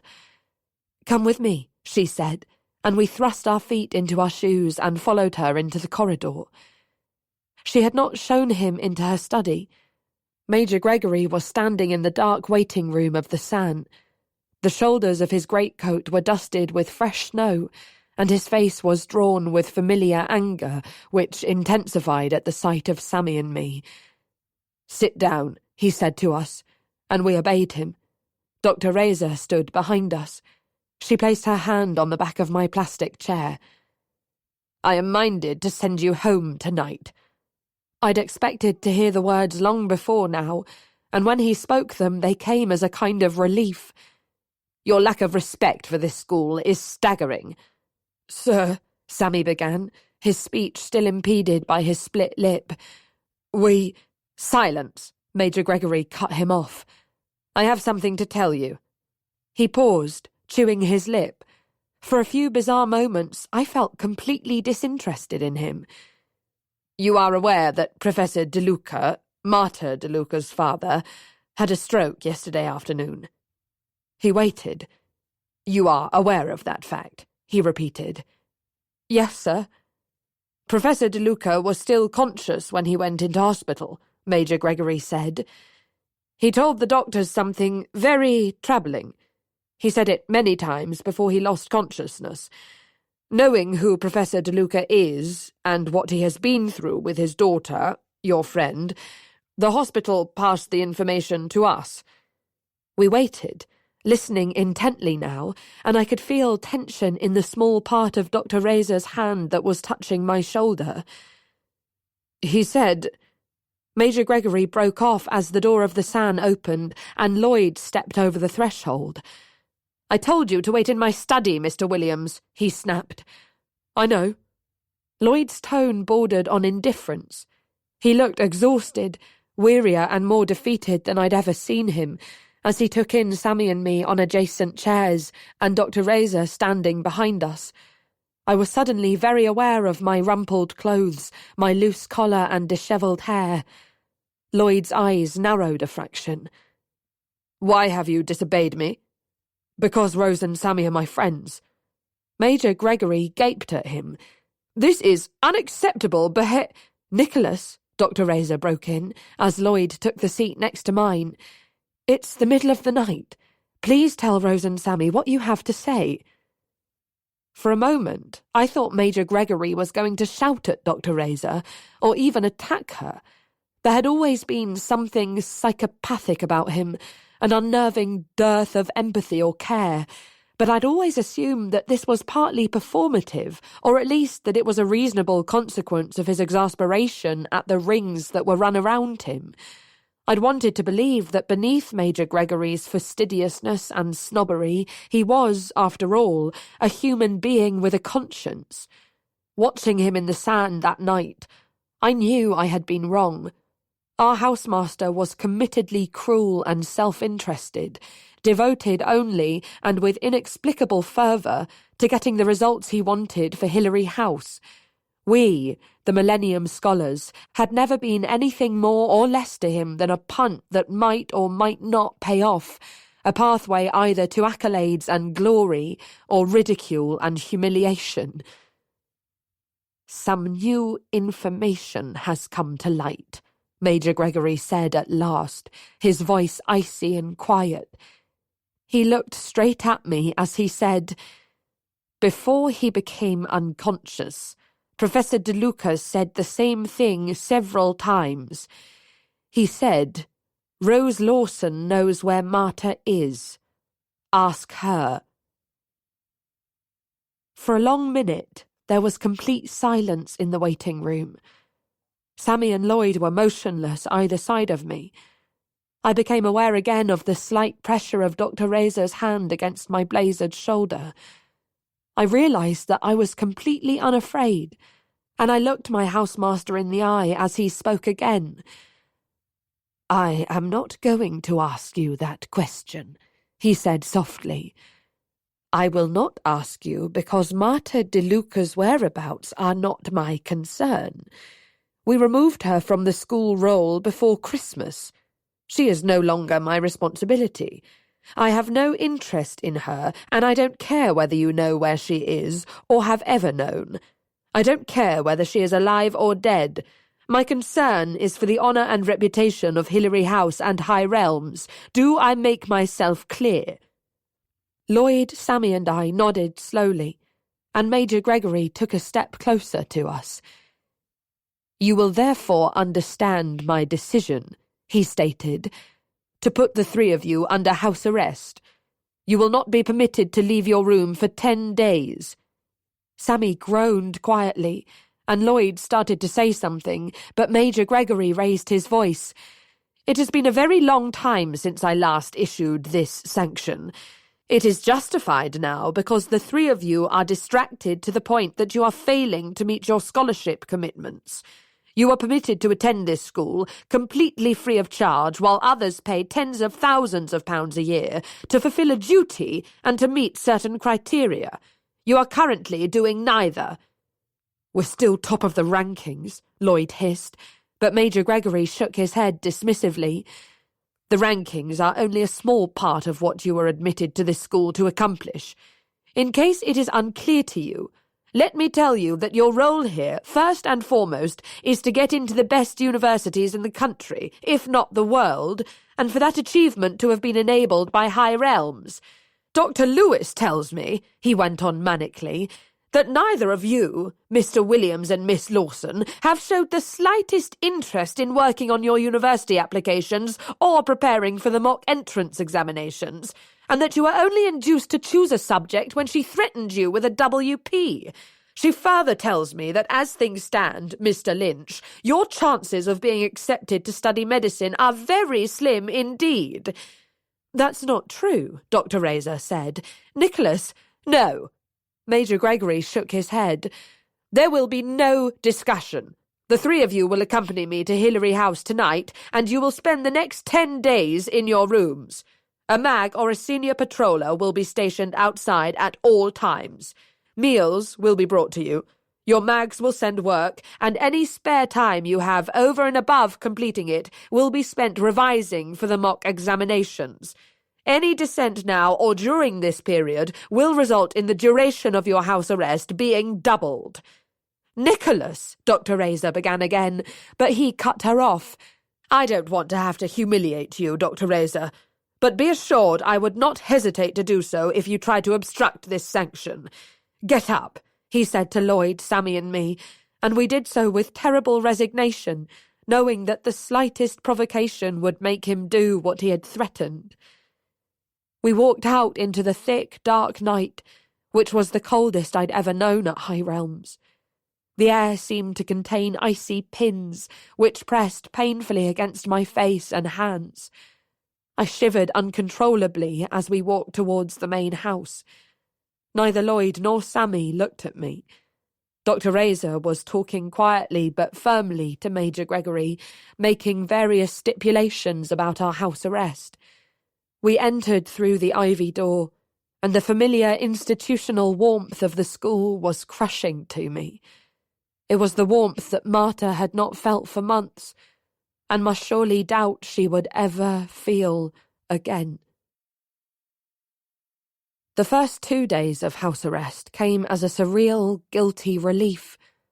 I was so tired that the extra sleep was welcome. With visiting Marta and morning duty off the cards, I could sleep until the rising bell rang at 6:15, and then lie in until 8:30, when Major Gregory came to 1A with the day's work. On the first morning, I opened the door to him in my dressing gown, a mistake I would not repeat. He immediately tacked 2 days onto the original 10, for Lloyd and Sammy, as well as for me. After my physical energy had replenished a little, and I was able to see my situation more clearly, I began to struggle. The events of the past few days replayed themselves over and over in my mind, their horror sharpening every time. Most often, I ran through the last conversation I'd had with Marta, and the way I had failed her. To be forced to abandon her without an explanation was bad enough, but for this to happen off the back of such a severance of trust gave me a feeling of guilt so overpowering that I was sick, several times a day, in the waste paper bin in 1A.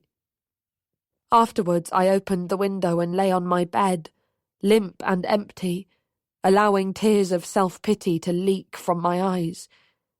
1A grew cold, and I wanted it to. I wanted to suffer.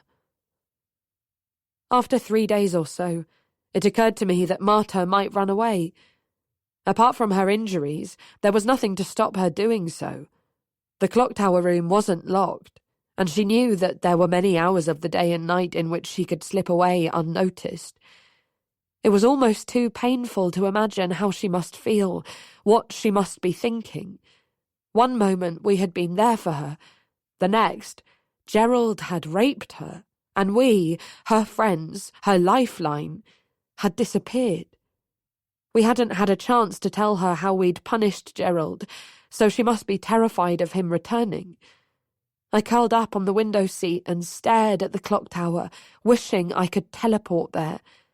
I tried to remember how much food and water Marta had. In my heart of hearts, I knew that worrying about provisions was a waste of time. Marta would not be eating.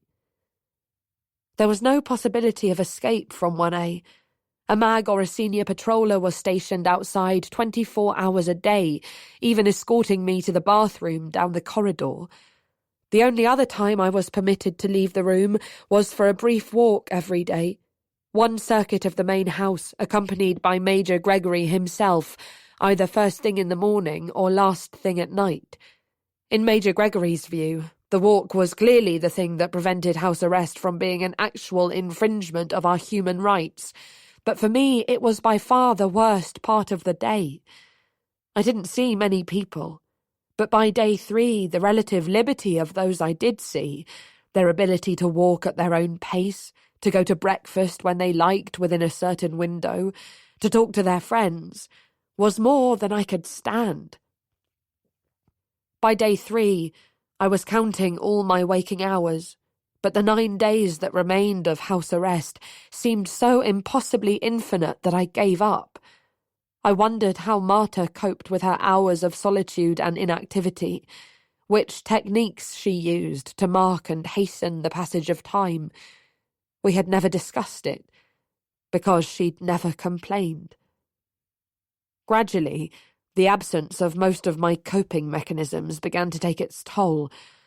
I hadn't realised the extent to which I'd been sustained by the unabating schedule of high realms.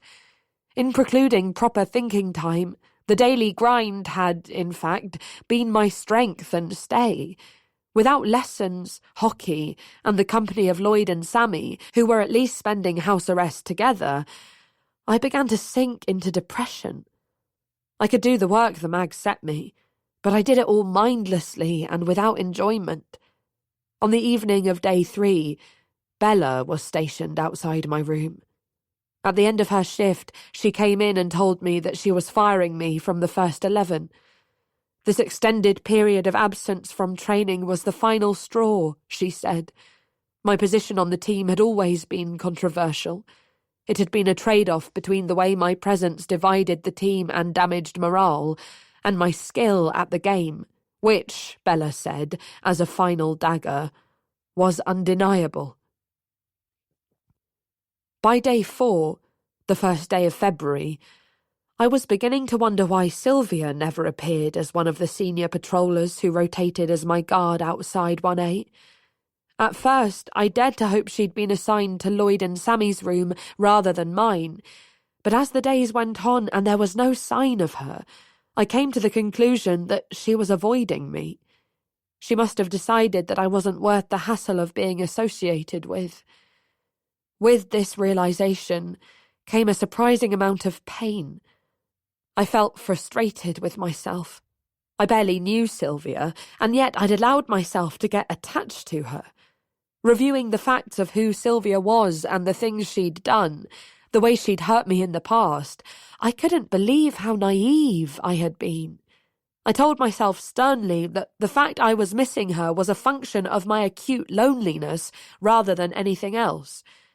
When I realised that I was still yearning for her, I forced myself to remember that her demotion of Gerald had tipped him over the edge, with shattering consequences.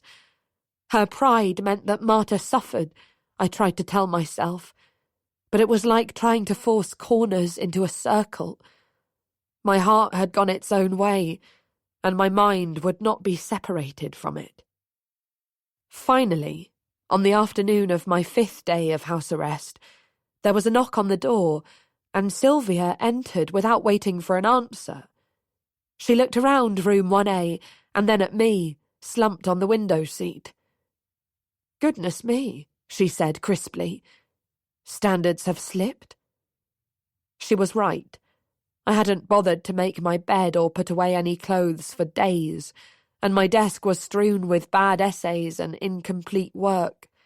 I'd swapped my uniform for a tracksuit as soon as Major Gregory left that morning, and had not washed my hair since the start of house arrest. Sylvia, meanwhile, was immaculately dressed in her uniform and Vice-Captain General gown. She was fresh from lessons, from action and purpose, and I could not bear it. "I can't stay long," she said briskly, advancing to the middle of the room. "I've got something to tell you." I had no appetite for news, which would surely be bad. I went to my bed and curled up facing the wall.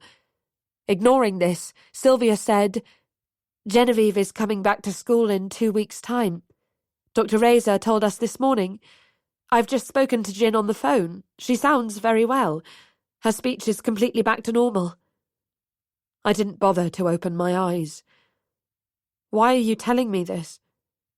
"I thought you'd be interested." I did not reply. There was no chance that Genevieve's return to High Realms could impact me in any way but negatively. I could not imagine seeing her. The person with whom the nightmare my life had become had started. As if from far away, I heard Sylvia say, "Jin coming back is good news on several fronts." "I'm happy for you," I said mechanically, still staring at the wall. "You'll have your best friend back." "Well, yes." There was unmistakable joy in Sylvia's voice. I heard a creak as she sat down on the window seat. "I've missed Jin very much. That's why I'm organising a party to celebrate the announcement of her return." "Right. It's going to be on Saturday night. It's the first Saturday of the month, so all the mags will be at the pub. We're going to host it in Raleigh Common Room. It's the biggest one." "I'll be thinking of you." "Perhaps I should be clearer," Sylvia said loudly. "I am throwing a party on Saturday night which the entire sixth form will attend. All the mags, including Major Gregory, will be at the pub in Lynmouth until gone midnight." I let her words sink in, and then I rolled over and stared at her. She'd shrugged off her gown and was sitting on the window seat with her legs crossed, surrounded by its black folds. Behind her, the sky was a clear, cloudless blue. She looked at me steadily. "Is there anyone else you would like me to tell about this?" I swallowed. My mouth was very dry. "Lloyd and Sammy," I said. Sylvia nodded. Slowly, I sat up. Realising the significance of what she'd told me was like sinking into a bath, cooled only by nagging incredulity and confusion. "Why are you doing this?" I whispered, and within seconds she was beside me, kissing me hungrily, tenderly, for a very long time. The feel of her, the smell of her after so many hours of isolation was dizzying, overpowering. She was fresh air after days of suffocation. She was softness after the hard stone of solitude. As she kissed me, her power seemed to flow into me, restoring some of the hope I thought I'd lost forever. Sometime later, we sat next to each other on my bed with our backs against the wall. I let my head rest on her shoulder. "Why didn't you come sooner?" I asked, hating how plaintive I sounded. "I had to be very careful," she replied. "Bella and the others, they know there's something going on between us. It took me a few days to have the right conversations. I needed to make sure we'd be safe, today and going forwards. One visit isn't enough for me, Rose." I closed my eyes, feeling tears rising. "Nor me." "This is very hard for you," she said softly. Her lips brushed my hairline, and then she lifted my chin so that we could look at each other. Her eyes were the rich, dark brown I remembered, but for the first time I noticed that they contained tiny flecks of green. "Trust me," she said. "Trust me to get you through this, Rose, because I swear to you that I can." After that, she came every day. Her influence within the senior patrol was such that they protected our time together by distracting Major Gregory and the other mags. They did so with practiced deftness and total dedication. When I expressed my surprise at her colleagues' willingness to do this, Sylvia shrugged. "We've always helped each other," she said, but I knew that what they were doing was above and beyond the norm. She didn't ask me why the boys and I had been placed under house arrest. She held Major Gregory in almost total contempt, But I was also realising that she wasn't an inquisitive person. If confidences weren't forthcoming, it wasn't her style to coax or niggle. She told me she'd been at boarding school since she was 7, and I came to understand that her way of caring was primarily determined by that fact. People were paid to care for Sylvia, to feed her, to wash her clothes, to provide her with an education the world envied. But they were not paid to care about her, to be more than perfunctorily interested in her emotional well-being.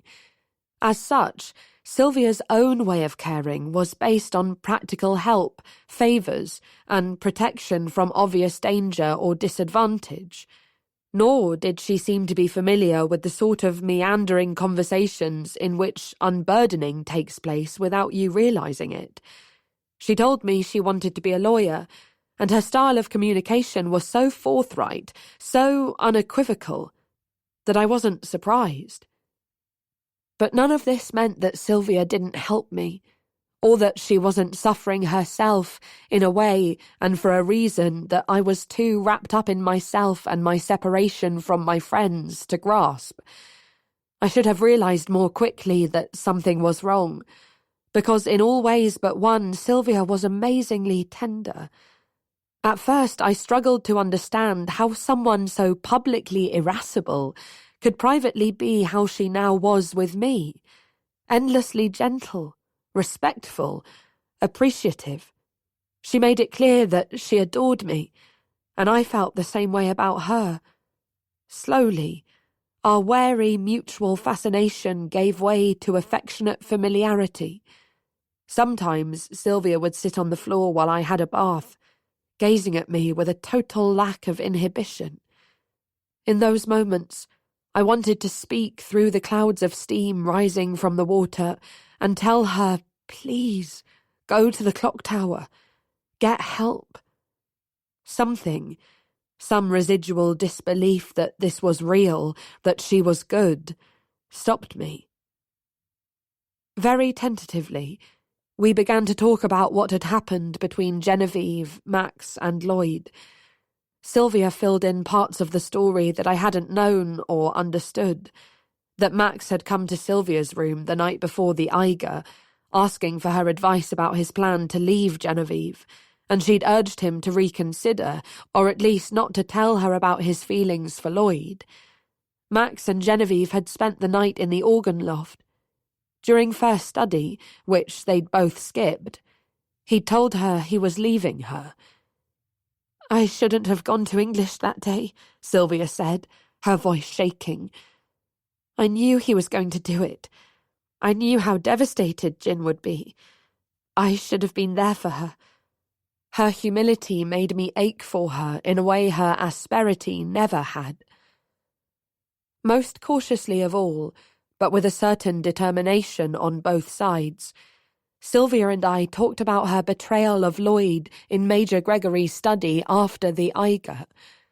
More cracks appeared in Sylvia's pride as she told me how much she regretted what she'd done. I was so terrified. I thought Jin was dying. I thought I'd lost her forever. I'd never been spineless before that, and I hope I never will be again. She paused, her eyes full of tears. As soon as I said it, I realised you didn't know that Genevieve had seen Max and Lloyd together, and I knew you had to find out, that nothing would make sense until you did. Do you remember calling out my hypocrisy the morning after the Eiger? I nodded. Nobody had ever confronted me like that before. It jolted me. It made me think. I'd always been curious about you, but right there and then I realised I wanted you. She paused again and spoke with difficulty. You know, I tried to persuade Max to stay with Jin because I genuinely thought it was best. I thought it was right to stick with people no matter what. Now I know that might be true for friendship, but it's not true for romantic love. If that fails, you can't stay with the person. I was all muddled up, Rose, and that's why I didn't leave Bella sooner and come to you. I realised I wanted you." The words made me shiver with joy, but soon afterwards Sylvia had to go. It was the day before the party, and she told me she had things to sort out. The following morning she told me that everything was arranged, that Lloyd and Sammy had been briefed, that they would come to my room at 10 o'clock when the party would be in full swing. "You'll have an hour and a half together," she said. "You must have missed them so much." My reconciliation with Lloyd and Sammy might have been joyful and more long-lasting had it not been for the fact that we were desperate to see Marta. The boys came to 1A at the appointed time, wearing their thick coats and boots, and after they'd both hugged me, brusquely in Lloyd's case, more warmly in Sammy's, we set off through the dark, deserted school, hearing the thud of music coming from Raleigh House. The familiarity of slipping out of the ivy door was bracing, despite my fear about what we would find in the clock tower. As we crossed the rugby pitches, I started to run, and Lloyd and Sammy followed me, the wind driving against our faces. As we approached the clock tower arch, Lloyd reached for my arm. "If she's not in there, don't panic," he told me. The horses stamped restlessly as we entered Block C. We wiped the rain from our faces, and Lloyd led the way upstairs. The closer we got to the clock tower room, the more certain I was that the room would be empty, that Marta had run away. Then Lloyd pushed the door open, and we saw our friend. She was crouched in the far corner of the room, surrounded by screwed-up pieces of paper, writing something in her notebook. She barely glanced up as we entered. "Marta." Sammy went to her immediately, crouching down in front of her. "Ma, we're sorry. We can explain." He broke off, staring at the piece of paper she was writing on. "What are you doing?" She didn't answer, instead bending over and writing more feverishly. She muttered something to herself, running her free hand through her hair. Lloyd shone his torch on her, and she looked up in alarm, a tiny animal in headlights. Her face was very dirty. "What are you doing, Marta?" he asked, his voice very loud and clear. To my surprise, she smiled at him. "I'm writing a letter," she said. "Will you post it for me when it's done?" Lloyd glanced at me. Marta was behaving as though we had last seen her 10 minutes rather than 10 days ago. Before we could say anything, she looked directly at Lloyd. "Will you?" she repeated. He blinked, and then seemed to pull himself together. "Well, maybe. You're a missing person, remember?" He paused. "Who's the letter to?" "My father," Marta replied. She was looking up at him, still smiling. "I'm not going to be a missing person for much longer, Lloyd. I'm getting out of here." She bent over the letter again. Lloyd, Sammy and I looked at each other uneasily, and with a distinct sense of anticlimax. Sammy was patrolling the clock tower room, biting his nails, looking at Marta's possessions as if they were dangerous. Lloyd cleared his throat. "So, Ma, what are you saying to your dad? I thought you didn't want to have any contact with him." I admired him for staying calm because I felt the opposite, watching Marta scrawl her letter. She still hadn't looked at Sammy or me. "I'm doing him a deal," she said. "It's what I should have done all along. I'm telling him that I won't tell the police about what he did to me if he promises to leave me alone." "Right." Lloyd bit his lip. "And how do you think he'll take that?" "Well, I don't know," Marta said. She paused in her writing, looking thoughtful. "But I'm making myself very clear to him, Lloyd. I'm explaining exactly how he made me feel, and why what he did was wrong. I've had plenty of time to think about it, after all." She laughed. "I wrote a letter to my friend Rose, too, when we fell out. It helped then, so I thought I'd try it again." There was a short silence. Sammy stopped pacing and glanced between me and Marta, clearly confused. "Marta," he said, pointing at me, "Rose is here. Didn't you see her come in?" Marta bent lower over her letter, still writing frantically. Marta, Sammy said, more urgently this time. She shot me a look out of the corner of her eye and shook her head. That's not Rose, she said. Lloyd stood over Marta, his arms folded as Sammy knelt down next to her. He beckoned me over, and I bent down next to Lloyd and Sammy. Marta, Sammy said again. Rose is here. It's me, Ma, I repeated, trying to look her in the eye. She looked at me properly then, her eyes blank. It's nice you've come to visit me, she said politely, but don't tell anyone I'm here, will you? For a moment Sammy looked relieved, but Lloyd frowned. He crouched down. Who's that, Marta? He asked, pointing at Sammy. Can you tell me his name? What the Sammy began, as Marta shook her head, smiling peaceably at Lloyd. I don't know him, she said. Lloyd swallowed. And do you know who I am? He asked, his voice slightly hoarse. Of course.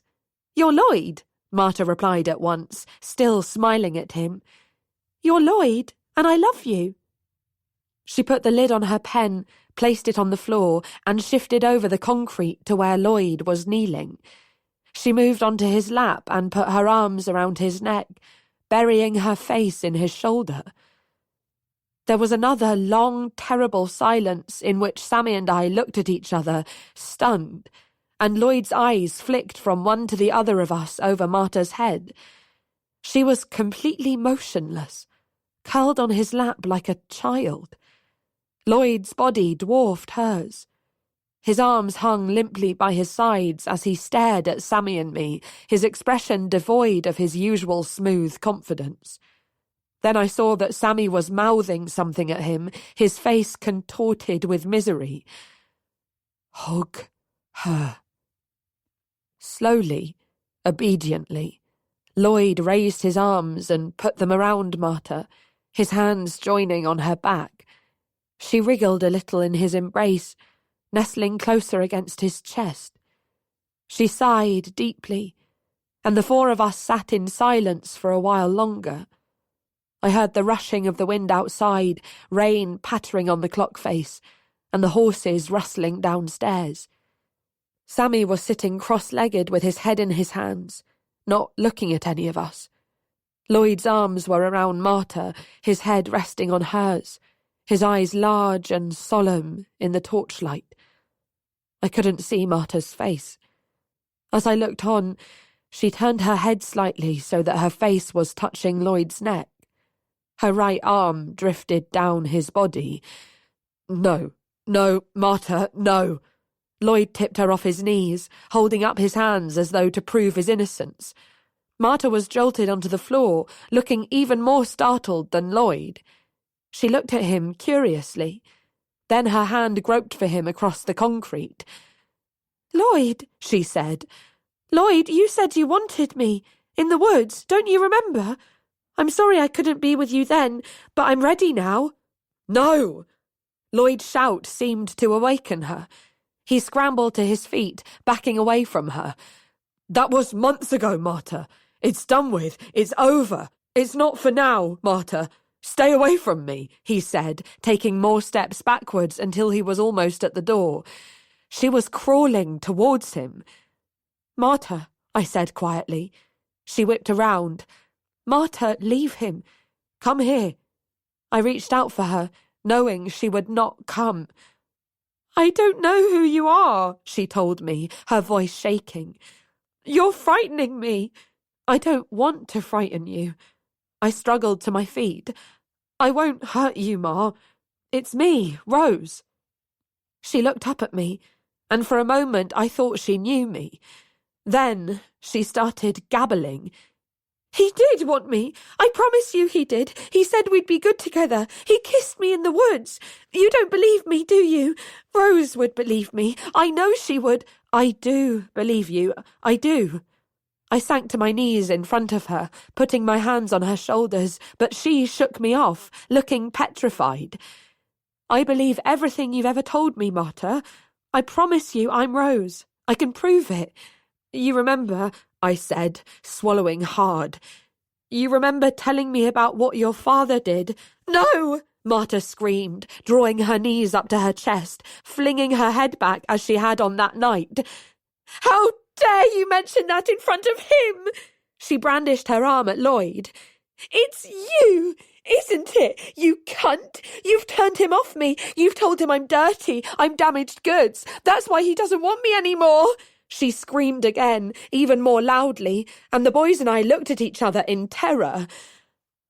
Oh my God, she said, her voice suddenly quiet. What? I've realised what it is, she said, looking me dead in the eye. You want to kill me, don't you? Of course I don't. You do. You want me dead. He does too. My father. Why else would he have... She stopped, swallowing. I want to kill him. She let her forehead drop onto her knees, her fists clenched. I will kill him. Then Sammy slid across the floor towards her. I remember expecting his face to be blotchy with tears, but it wasn't. His eyes were completely dry as he said her name. She looked at him sightlessly, indifferently, but he spoke again, his voice quiet. He's dying, he said. Your father's dying, Marta. What? She whispered. He had another stroke, Sammy said. A couple of weeks ago. He's in hospital. We don't know whether he's still... His voice tailed off as Marta stared at Sammy. We watched her, 3 points of a triangle around our friend. Finally she spoke. I don't understand, she said slowly. Her eyes gleamed with sudden lucidity. You said this was 2 weeks ago. Sammy swallowed. Yes, nearly. But you haven't been here for days and days. Marta wiped her mouth on the sleeve of her tracksuit, her eyes darting around the room.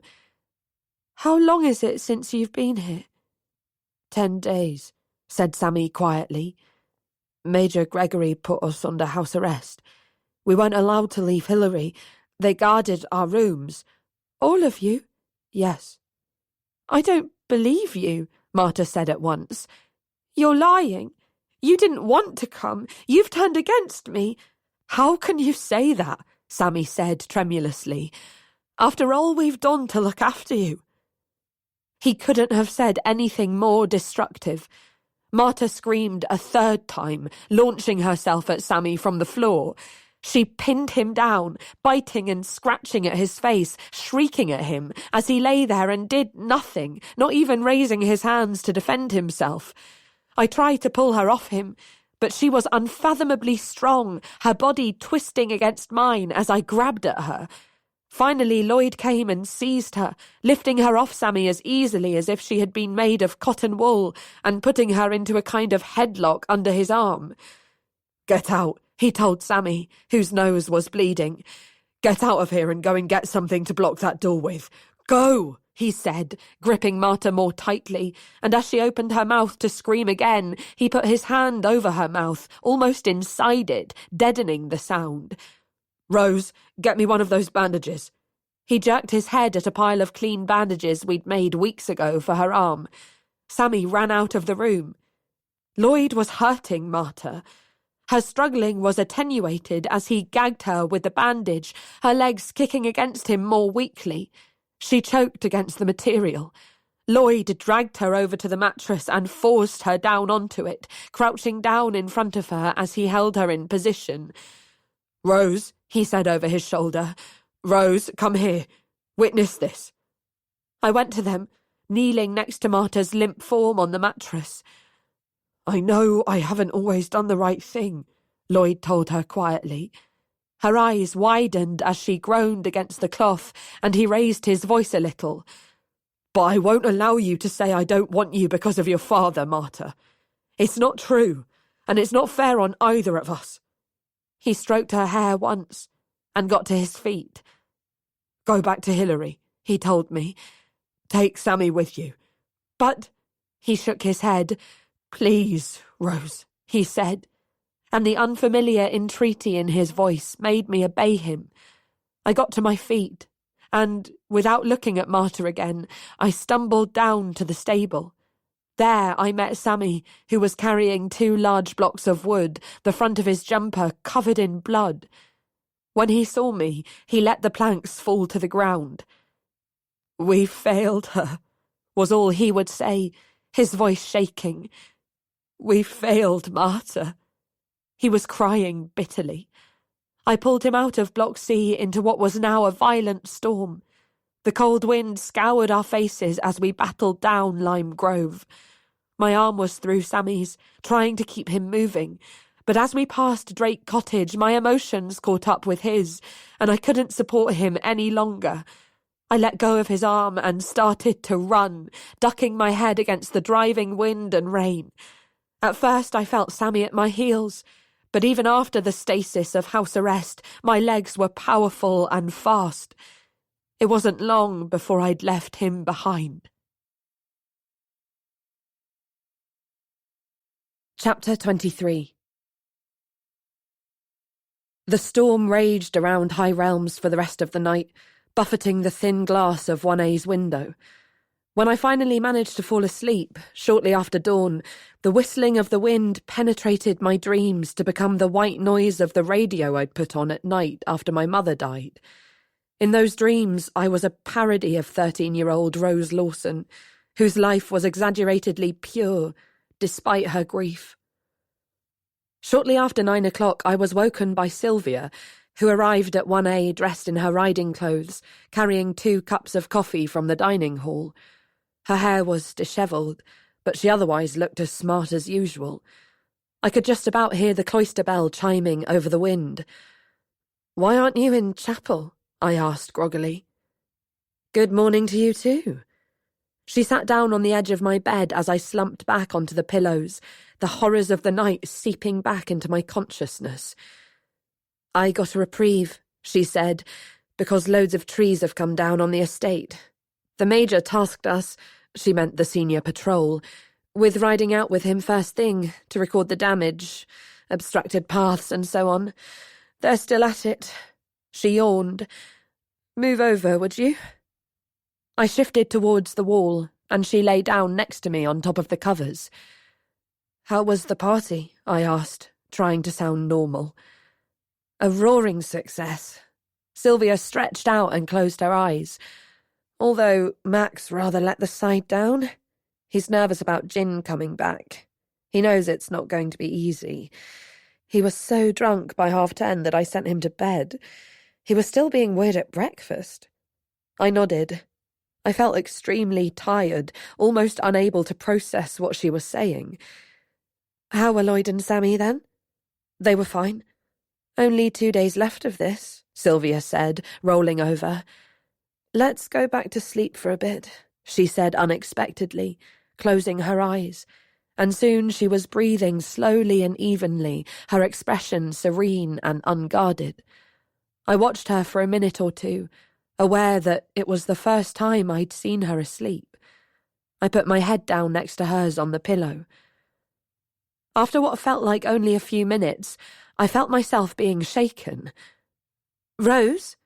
Rose!" Sylvia was kneeling on the bed, looking down at me. "Wake up! Wake up, Rose!" I tried to answer her, but I couldn't speak. My mouth was filling with saliva, but my throat muscles were frozen. I couldn't swallow. I was gagged like Marta. The image made me scream internally. I hit out with my hand, hard, trying to feel something, anything, and it met the wall. Sylvia grabbed my arm. "Rose," she said again, "don't hit the wall. Hit me if you have to." She put one hand either side of my face, holding it still so I had to look at her. "Hit me," she repeated.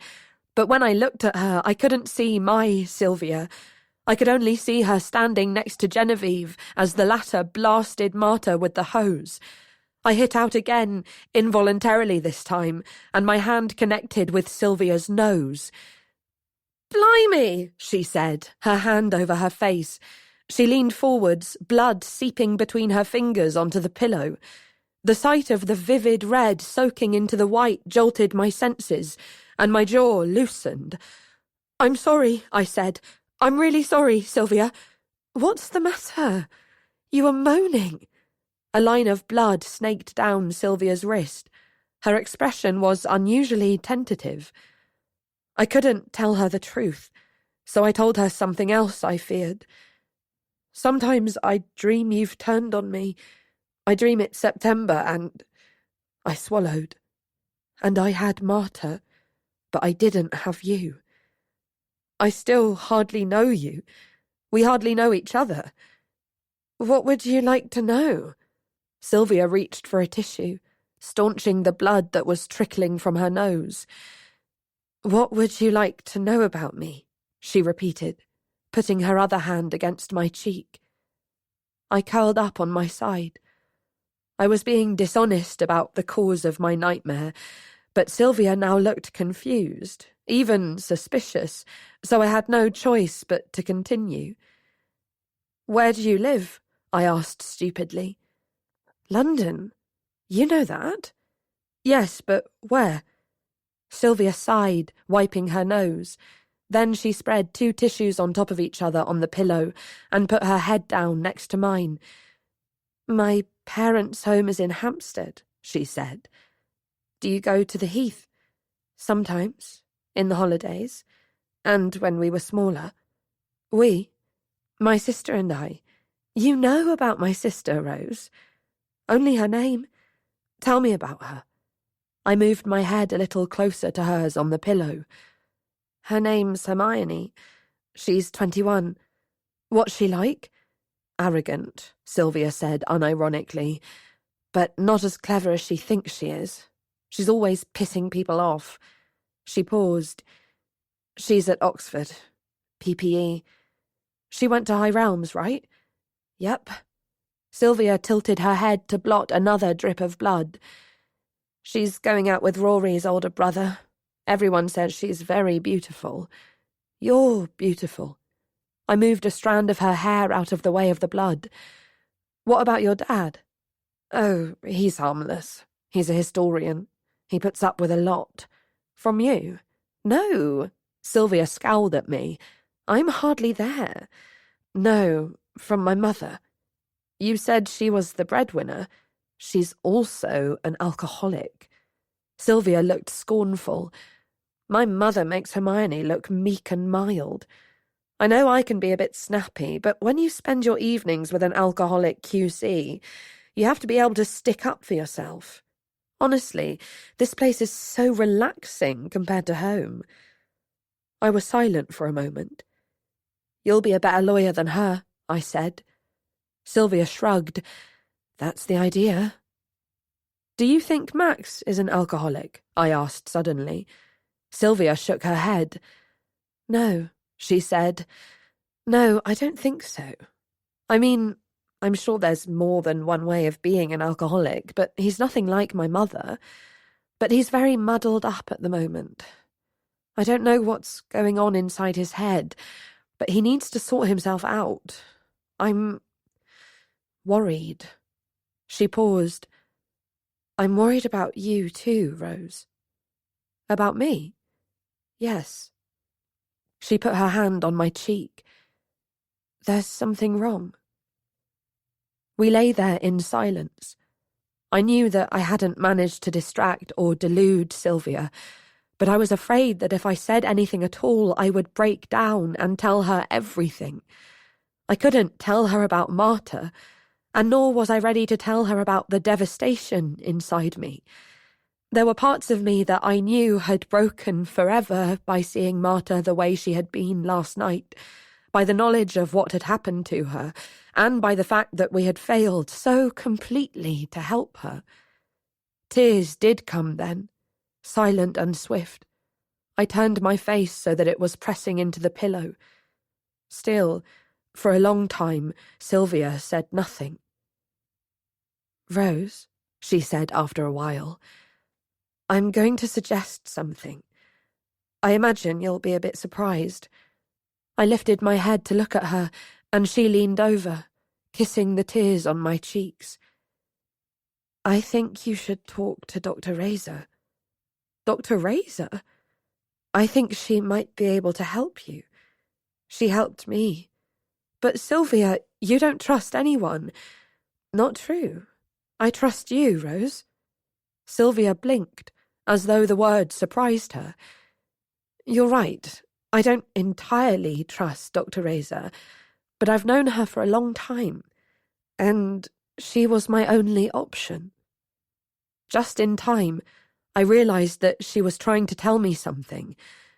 "When?" "After Gerald attacked me," she said quietly. "I went to see her. I had to go and see her. My body wasn't healing, and the pain was getting worse every day. I tried to get day leave. I thought I'd find a doctor in Barnstaple or Exeter, but Kepps wouldn't sign it off. So I had no choice." "You didn't tell her?" "Not then. I couldn't. I've never felt so ashamed." Sylvia pressed her lips together, looking down at the blood-stained tissue. "But Rose, she didn't ask me what had happened. She asked me what my symptoms were. I told her, and she prescribed me antibiotics, gave me her phone number and told me to ring her over the holidays if I wasn't getting better. Just as I was leaving, she asked me to come and see her as soon as I got back to school for second phase. And you did. I had an appointment, so I had to." Sylvia looked at me as if I'd asked something very dense. "I was better by then, but I went along, mostly to make sure she was going to keep it to herself. I'd checked it all out. After we turned 16, she's not allowed to share medical information about us without our consent." "Right. Anyway, I told her I was better. She looked at me for a bit, and then she just said, 'In every way?' And I didn't know what to say. I had this whole speech prepared about how she needed to keep her mouth shut and leave me alone. But then she asked that question, and I suddenly realised that I'd reached the limit of what I could live with. I hadn't told anyone at all, Rose, but I found myself telling her what Gerald had done to me." I stared at her. I couldn't believe it, that Sylvia, of all people, had confided in Dr. Razor, and that nothing and nobody had forced her to do so. I saw that her eyes were dry, that she was calm. "What did Dr. Razor say?" Sylvia swallowed. "She didn't say anything for ages. She just listened.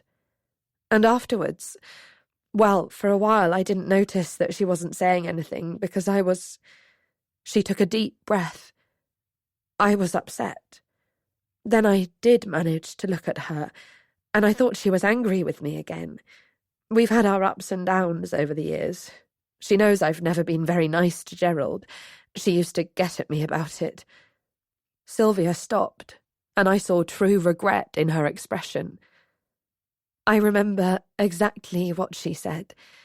She said, "I want you to know that you haven't lost any power here. The power is still all yours, and I'll give you any help you need. You only have to ask." The rain had stopped. 1A was very warm and quiet. "She helped you demote Gerald," I said at last. Sylvia nodded slowly.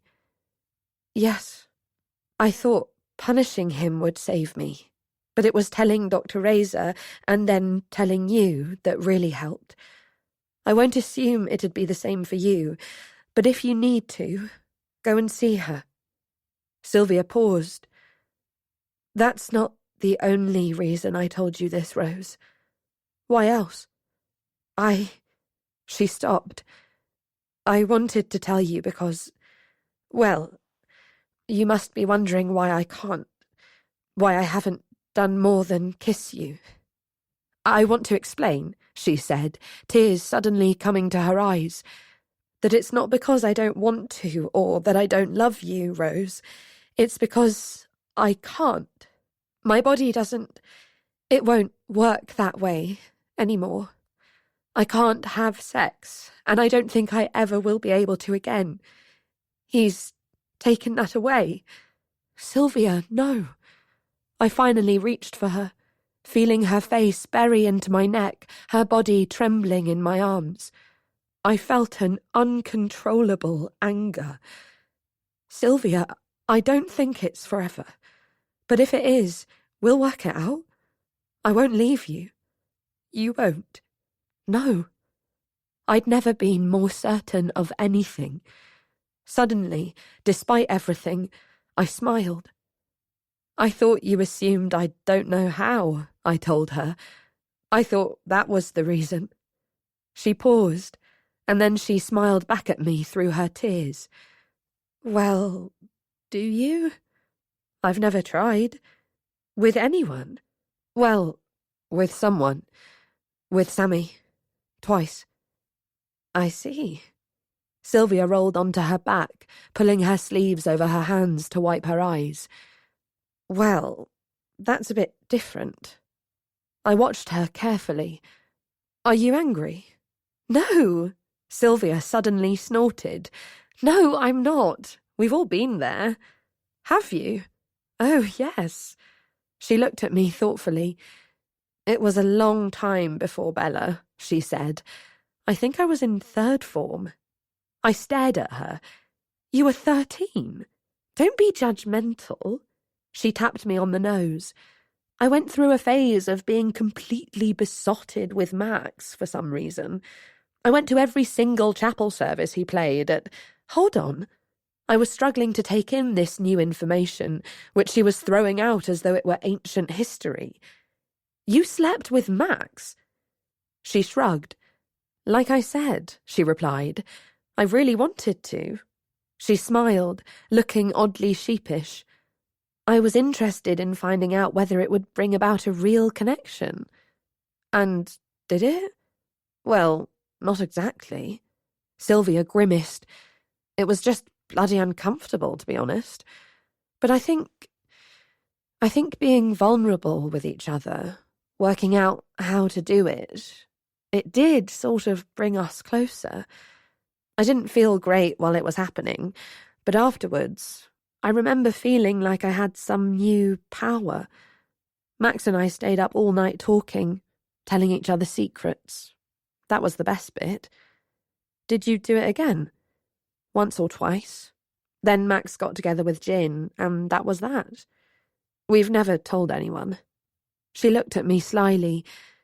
Max can be very charismatic. Oh, shut up. Sylvia nodded unrepentantly. And then you transferred your affections to someone rather different. Sammy Lynch. My. How was it? I paused. The memories were private, but Sylvia had been honest with me that afternoon, and I felt closer to her as a result. It was special, I said at last, choosing to focus on the first time, and immediately regretted my choice of word when Sylvia mimed vomiting over the edge of the bed. No, seriously, Sammy's so thoughtful. It felt like it was more about me than about him. Well, he'd had Ingrid to practice on, hadn't he? Sylvia said dispassionately. You've got her to thank for your lovely night of... Stop it, Sylvia. I wish I'd never told you. I'm very glad you did. Suddenly, she was serious. Truly, Rose, I am. Even if it does make me even more sad that I can't be with you in that way, at least for now. She pressed her lips together, looking down at her hands. I'm very glad you told me, she repeated. You're right. It's good for us to know things about each other. Silence swelled between us. Then, Sylvia, I said before I could stop myself, why have you never asked me about Marta? She looked at me carefully. What do you mean? We've talked about so much else. The Iker, Genevieve, Max, Lloyd. But you've never asked me about Marta. Sylvia looked down at the bloodied tissue again. She pulled at its edges until it fractured in the middle. "What would you like me to ask you?" she said quietly. Silence again. I saw a new sadness in Sylvia's expression and lingering shame. She'd been honest with me about a terrible thing that had happened to her and had expected nothing in return, but now I'd nudged at an unknown between us. How unknown? I could not tell. We'd been close for a very short time, but Sylvia had already deduced that something was wrong, over and above the strain of house arrest. She might not have asked me directly, but she'd dropped hints. She knew the lengths I would go to for my friends, because she would do the same for hers. Before I could say anything, Sylvia spoke again, her voice still soft. "In my experience," she said, "people tell you things when they're ready." I looked at her, and she looked at me, and the significance of the moment burned in my throat and behind my eyes and in the tips of my fingers. "There's a room in the clock tower," I said. "Marta's hiding in there. She couldn't go home to her father, so she asked us to hide her there until she turns 18. In the calmness of her nod, the steadiness of her gaze, I sensed a kind of relief. "How long?" she asked. "Since the day Genevieve— No, I meant how long before she turns 18? 4 weeks?" Sylvia nodded. "Doable, then." We were lying on our fronts, very close to each other. We raised our eyes to the window, which was speckled with bulbous, glistening raindrops. The sun was coming out. I gazed at the crest of a faraway hill, and for a few soaring moments my life opened out before me, a pasture rather than a tunnel. Doable. Then Sylvia spoke again, more abruptly. "When did you last see her?" "Last night?" Images of Marta flashed across my mind, vivid and painful. "Last night during the party." It was suddenly extraordinary that she had not known this. "Did you all go? You, Lloyd and Sammy?" "Yes." Sylvia sat up, reaching for her blazer and gown. "I've got to go." "But Sylvia—" "Fucking hell," she muttered, thrusting her arms into the sleeves. Fuck. What's the matter? There's something I need to deal with. Are you angry?" "I'm furious," she said, looking down at me, and panic rose in me like bile. She was angry, she was leaving, she was going to punish me. "It's dishonourable," she said. "He's dishonourable." "Who?" "Max." Sylvia swung her gown around her, tugging her hair out of her collar. "He saw you last night," she said. "I'm sure of it. I'm sorry, Rose. This is all my fault. I only hope I'm not too late to fix it." I scrambled off the bed, sweat springing to the surface of my skin. "Why? What makes you think he saw us?" "There's no time to explain," she said, pulling on her shoes. "I'm coming with you." I wasn't allowed out. I wasn't even dressed, but I knew I couldn't bear the strain of waiting all over again for news. I grabbed some items of uniform. To my surprise, Sylvia didn't argue, but went to my wardrobe and dug out the garments I was missing. "Come on," she said, the second I was ready. "There's not much time." We ran through upper house, down the spiral staircase and across the common room. A few students were already returning from chapel. They stared at me with hostile curiosity, and a couple started to say something, but Sylvia drew herself up and glared at them, and they sidled away at once.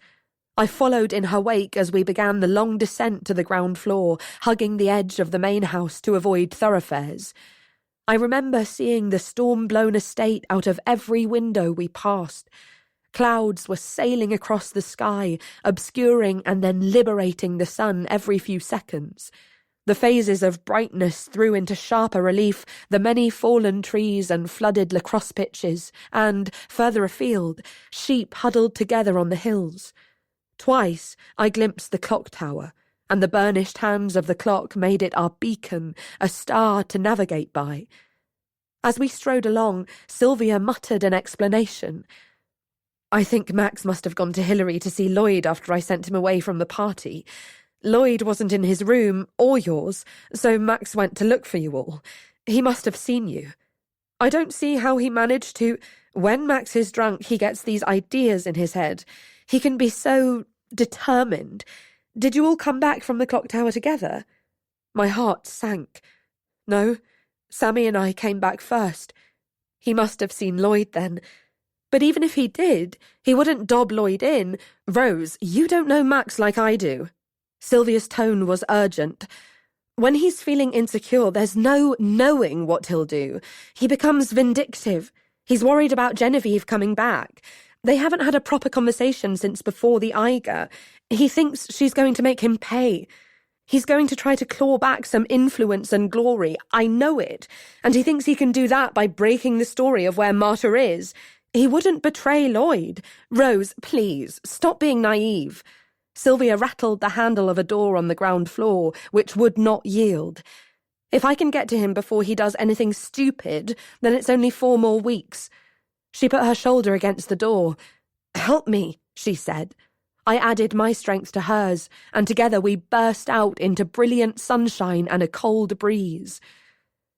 We started to run along the perimeter of the main house. There's a side door into the chapel, Sylvia murmured. He'll probably still be in there after the service. We hurtled around the corner of the east wing, and there, right in front of us, examining the ivy door, was Detective Inspector Vane. He smiled coldly at Sylvia and me, his grey scarf rippling in the wind. Good morning. Hello, Detective Inspector. Sylvia's tone was calm. Her hand closed briefly around mine, concealed by the folds of her gown. I couldn't understand how she knew who Vane was. Hello there, Sylvia. Vane's eyes glimmered contemplatively as he surveyed her. Long time no see. 3 years. Sylvia gathered her gown around her. What are you doing here on a Sunday? She asked. Vane's eyes narrowed. Sylvia must have come across to him as haughty, even rude, even though her tone was far less commanding than usual. She was also objectively and disarmingly beautiful, and I could see that this fact had neither escaped Vane's notice nor put him at ease. The police investigate serious allegations immediately, whatever the day of the week, he said smoothly. Sylvia's hand brushed my wrist again. I see, she said. Is there any way I can assist you, Detective Inspector? As a matter of fact, there is. Vane's eyes darted between Sylvia and me. I'm looking for Maximilian Masters, he said, and my panic intensified. Sylvia had been right. The gatehouse told me I would find him in the chapel, but he's not there. I'd also like to speak to Major Gregory. I see, Sylvia said again. I could tell she was thinking hard. Major G is out riding, she said, assessing the storm damage, you know. And Maximilian? I'm sure we can track him down between us, Sylvia said suddenly. There are only a few places he could be at this time of day. Rose, why don't you check the stables? I stared at her. There's a chance he might be saddling up to join the others, she said, but I think he's more likely to be in the music school. I'll take you there, Detective Inspector. Vane nodded curtly. See you later, Sylvia told me firmly, and she marched Vane away towards the hexagon. I hovered for a moment, feeling totally thrown. There was no reason I couldn't have accompanied Vane and Sylvia, as the music school was en route to the stables, but Sylvia clearly wanted me to go a different way. Furthermore, I was sure that Max was very unlikely to be in either the stables, because he didn't ride, or in the music school. With chapel just over, he would have no reason to be practicing. I wrestled with my next move before concluding that my only option was to follow Sylvia's obscure plan. I ran across the sports pitches and down Lime Grove to the barns. As I jogged, I wondered desperately why Lloyd had not found a way to warn me about Max and the police. Perhaps he's given up, I speculated miserably, remembering his look of disgust as Marta tried to embrace him. Perhaps he wants out. With a sickening jolt, I realised that more could have happened between them after he'd told Sammy and me to leave. A few wind-swept second formers were mucking out blocks B and C, but the stables were otherwise deserted. From the second formers' baleful glances, I gathered they'd been told to cover my morning duty while I was under house arrest. I couldn't get into the clock tower while they were there, so I awkwardly began to help them to get the job done more quickly. After about 40 minutes, which seemed the longest of my life to date, Sylvia entered Block B. "You're reprieved. Go back to the main house," she snapped at the second formers. "This is a fucking mess," Sylvia told me, the second they'd scurried away. "I didn't think we'd actually find Max here or in the music school, and we didn't. But then Vane insisted we check the chapel again, and he was there. Clearly he'd hidden in the organ loft and crept out, thinking the coast was clear." I stared at her. Why would he hide from Vane if he got in touch with him? God knows, but my guess is he's lost his nerve. He looked fucking terrified. "Now look, Rose," Sylvia said, her face pinched with tension. "Max can't have told Vane exactly where Marta is, or Vane would have come straight here.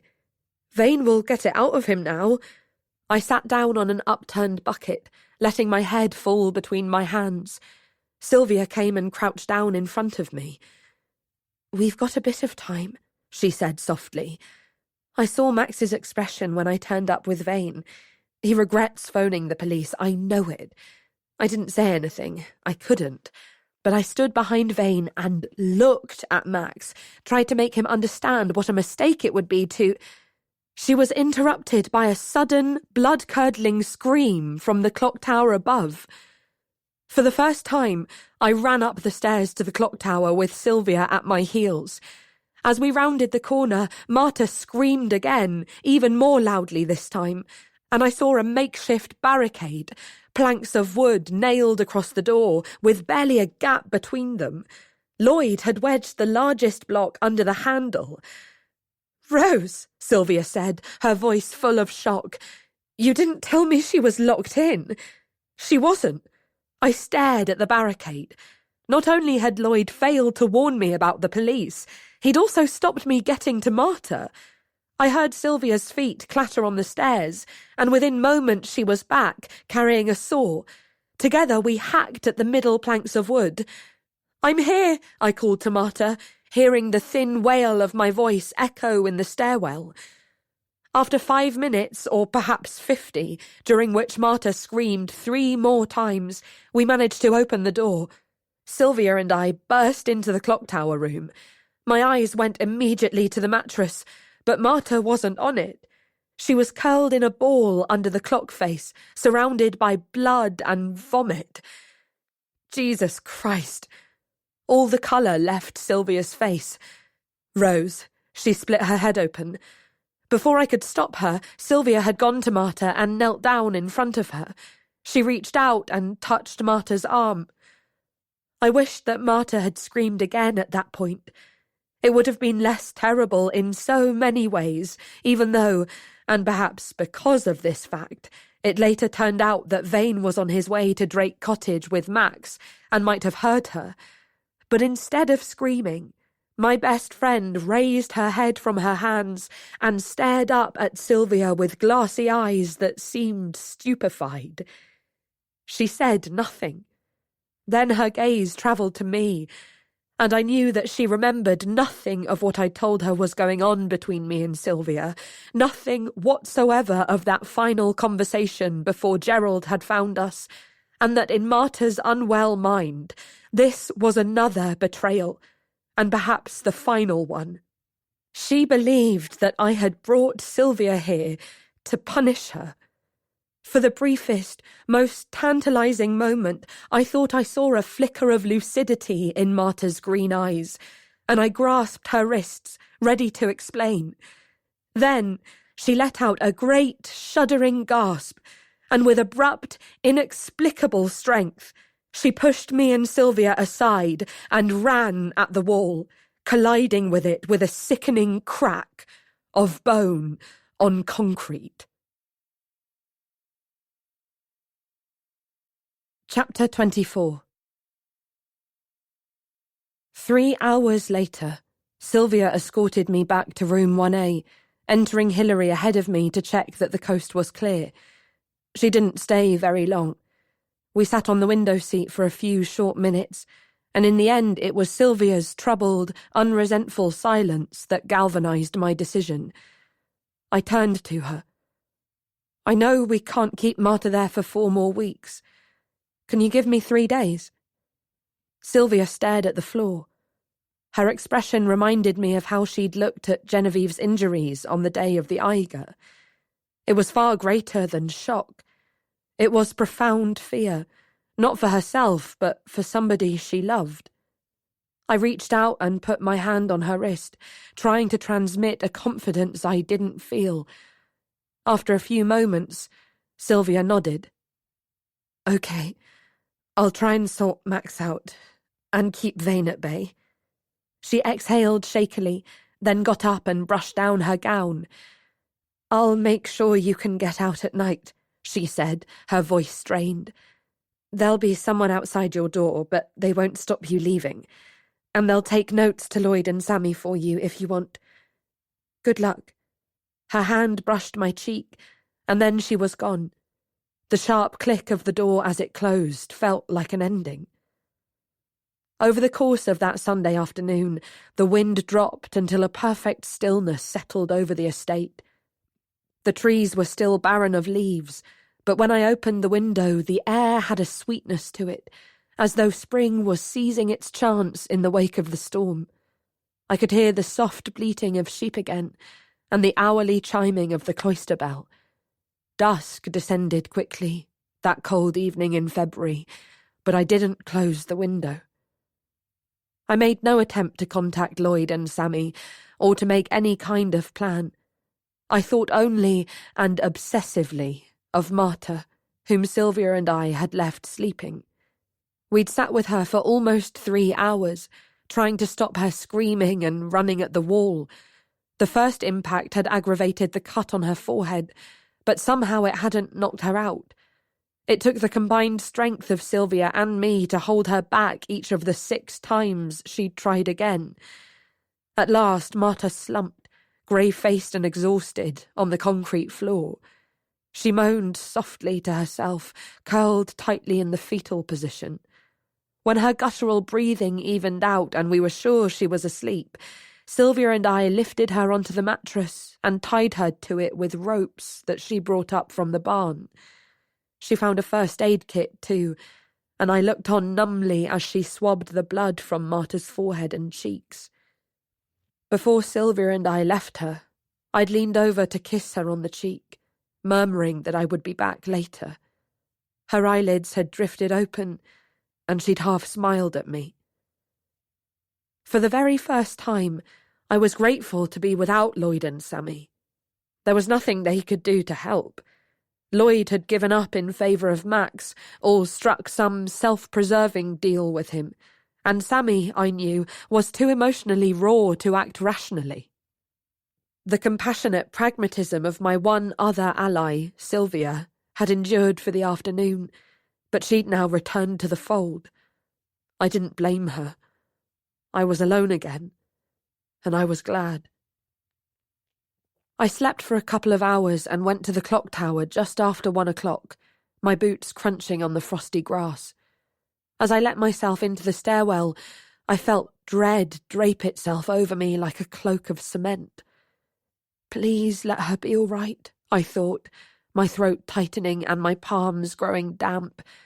I pushed open the door of the clock tower room, which we hadn't barricaded. Inside, all was calm. Marta was fast asleep on the mattress, her breathing slow and regular. I shone my torch around the room, checking that everything was as we'd left it. The room was cold, but spotlessly clean. It reeked of the bleach that Sylvia had used to scrub away the vomit and blood. One of the buckets still had vomit in it. I took it downstairs and sluiced it out with the hose. As I crept back into the clock tower room, Marta stirred. "It's Rose," I said, touching her cheek. I began to untie the ropes that bound her to the mattress. "You're safe," I told her. "It's only me here." Marta's eyelids fluttered, but her eyes didn't open. Then she groaned something, sounding very groggy. I helped her sit up, and she slumped against me, her face pale and sweaty. Before I could pull the bucket towards her, she'd started to be sick, retching limply in my arms, vomit dribbling down her front. I couldn't reach anything else, so I wiped her mouth on the sleeve of my shirt. "Sorry," she murmured. "Don't say sorry. It's not your fault," I wanted to say. I helped her lie down again and reached for some water. "Have some of this." "You were here earlier," she said thickly, her thin fingers gripping mine. "With Sylvia." "Yes." I couldn't tell how lucid she was. "Yes, I was." Marta nodded languidly. "You're going out with her?" I hesitated. "Maybe." She nodded again, leaning against me. I shifted slightly so that she could lie down with her head on my thigh.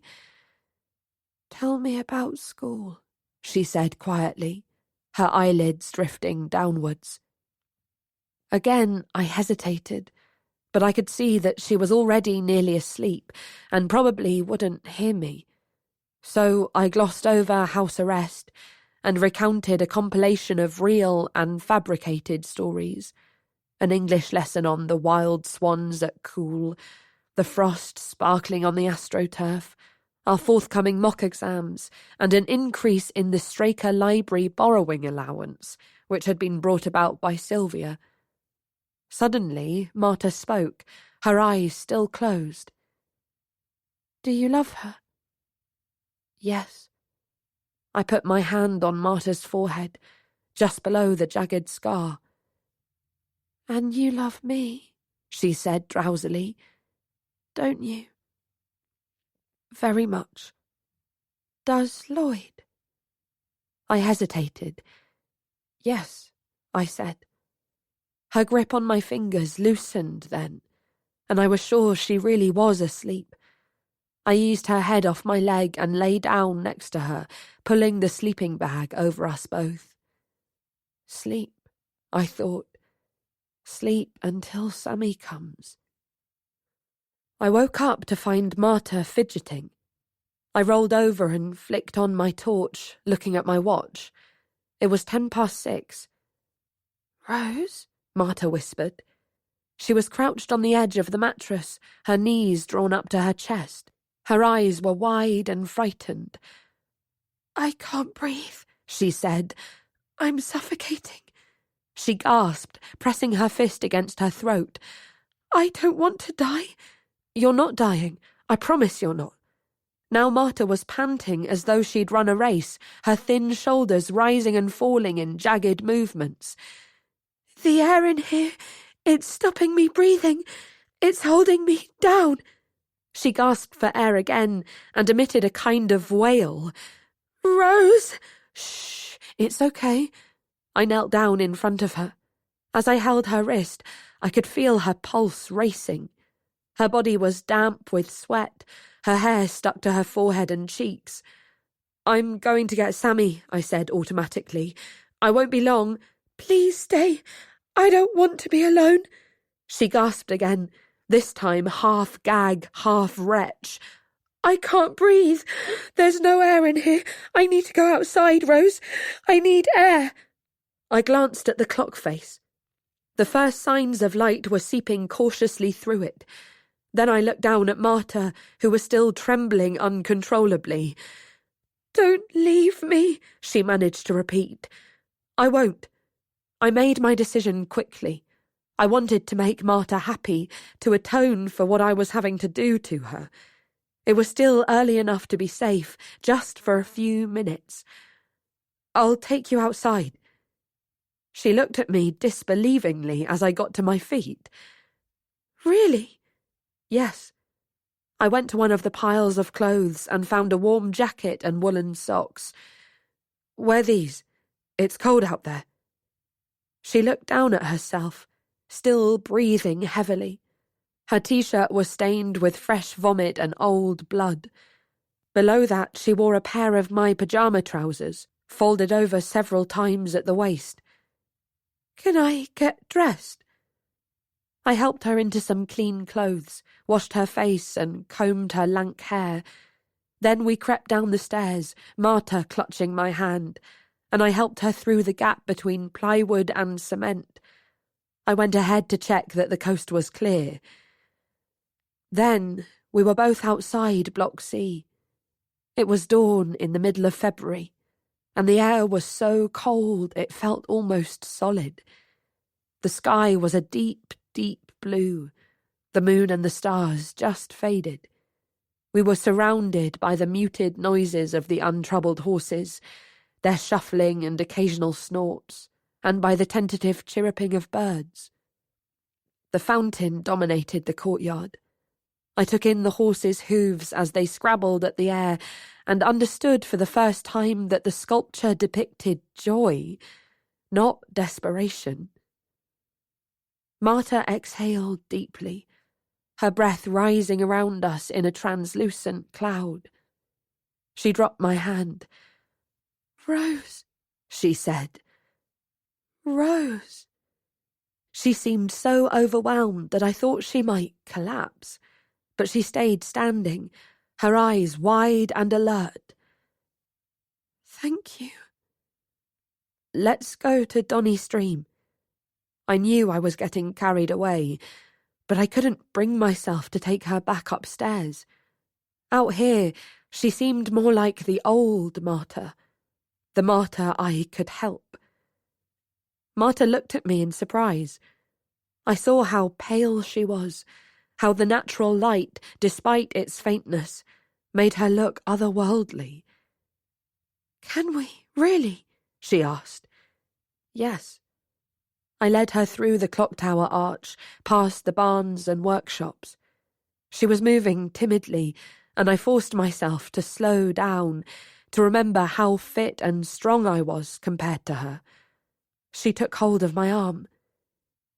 "Is this the way you come to see me?" "Sometimes.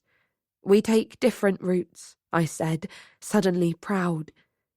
"We usually go in and out of the main house the same way, the ivy door by the bins. But then we mix it up." Marta nodded. She was breathing quickly again, her chest heaving, but this time it seemed to be with the effort of walking. We were nearly at Donny Stream, and Marta looked down the frosty bank to where water rushed over its rocky bed. "You've done so much for me, Rose," she said quietly. Her speech was totally coherent. "How will I ever repay you?" I looked at her. At times I had been unable to believe that there would ever be a point at which Marta would be well enough to know what we had done for her. This morning, she seemed different. I watched her gulp the air, her eyes shining. "You don't have to pay us back, Ma. We're doing this because you deserve it." I felt my throat thicken as I realised that I wasn't afraid of her that morning. "And because we love you. I'll love you forever." Marta saw my damp eyes and squeezed my hand. She gave me a shy smile. "That's why I want to repay you, Ro. By the time we're 30, I'll have done that." "Why 30? Marta looked thoughtful.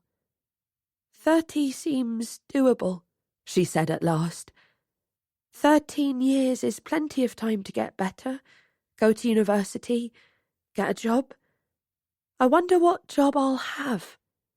She frowned. Do you think you're getting better?" "Yes," she said. "Yes, I really do, Rose. I feel... well, I feel sick all the time. I don't feel like my old self, but sometimes now I can see her. I can hear her. She's calling me back. She calls me by name. But she's Marta too. Yes. She started to walk down the bank, her movements jerky.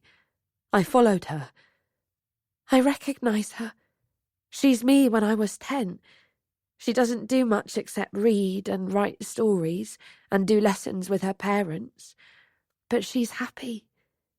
If I didn't have her, I wouldn't believe I can get better. But I see her so clearly sometimes, Rose.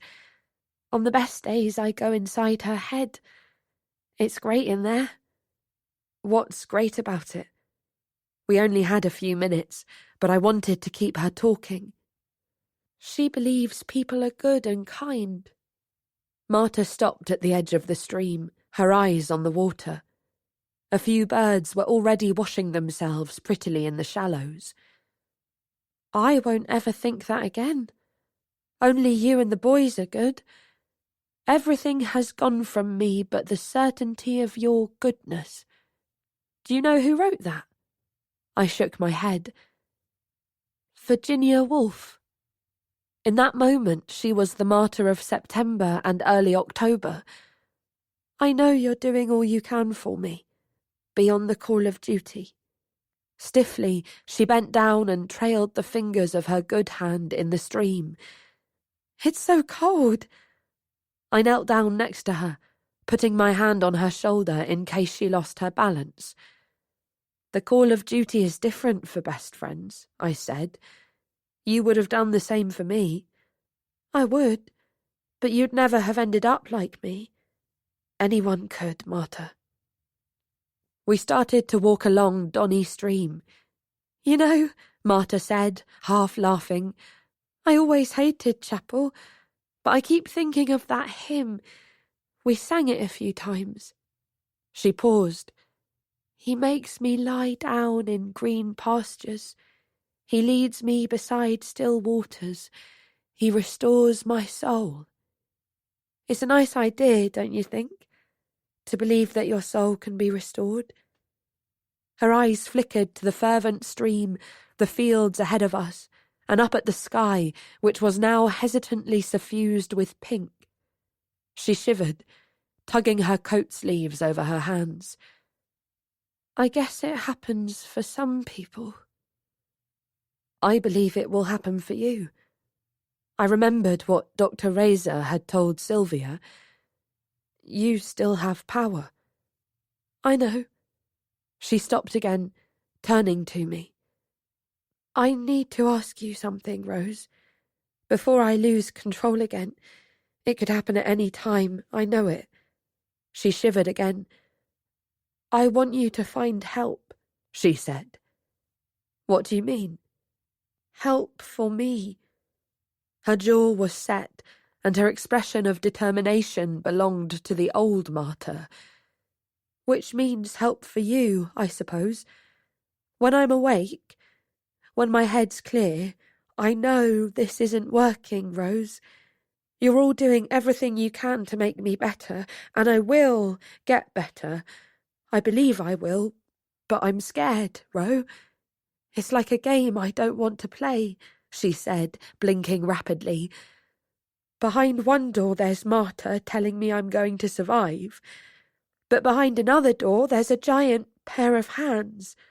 They grab me and tell me it's over. They tell me that people like me, they just don't survive. The worst thing, she said, swallowing, is they tell me I'm hurting other people by being alive. Don't listen to them, I began, but Marta shook her head violently. I believe them entirely. She stared at me. It's logical, Rose. So much badness has been put into me. I'm full of it. I'm bursting at the seams with badness. Now it's seeping out of me, into you, Sammy, Lloyd. Even I can see that. Her voice shook. No, I couldn't let her think it for a second longer, even though I knew she was speaking the truth. that her decision was the same one I'd come to. "Marta, we're fine. We want to care for you." "Rose." Marta touched my wrist. Her fingers were very cold. She looked me in the eye, and I saw how weary she was. "Please, don't argue. I can't waste this time when my head's clear and I can explain stuff. You're doing everything you can to make me okay, but I've realised I can be more than okay. I can be happy again, Rose. I know I can. There must be a way. I need you to find help, Rose." There was a long silence. Marta and I stood together in the long grass, surrounded by the dissonant dawn chorus and the placid gurgling of Donny Stream. The pink sky was now overlaid with strips of bright orange. "When?" I asked eventually. Marta reached for my hand. "Today." I felt tears rising. "It's too soon." "No, Rose. I know myself today. Tomorrow might be different. Save my life." She looked into my eyes. "Save yourself. Save yourselves. Your exams are coming up. Tell someone today, Rose." I didn't know what to do. I felt a deep, cold fear. "I don't want to lose you," I said. "You won't." Marta's voice was soft. "Even if they take me away, I'll come back to you. I'll come back to you as the whole me. I could be with Lloyd and not harm him. I could find my mother and do her no harm." I looked at her differently then, and realised again how ill she was. Our realities were so distinct, and yet Marta was claiming to know herself, to know what she wanted. "Okay," I said. "Today." Marta smiled. Then her gaze drifted behind me. "I've just seen a deer in the trees," she said. I turned. She was pointing into the woods on the other side of Donny Stream. The nascent daylight hadn't penetrated them yet. "Are you sure?" "I'm completely sure." She looked around. The sun was just easing above the horizon, casting its light over the dew-sodden grass. We'd walked further than I'd realised, and we were almost at the spot where we'd had the picnic in October. "This place," she said. "It's so fucking beautiful. I'd forgotten just how beautiful it is. Or am I just crazy, Rose? Have I been inside too long?" "You have been inside for a long time," I said, "but you're not crazy." I paused, reluctant to disrupt her contentment. "We've got to get back, Ma. It's 7:15. "Okay." She put her left arm in mine as we started to walk back along the stream. "Do you remember Lloyd telling us about that deer he saw ages ago?" she asked. "I remember. We were in 1A. Marta grinned at me. "That was the happiest time of my life. I felt so optimistic. Everything was possible. I always think about that time, you know, when my brain will let me." We were walking slightly uphill, and Marta stopped, breathing heavily again. "I'm so unfit." We paused, Marta leaning on my arm. The weight of her was nothing to me. The birdsong all around us was becoming raucous and insistent, as though they were urging us back to the clock tower. But Marta's face was ashen, her head drooping as she clung to my arm. I looked up the slope, wondering whether I should try to give her a piggyback. I saw Lloyd and Max striding along the top of the bank, hand in hand. Marta must have felt my body stiffen, because she looked up too. She saw Lloyd and Max at once, and she watched them for a few moments as they walked. Max tossed his head back and laughed, the sound echoing all around. In that moment he was the Max I'd fallen for in September, handsome, confident, full of joy. They saw us too, of course. They were absorbed in each other, but I don't think there was ever a time at High Realms when Lloyd, Sammy and I weren't looking over our shoulders. Lloyd was the wariest of the three of us, and so that morning he glanced around and behind him, and inevitably down towards the stream where Marta and I were standing. He didn't pause, but Max must have sensed his dismay as Marta had sensed mine. They stopped, and the four of us gazed at each other. Not a word was spoken. I saw immediately that Max hadn't known about Marta before that moment. I didn't understand how it could be so, but his expression was one of such profound shock. His wide eyes and slightly open mouth rendered him almost childlike, that I knew that the entire premise on which Sylvia and I were working was false. Most clearly, I remember that Max didn't overreact. In fact, he barely reacted at all. He must have understood that it would be wrong to confront us, or to alarm Marta in any way. He said something quietly to Lloyd, and the two of them walked on. I took Marta back to the clock tower. By then the sun had just crept over the horizon. I remember that Marta didn't appear to be as troubled by seeing Max and Lloyd as I'd feared. She pointed out a couple of things that I was too preoccupied to notice: a colony of rabbits playing in the grass, a kingfisher diving from a mossy branch, and talked about coming back to school in September. "I can't wait to see this place in the snow," she said. I thought of what Major Gregory had said about her removal from the school roll, my throat aching with anger and sadness. Sammy was waiting for us in Block C, his hair dishevelled and his face pinched. "What the fuck?" he began, but when he saw Marta he stopped. "Oh God, are you okay?" "I'm fine. I'm just tired." She smiled at him. "I'm going upstairs now. Rose will explain." Sammy looked from me to her. "What's happening?" "Only good things." Marta stepped towards Sammy and gave him a one-armed hug. "Don't worry," she said. "Thanks to you, I'm okay. I'll see you in a bit, Sammy." Then she turned to me. "Thank you for taking me outside," she said simply. "That's okay." I wanted to hug her, cling to her, but she looked exhausted, and I knew it wouldn't be fair. "See you very soon, Ma." She nodded. "I'll be waiting." She turned around and slipped into George's stall, past his bulky body, and behind the plywood wall. We heard her slow footsteps on the stairs. Sammy and I stood there, looking at each other. He started to say something, but I shook my head, going over to stand in front of him, resting my forehead on his overalled shoulder. "She's ready to go," I said, as his hand fell on the back of my neck, cool and gentle. "Let's find Dr. Razor." Chapter 25. There were things about Dr. Razor's room that I hadn't noticed the first time I'd been in there, just after Marta had hidden herself in the clock tower.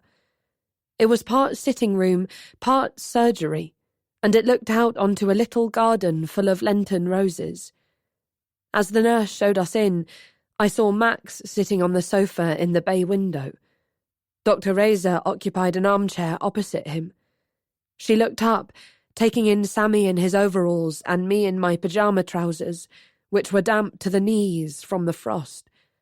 I knew immediately that Max had told her, even before Dr. Razor asked us, "Is she all right?" I looked at Max. I didn't want to discuss Marta in front of him, even though I knew there had been time for Lloyd to tell him things. "Where's Lloyd?" Sammy asked Max. "He's gone to say goodbye," Max said, as though it were obvious, and I understood that we had already lost some of the control we'd fought so hard to retain. I glanced at Sammy. "I'm going back there," he told me. I knew it would be useless to try to persuade him otherwise, so I nodded, and Sammy left the room, followed by Max a few moments later. Slowly, I took Max's seat. I put my hands on my knees and looked up at Dr. Razor, feeling light-headed with fear. She looked back at me in a very simple way, and there was long silence between us, in which I wrestled with the mistakes I had made, the delusions I'd been comforted by, the uncertainty I still felt. It was so difficult to face her alone, without Sammy and Lloyd by my side. "Would it help," Dr. Razor said quietly, "if I asked you questions?" I shook my head. I could feel the narrative slipping away from me like water between cupped hands, and I knew that questions, however well-meaning, could misdirect me as I tried to tell her the truth. "I don't know where to start," I said. "Start at the beginning," she said. And so I did. I told her about the early days, about the burning and the bullying, about bridge night, about Marta's determination to stay at High Realms. As the story tumbled out of my mouth, our blindness and complacency became so clear to me that I was filled with self-loathing. Released from within me, our reasons for what we'd done sounded as shallow, as nonsensical as I had feared. "We had to protect her," I said, but an image of Marta in her current state suddenly swam before me, and I couldn't go on, couldn't face telling Dr. Razor any more, even though I hadn't got to the crux of the matter, the true reason we'd continued to hide Marta. She went to the door and locked it, and then came to sit next to me. "Where is Marta now, Rose?" "She's in the clock tower. She's been there since October." "Are you telling me," Dr. Razor said slowly, "that you, Sammy and Lloyd have been hiding Marta in the stables since Genevieve fell down the stairs?" "Yes," I said. Panic rose in me as I saw Dr. Razor's astonishment. It was too late to row back. I had told her. It was done, and all I could do now was attempt to put the information in its proper context. But she... Just a moment. She held up her hand, her brown eyes fixed on mine with the utmost seriousness. I think the explanations can wait. I'm sure you did what you thought was right." Dr. Razor paused, and the words "you thought" blared in my mind. She glanced at her watch. "Max said he seemed to think that Marta didn't look very well. He said she had a head injury. He thought it looked like she needed medical attention, perhaps quite urgently." I felt a quick shiver of irritation. I only had myself to blame, but this kind of interference was exactly what I'd hoped to avoid. Dr. Razor looked at her watch again. "Rose?" "I'm going," I said suddenly. I got to my feet. The loss of control was giving me such a feeling of panic that it overrode any fear about what Dr. Razor might do and whom she might tell. Marta was more important. She needed me. "Rose, wait a moment." Dr. Razor had moved quickly to stand in front of the door. "Please don't be frightened. Max was only trying to help. I'm not frightened." I tried to step past her, but she moved again, blocking the handle. "Get out of my way." "I think you're terrified," she said quietly, trying to look me in the eye. "I think that's why you're here now, Rose, and that's why you're being aggressive. Fuck you!" I didn't know what I'd expected from telling her, but I felt no shred of relief, only an enervating frustration, a weariness of always trying to act rationally, comfort, protect. I wanted to attack Dr. Razor, to finally expunge some hurt. "Rose," she said, "calm down. One question, and then you can go back to Marta." I took a step backwards, breathing heavily. "Fuck you," I said again, mindlessly. "Can I ask you one question?" "Fucking ask it, then," I snarled, wheeling around, leaning over to plant my hands on the arm of the sofa. I felt very dizzy. A strange noise roared in my ears, and I could barely hear Dr. Razor as she spoke. "Why did you come here this morning, Rose?" I looked up, trying to take in her expression, but my vision was grainy. I was seeing double through a dense fog, and my body was drenched in sweat beneath my pyjamas, and even though most of my weight was being supported by the sofa, I could barely stand. "Because Marta asked me to," I said, and then I crashed onto my knees, my head colliding with the soft leather. I came round on the carpet, with Dr. Razor kneeling next to me. She put her hand on my forehead, its coolness soothing to me despite my anger. "When did you last have something to eat?"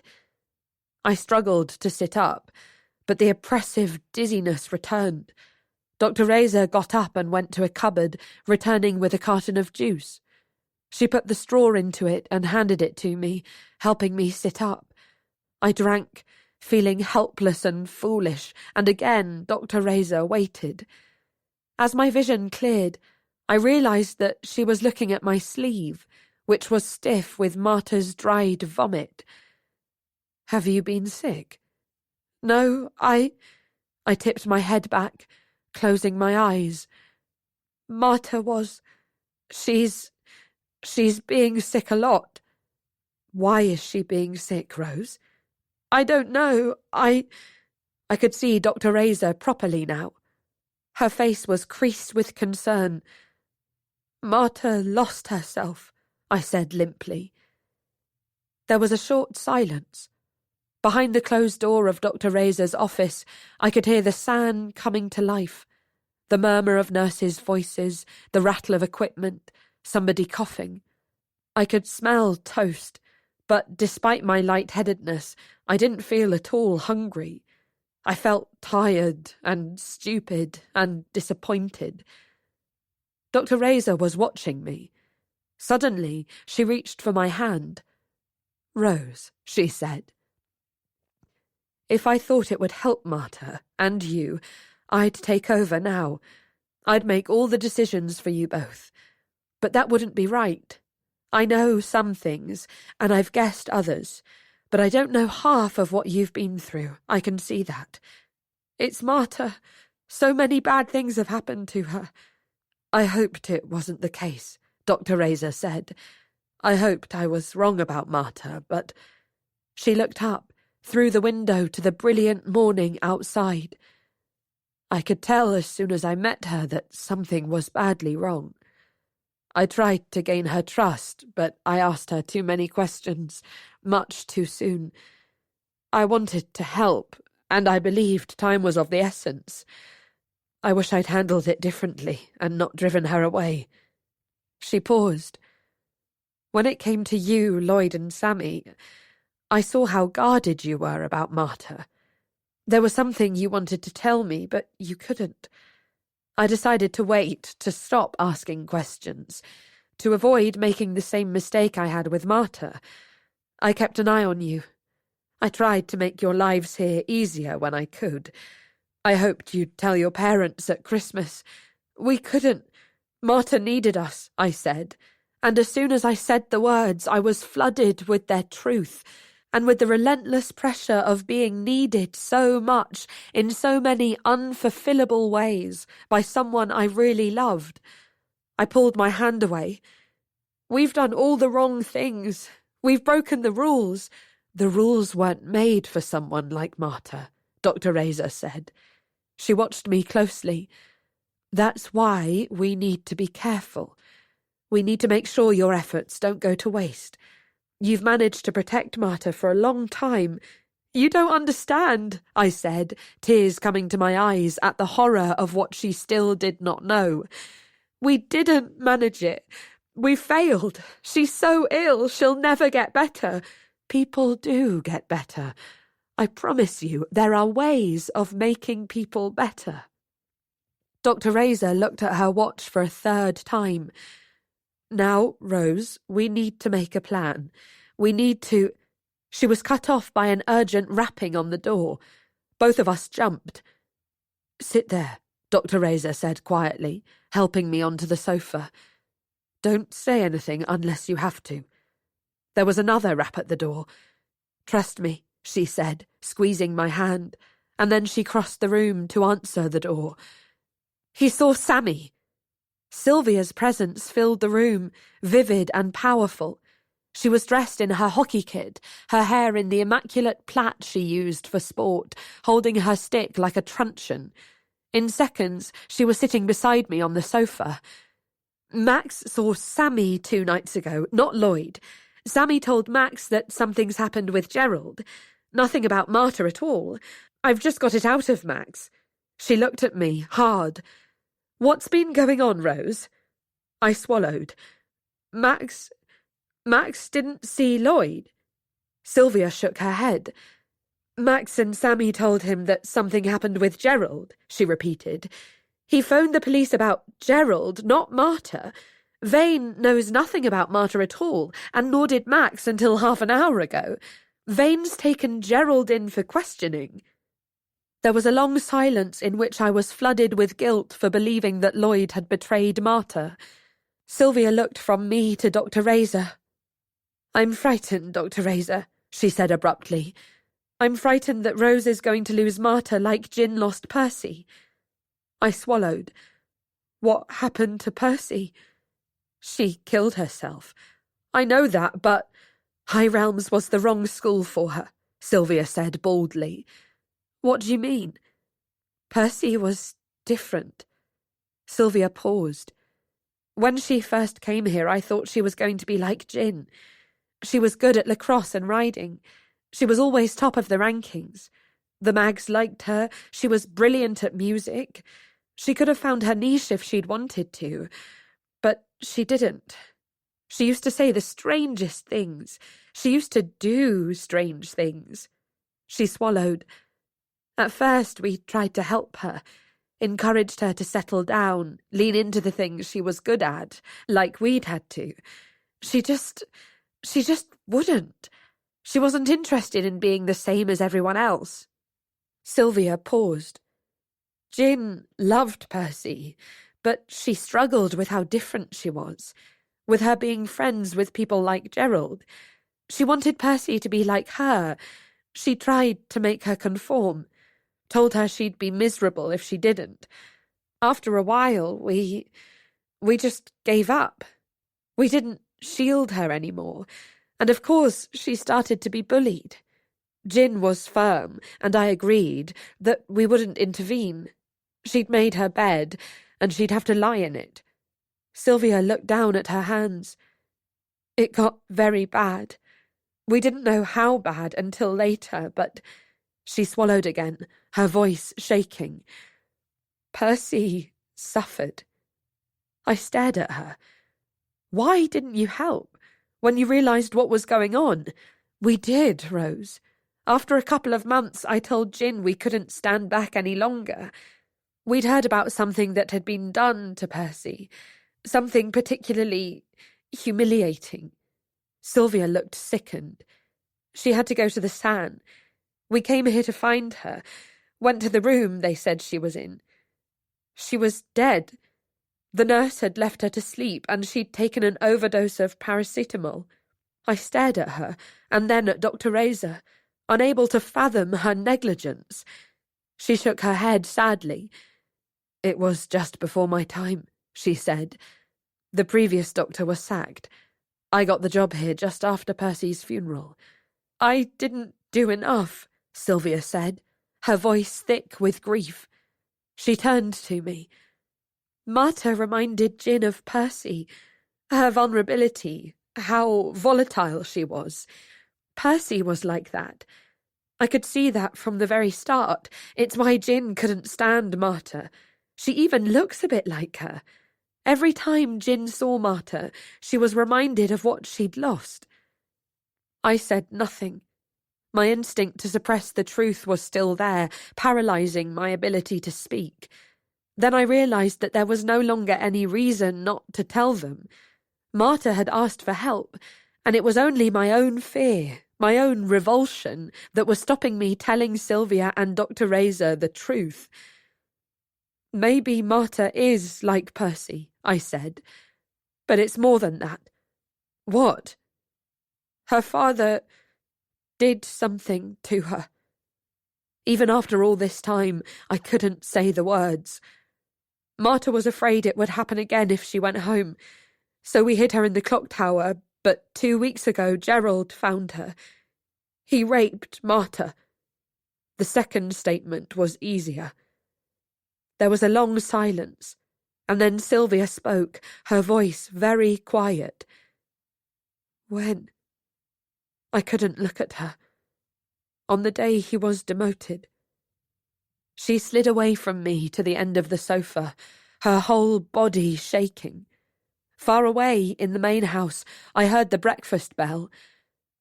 I should have come to you months ago, I said to Dr. Razor, and that confession, more than any other, delivered an agonizing cocktail of sadness and relief.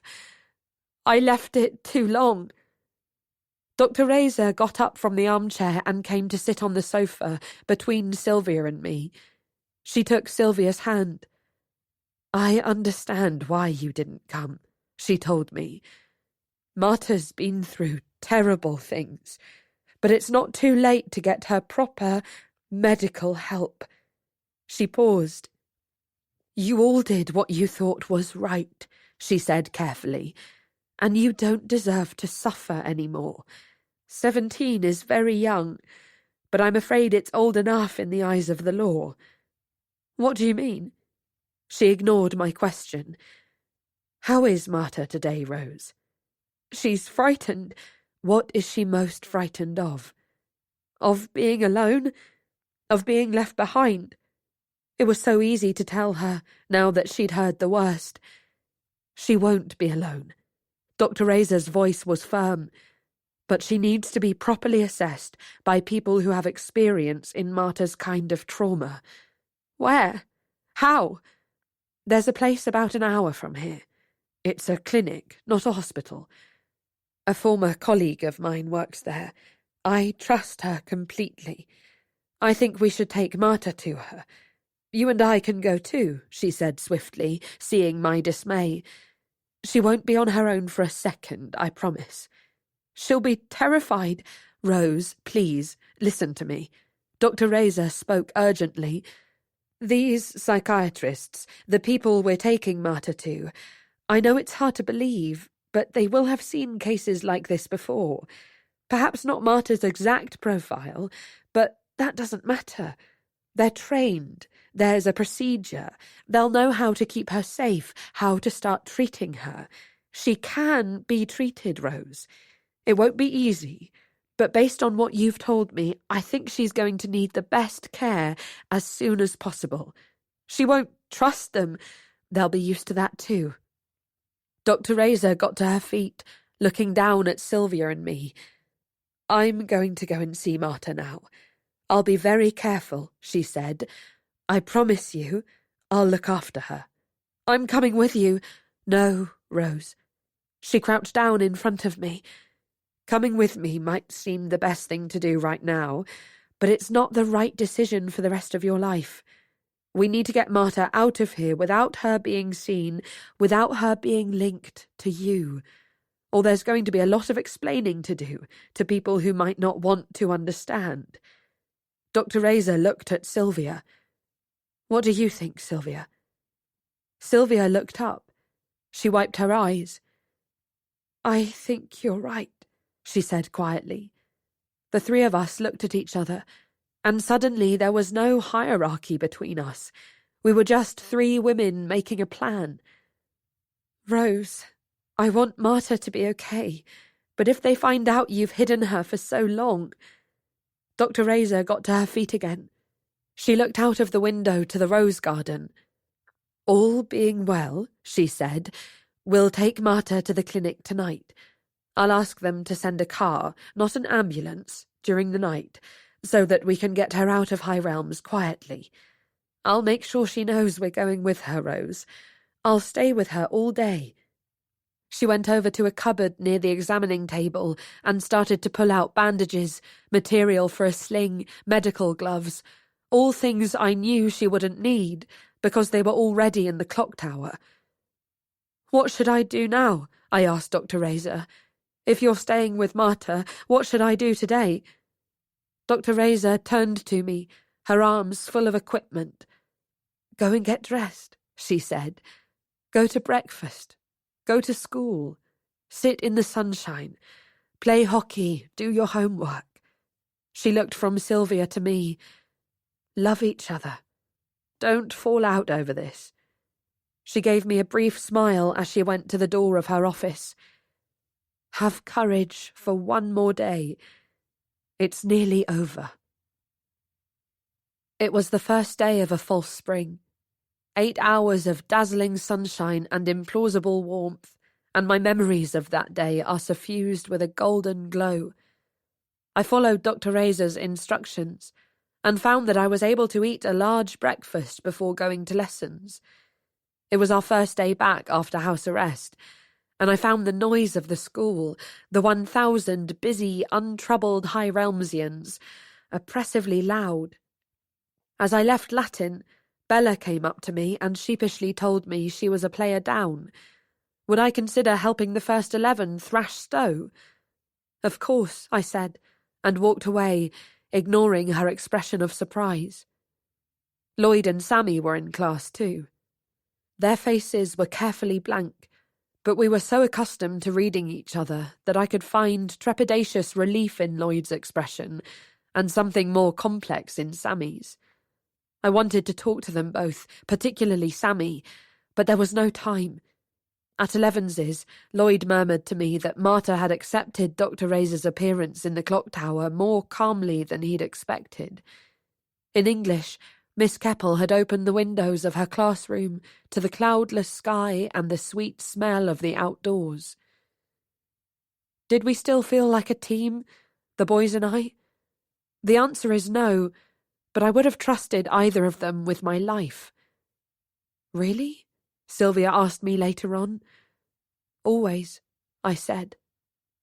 All day, as the winter sun soared over the main house and the playing field swarmed with lacrosse matches and the groundsman carried desks up to the old library for the mock exams, I thought of Marta. For so long, visits to the clock tower had been woven into the fabric of my days, my thoughts, my emotional landscape, and without an appointment to go to the clock tower, I felt superfluous, supplanted. I'd been assured that Marta was safe, and she was going to be even safer. "People do get better," Dr. Razor had said. But Marta was not people. She was Marta, my Marta, and no one understood her like I did. At 3:00, Sammy shouted my name as I was dashing down the steps of the pavilion to the AstroTurf. I rushed to him, knowing something had gone wrong. "Come with me, Rosie," he said. Ignoring Bella's yells and Sylvia's dismay, I ran with Sammy through the plane trees and across the drive, down Chapel Passage to the San, to Dr. Razor's room. There, lying on the sofa, wrapped in blankets, her head in Dr. Razor's lap, was Marta. She was fast asleep, her chest slowly rising and falling, her tufty hair sticking up around her head. Her head was bandaged, her arm hung from the sofa to the floor, her fingers gently curling inwards. "How?" I began, looking at Dr. Razor, but she shook her head, putting a finger to her lips. She looked at me, and I read a new sadness in her expression. 1:00, she mouthed to me. "Meet here at 1:00 tonight." I wanted to stay with Marta, but I was needed to play in the match. I skidded onto the AstroTurf just as the whistle blew, and as I played, as I ran and passed and tackled and scored 3 times, I realised that I was free. Whether I had wanted to be liberated or not, I was now free. I could choose my path according to what was right, rather than what had to happen. I could help people who were not Marta, people who needed me, people who'd been patient and selfless while I was consumed by caring for her. The whistle blew. We'd won. The floodlights were coming on. I sank to my knees on the astroturf, pressing my forehead against the prickly surface, and tears of selfish relief streamed down my cheeks. "Help me with her," I heard a voice say, and a pair of strong arms pulled me to my feet. It was Bella. She clamped her arm around my shoulders, and Sylvia put hers around my waist, and they walked me off the pitch and towards the main house as my tears continued to fall, unstoppable, painful. The showers in Raleigh were empty. I sat on the tiled floor and cried while Sylvia found soap and towels and ran the water until it was warm. I took off my hockey kit and stood under the shower, but my tears would not cease. I sat down, feeling the water hammer on my head and shoulders. "Come here." I thought Sylvia was going to pull me out of the shower, but she knelt down and rubbed shampoo into my hair and soap over my neck and back. Water ran down her arms, soaking her shirt and lap, but she took no notice. She rinsed my hair and passed me a towel. "Go to my room," she said. "I'll tell Major Gregory you're not well." For the first time, I lay in Sylvia's bed. The sheets were cool against my skin. I closed my eyes, but I wasn't ready to sleep. I couldn't dial out of the feeling of needing to be somewhere else, with somebody else. I thought of Marta's peaceful face as she slept, of Dr. Razor's competent, passionate gaze as she watched over her. I thought of the treatment Marta was going to have, and how little I knew about the doctors who would look after her. Then Sylvia was in bed next to me, her damp clothes discarded on the floor. I laid my head on her shoulder, and she stroked my hair, saying nothing at all. Doors began to open and close around us as people in Raleigh House got ready for dinner. It all seemed so far away. Sylvia didn't move. She held me close to her, and I knew there was no deadline, no point by which I had to have pulled myself together. Relief came, slowly and not without pain, and with it more tears, and something I hadn't expected. I felt something inside me giving way. As Sylvia held me, the dregs of my fear of her leaked out of me. We looked into each other's eyes, and suddenly it was as if nobody and nothing else existed, only the two of us, and the love that had taken us both by surprise. I put my hands on either side of her face. Some people would have asked, "Why didn't you tell me sooner?" I knew Sylvia would never ask me that. I closed my eyes, feeling her mouth on my neck. Then she was holding me differently, and the final secrets between us fell away, swiftly and simply, and with greater tenderness than I could have ever imagined. The things we did that evening amazed me so much that I felt helpless, but I felt entirely safe in my vulnerability.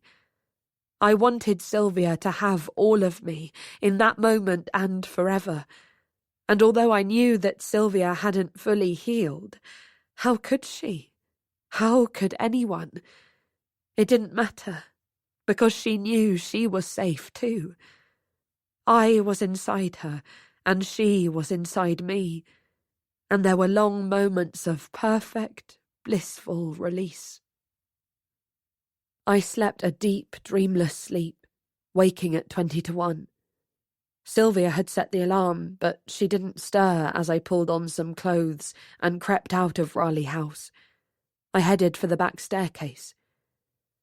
Pausing at the ivy door, I looked down at my carelessly assembled outfit, my hockey shorts and socks, and Sylvia's school shirt and cardigan.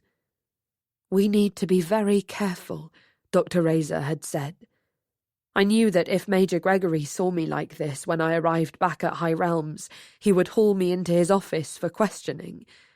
There was just enough time to go to Hillary and change. I ran up endless flights of stairs, through the thick silence of the main house. I remember glimpsing a diffident crescent moon through the windows, and feeling grateful that the grounds would be very dark that night. The sash window was still open in room 1A, and the room was very cold. I slipped between the two beds to the wardrobe and found a clean shirt, stiff with the starch they used in the laundry, a skirt, Hillary tie, cardigan, and long socks. My blazer was still in the changing rooms. I rummaged at the bottom of the wardrobe, eventually extracting Marta's old blazer, which she'd discarded when Dr. Razor had found her a smaller size. I put it on. Can we sense tragedy before it happens? Is there an obscure murmur, a flicker of the light, a tremor in even the oldest and sturdiest of buildings? On that cloudless night, I remember the gentlest of cool breezes entering room 1A through the open window. It was my reminder to hurry, to get to Marta, and so I strode to the door. As I opened it, I heard a scream. From behind, outside, below, a scream. What do I remember? I've told this story as clearly as I could, as rationally as I've been able, in the circumstances, to achieve. But to write the fact of Marta's death is to finalise it, to suffer again that banishing of all hope, all meaning, all joy. After that night, my notion of justice moved onto a different scale. I no longer work to a system of what is deserved or earned or commensurate. Too often, there's no rhyme or reason to what we suffer. Marta. My Marta. It was such a dark night that I could barely see her from the window of 1A. As I looked down, my vision clouding with fear and then denial, and then those first inklings of indelible grief, the lawn began to be illuminated. Lights were being switched on in all the floors below me, one head then another emerging from the open windows, and the silence of the night was rent by the shouts and screams and moans of tens, dozens, hundreds of teenagers. Marta.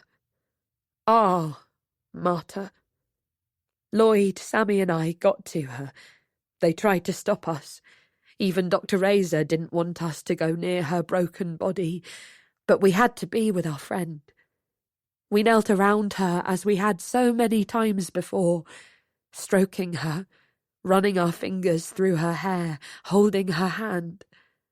The dampness of the grass, the freezing temperature of the air, the warmth of Marta's blood as it left her body, the instinct, the need to lie across her, to cradle her in my arms, overridden by the knowledge that this was the last time the four of us would be together, and that she was not only mine to hold. Marta, Marta. All too soon, they took her away, not quietly to a new beginning, but with blue lights and noise to a cold, cold room. They took my best friend, the purest love I've ever known. Marta, who loved books and poems and physics and school and loving and being loved. Possessor of a brilliant mind, a brilliant memory, a brilliant and unexpected smile. Persecuted, but full of empathy. Victimised, but never a victim. In all ways but one, a survivor. Marta, I would do it all again. And this time, you would survive.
Chapter 26. April 2012. We meet at Paddington. Sammy's early and anxious. Sylvia is late, overexcited by a new case.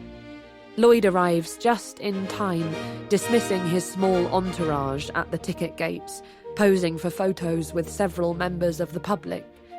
They ask him where he's going. "To Devon on a private matter," he says, and won't elaborate. It's the first year we've seen him be accosted like that. We sit around a table in standard class, eating sandwiches. "Why couldn't we have gone in first?" Sylvia grumbles, but Lloyd shakes his head. He can't be seen to travel in style. "This isn't work," she argues. "We look like we're working," Lloyd replies, indicating Sylvia's papers spread over the table, the pink ribbons gathering crumbs. "You could be my spad, Sylv." "Maybe when your lot are actually in government," she says dryly. She looks down at her papers, which are stamped with our chamber's logo. I read the claim upside down. Sylvia's prosecuting, as usual. Sammy's opposite me, leaning against the window, his eyes occasionally drifting closed for a few seconds. He's probably come straight from a night shift at King's, doing the best he can in an overworked, under-resourced department. I see him more than the others do, and I know he's doing well, that he's admired by colleagues and patients alike. But he claims it's hard to evaluate success in psychiatry. A patient's outcomes can seem good, but they'll suddenly relapse. I know he won't talk much today. These trips back to High Realms are hardest for him. We've made the journey every year since 2008. That was the first year all four of us finally finished studying, training, applying, and actually had jobs. Jobs we're lucky enough to be passionate about, which pay us well enough to enable us to endow the scholarship. It was also the first year we were satisfied that the regime at High Realms had truly changed for the better. We believe it's a safer place now. More importantly, 2008 was the first year they would have us back. A new director of studies had been appointed, and she'd done much more than her due diligence on what took place in February 2000. I suppose she wanted to be prepared for when people, prospective parents, and the odd journalist at a loose end asked her about it. She'd talked to Detective Inspector Vane, who'd mellowed a bit since our last encounters with him. Then she'd invited Lloyd, Sammy and me back to school to speak to her. At first, we'd refused to. After Marta died, we'd been unceremoniously removed from High Realms. We weren't even allowed back upstairs to pack our things. Our trunks had been waiting in the atrium when we were brought back from the police station. The school had wanted to put as much distance between itself and us as possible. A failed experiment, we were called in a leaked letter. They didn't say a word about Marta. Dr. Razor was fired.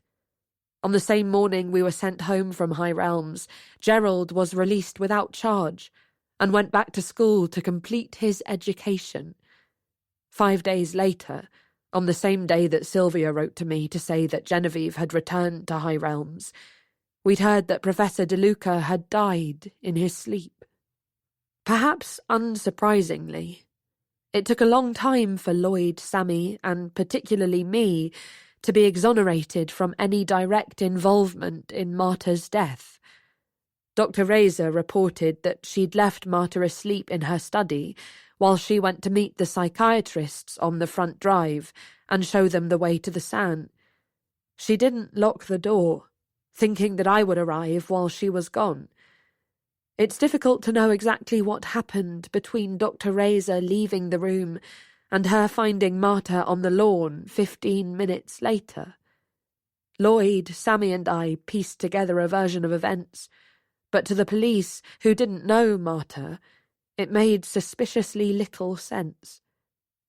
We think Marta woke up, panicked at finding herself alone, and made her way to the main house, entering through the fire door.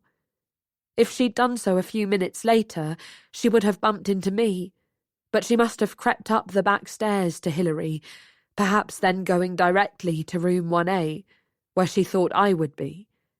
Sammy is certain that Marta came to his and Lloyd's room first. Lloyd was in Max's room, and Sammy was in bed with Ingrid.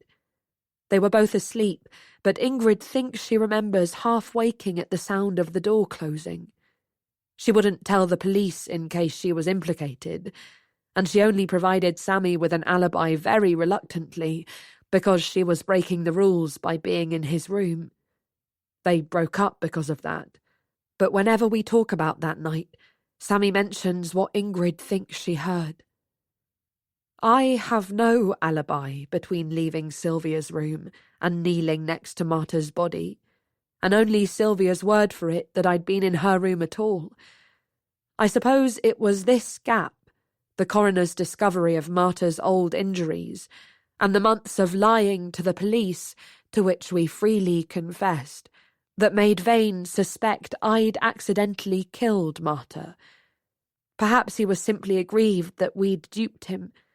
Either way, he decided something had got out of hand, that I'd panicked, that there'd been some kind of skirmish between Marta and me in room 1A, which had resulted in Marta tumbling to her death.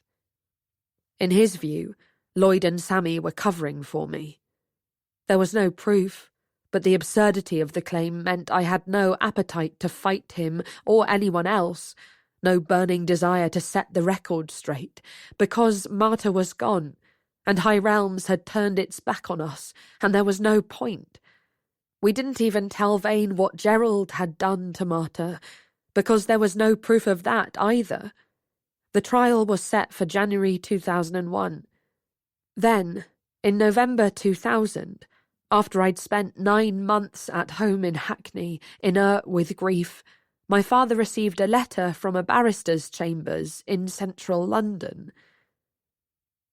I don't think Detective Inspector Vane or Barnstaple Crown Court had ever seen the likes of Araminta Maudsley, QC. She was, and still is, the most fearsome barrister I've ever met. Waspish at best, and at worst withering, contemptuous, devastatingly rude. From the word go, Araminta behaved as though the case against me should never have been brought. "Your asinine theories are ruining lives," she railed at Vane. "These young people have been through enough. They should be at school, playing hockey and having midnight feasts and snogging." She summoned me to her wood-panelled room in Gray's Inn and demanded to hear the whole story. She barked questions throughout, staring over my shoulder, her eyes narrowed in concentration. When I couldn't go on because I was crying too much, she poured me a shot of whiskey. "Drink this," she said curtly, "and keep going. You can't afford me, even without these fucking longueurs." I couldn't drink the whiskey, but I managed to tell Araminta what Marta's father had done to her, and what Gerald had done to her. "Context!" she shouted, her tone unchanged, and weary of obfuscation, I supplied it, including, after some hesitation, what Gerald had done to Sylvia.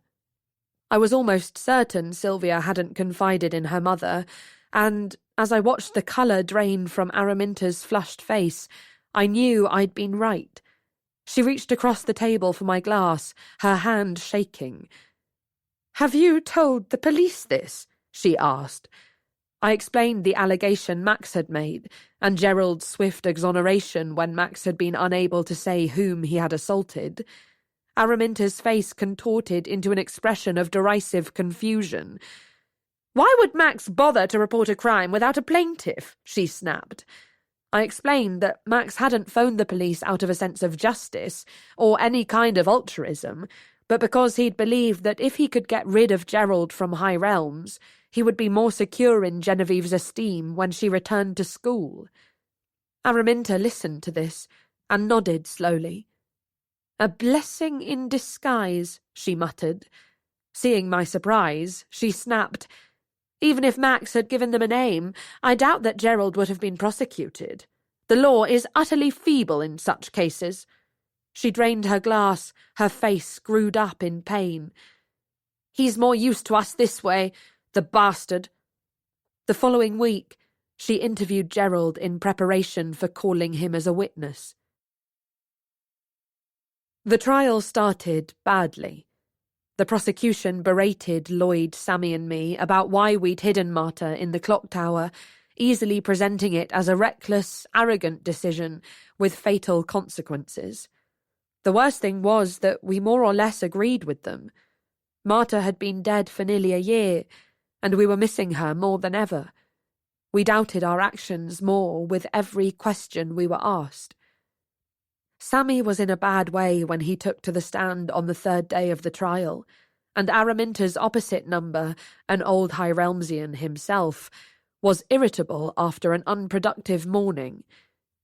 "Even if we accept that you deceived the police for the apparently noble reason of protecting Marta De Luca from her father, whom you claim was abusive to her," he snapped, "my colleagues and I are unable to understand why, as highly intelligent, promising young people, you are unable to see the wisdom, the necessity of seeking help from one of the many trustworthy adults who surrounded you at one of the finest schools in the world." The barrister drew breath, and there was a resounding silence in the courtroom. Finally, Sammy spoke, his tone flat. "Marta couldn't go home to her father," he said slowly, "but that wasn't the only reason she wanted us to hide her in the clock tower." He gazed across the courtroom. "She wanted to stay with us, with one of us in particular." The barrister looked incredulous, and Sammy shrugged again. "Her mother had run away. You can believe what you like about him, but I'm telling you her father was evil. She'd always been homeschooled, so she didn't have any friends. She knew we loved her. We were all she had." He looked down at his hands, resting on the rail in front of him, and then up at the barrister. "What would you have done?" he asked, and his question was a plea rather than a challenge. I'll never know what Araminta said to Gerald before the trial, but the evidence he gave under cross-examination was crucial. After Araminta had set the scene, emphasising the extreme conditions under which we'd agreed to help Marta, Gerald testified that he'd seen her in the clock tower in January 2000. He said she wasn't locked in and seemed reasonably well, that his regular presence at the stables meant he'd seen us coming and going, caring for Marta until the day she died. He'd seen Dr. Reza moving her to the San, had overheard her telling Marta what was going to happen that night. He'd been aware of Marta's mental health declining, and of our concern for her welfare, evinced by the increased frequency of our visits to her and the things he'd seen us taking into the clock tower. They were obsessed with keeping her safe, he said, shooting a nervous glance at Araminta. Araminta shuffled her papers. "Were you aware," she asked calmly, "that Marta DeLuca was pregnant when she died?" The horror on Gerald's face was unmistakable. I looked around at Lloyd, whose expression was all shock, and at Sammy, who looked heartbroken. That very evening, Araminta ordered Sylvia to report Gerald's assault on her. 3 days later, Gerald, Lloyd and Sammy were summoned to take DNA tests. They showed the only thing they could show, and prompted by Araminta, we told the police what Gerald had done to Marta. By this point, we were daring to hope that we might win. The atmosphere in the courtroom was different, the jurors' expressions less censorious. But there was still the question of what Professor DeLuca had done to Marta, and the fact that nobody really believed us. Having discussed it at length amongst ourselves, Lloyd, Sammy and I decided to submit 3 new pieces of evidence we'd hoped we would never have to reveal, because to do so meant betraying Marta's trust in us. But Marta was dead. Professor Nathaniel DeLuca was dead too, and could not be brought to justice for what he'd done to his daughter, and, before that, to his wife. We had no idea whether Dr. Maria DeLuca was alive, but it seemed crucial to set the record straight. I would be lying if I claimed there was not also a part of us that wanted Dr. Wardlaw and Major Gregory to be punished for how remiss they'd been in their treatment of Marta. So, we handed over the note Marta had scrawled to me on the day of the Eiger, the letter she'd written to me after Christmas, and the letter she'd written to her father in the clock tower shortly before she died. The last one was the hardest to read. The evidence more than satisfied both judge and jury, and Lloyd, Sammy and I were cleared of nearly all charges, receiving a caution each for wasting police time. All we wanted to do was go home, but Araminta insisted on taking us out for a drink. She'd had nearly a bottle of wine when she fixed the 3 of us with a stare that was unnervingly like Sylvia's. "I couldn't tell you before," she said. "About Gerald, I mean. I had to give us the element of surprise. I wanted the judge to see the difference between your reaction and his. I was sowing the seed to bring him down." "Do you think that will happen?" Sammy asked quietly. Araminta pursed her lips. "His parents will be able to afford a lawyer who's almost as good as me. But at the very least, I'll drag his name through the mud. Nobody will ever want anything to do with him." Very occasionally, Lloyd, Sammy and I talk about what we did. We never intend to. The conversation comes into being without warning, started by whoever feels the need to rake over the past. It's happened in all sorts of contexts. A walk through the woods in autumn, outside a crowded bar in high summer, in text messages late at night. When the urge to talk comes to one of us, the rest of us don't resist it. We owe each other that much. We know we made many wrong decisions. We know that if we'd acted differently, Marta might have lived. We are certain that we'll carry our guilt and our grief with us forever. But sometimes, and I think this is the naivety, or perhaps the arrogance, that enabled us to do what we did, we force ourselves to recall the conviction and the love that drove us. We were doing what Marta wanted, Sammy still insists. I find this difficult. I think the boundary between selflessness and selfishness is murky, and I know that Marta wanted, above all, to live. We never chastise each other for our mistakes, our missteps. We acknowledge that the point at which our teamwork fractured was the point that tragedy struck, and so we've buried all the hatchets and any vestiges of resentment, as I think Marta would have wanted.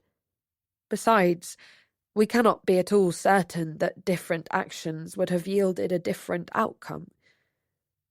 We can never again be the teenagers who sprinted across the rugby pitches towards the clock tower, our pockets stuffed with food and our hearts pounding with jeopardy. But we are the same people. We are still clever, loyal, ambitious, stubborn, neurotic, lonely people. People consumed by complicated, joyless pride. It's the same pride that got us to university, despite the fact that we'd been expelled from one of the best schools in the country with no qualifications. It's the same pride that still drives us to do our best in our jobs now, rather than for the rankings. And it's the same pride that made us blinkered to the presence, the obvious and undeniable goodness of the one person at High Realms who could have helped Marta. That, I know, is what Miss Keppel would have called hubris. Isabel Razor picks us up from the station and drives us to High Realms. She's a GP in a village about 5 miles from the school. We always take her out for a meal after the scholarship meeting. Life was very difficult for Isabel after Marta died, but we never lost touch. She wrote to me regularly for 3 years. She says she hears that High Realms is continuing to go from strength to strength in terms of pastoral care. Until recently, she had a dozen students in her consulting room every term, terrified of being caught out of school, asking for help with all manner of things. Now, apparently, there's a new doctor at High Realms, several nurses, one of them specialising in sexual health, and a counsellor. Day pupils are now admitted, which Isabel thinks is a good thing. Less of a pressure cooker, she says. Sylvia wants to know whether she'll come to London for my 30th birthday party in September. Isabel looks sideways at Sylvia in surprise. Are you organising this? Yes, seeing as it's being held at my house. Isabel can't help but raise her eyebrows, which Lloyd spots. We're as confused as you are, he tells her brightly. He nudges me, but I don't say anything. Isabel nods warily. How's Genevieve? She asks Sylvia. Oh, she's very well. The twins are a delight. Sylvia yawns ostentatiously. The christening's next month. Isabel doesn't drive up to the main house, but parks by the gatehouse. She gets out and hugs us all, even though we'll see her later. She holds me for longer than the others, as the old grief rises in my chest. You did what you thought was right, she says to me quietly. The same sentence she's repeated to me for years, since the day Marta died. So did you, I say, and she kisses me on the cheek, her eyes full of tears. I breathe in the smell of the atrium as we wait for Professor Ling, the new director of studies. It's cool in there, and all around us are the familiar sounds of lunch being cleared, classroom doors slamming, 1,000 pupils settling down for 2 hours of lessons before games, prep, duties. A member of the senior patrol walks us up the Eiger to the old library. He's calm and pleasant, with no hint of a swagger. Coming back is painful, but now we feel it's worthwhile. The scholarship is one way of honouring Marta's memory, of enabling a part of her to exist here, in the place she wanted to stay. When Professor Ling first suggested it, we thought she was mad, but when she followed up with a sincere, fulsome apology for High Realms' failings and a pledge to improve things, we decided to think about it. Still the richest of us by a long chalk, Sylvia said she'd pay the lion's share. We sit around a table in the old library with Professor Ling and Miss Keppel. Profiles of the shortlisted applicants are scattered in front of us, as well as their essays. Every year we choose a poem for the candidates to respond to. We always try to find one that meant something to Marta. She loved so many that we don't think we'll ever run out. A couple of months ago, Sylvia remembered a lesson in which she and Marta had argued strenuously about Lewis MacNeice's Snow. She adored that poem, she reminded us. I tried to say it was about chaos and confusion. Marta thought it was about infinite possibility. The candidates' responses to Snow are predictably varied. After an hour's debate, we award a full scholarship to the sixth form of High Realms to a young woman from a state school in Norfolk. In her references, her teachers describe her as effervescent, determined, endlessly curious. We walk down to Donny Stream. It's a bright day in late spring, the time of year we never spent at High Realms as pupils. The breeze ruffles the new leaves on the trees. We drink everything in. The stables are deserted. They don't keep horses at High Realms anymore. Cautiously, we begin to talk about Marta. For so many years, we didn't. We were all in different parts of the country, recovering in different ways and at different paces.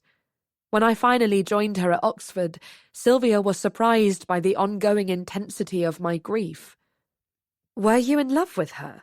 she once asked me at the end of a long dinner, and straight away I thought of Sammy, of how much, how steadfastly, how unselfishly he'd loved Marta. "No," I said truthfully, and she looked relieved. I told Sylvia about a time in room 1A, just before the Eiger, when Marta had asked me about love. She'd been speculating on what it felt like to experience real, reciprocal, romantic love.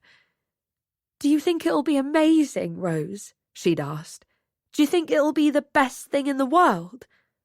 I'd struggled to answer, and Marta had nodded seriously. "If I found someone who loved me, and I loved them back," she told me, "I'd never, ever let them go."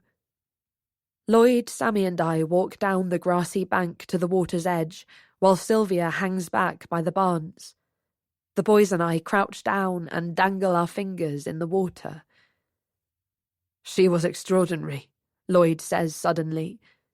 "The most incredible person I've ever met." Sammy nods. "I'll love her forever," he says.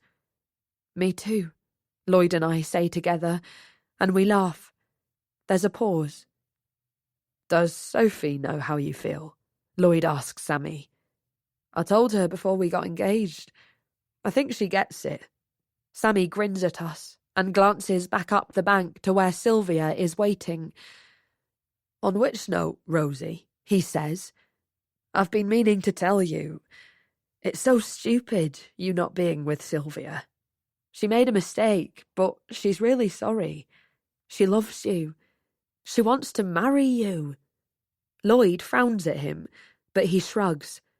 Life's too short for secrets, even nice ones. I think about it. Marta's words echo in my mind. I'd never let them go. I look up the bank to where Sylvia is standing with her back to us, arms folded, staring up at the clock tower.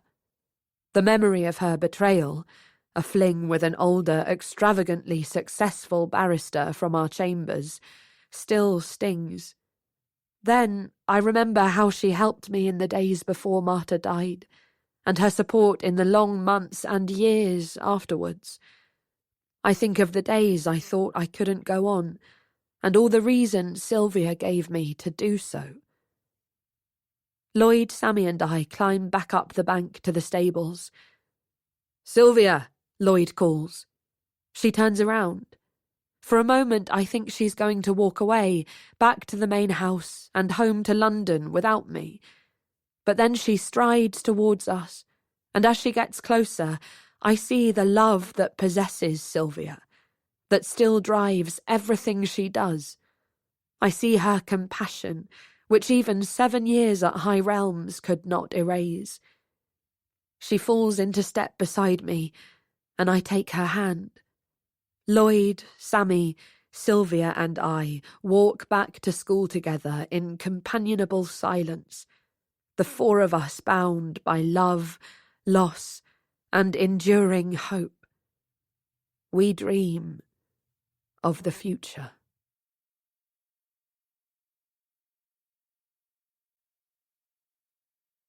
Hi, this is Ellie Keel. Thanks for listening to the audiobook of The Four, but don't take out your headphones yet, as I'll be answering questions sent by some of you wonderful listeners.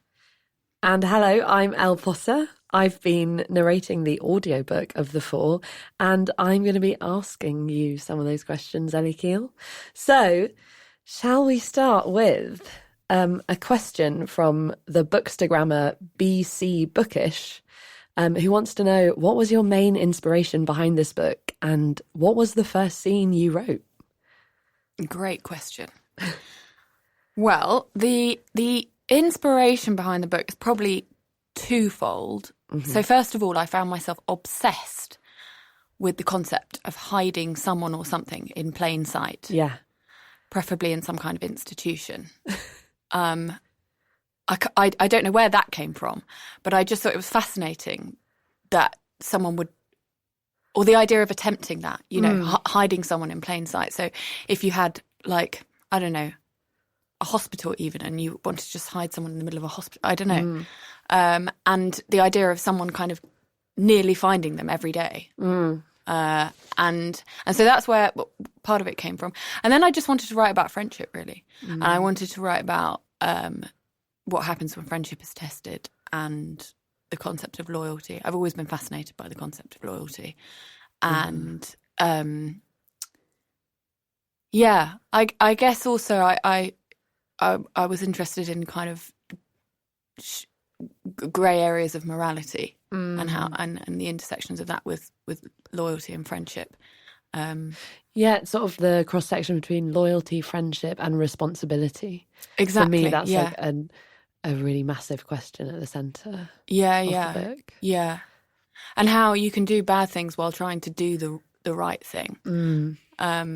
Which is, you know, obviously a lot of literature explores that or related topics, but it was something that I wanted to kind of investigate on my own behalf, I guess. Yeah. So what was the first scene that you wrote then? Well, it's no longer in the book. Really? Yeah. The first 3 chapters that I wrote are not the first 3 chapters of the final book.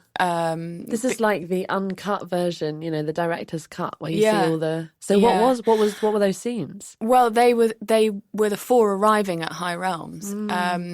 But when I came to redraft the book, I actually chose to take them out and to do that almost as like a recap. Yes. Yeah. And start more in media res. Exactly. Because I thought that would be more exciting. Because the feeling of starting the novel is like you're being plopped right into the centre of this without all that preamble. And it's kind of like it begins and the pace goes and goes and goes. Like straight away. Yeah.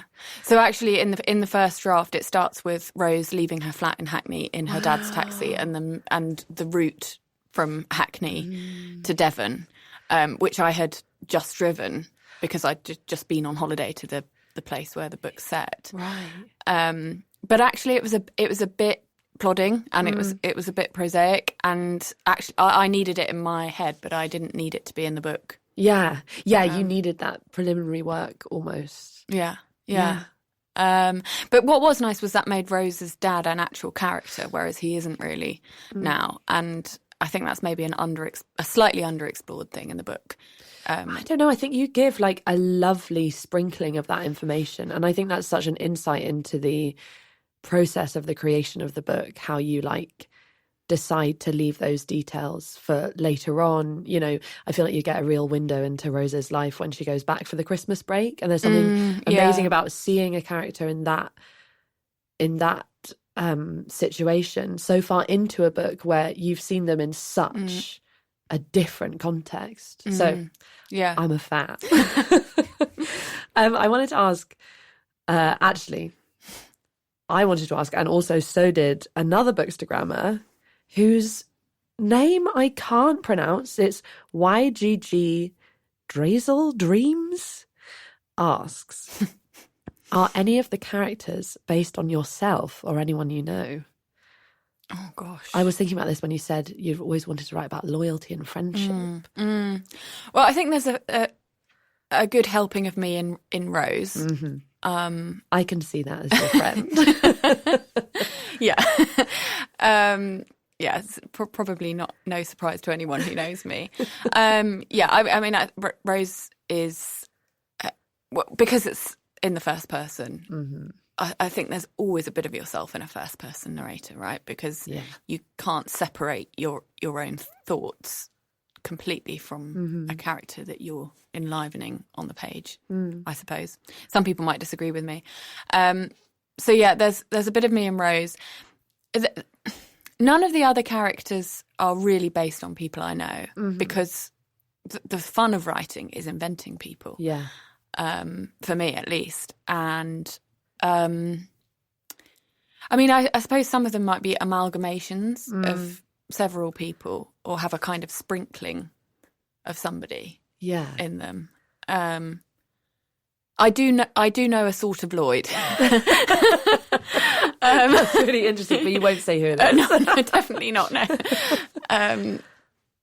Yeah, and some of the characters like Major Gregory are, you know, they do lean a bit towards caricature, but intentionally.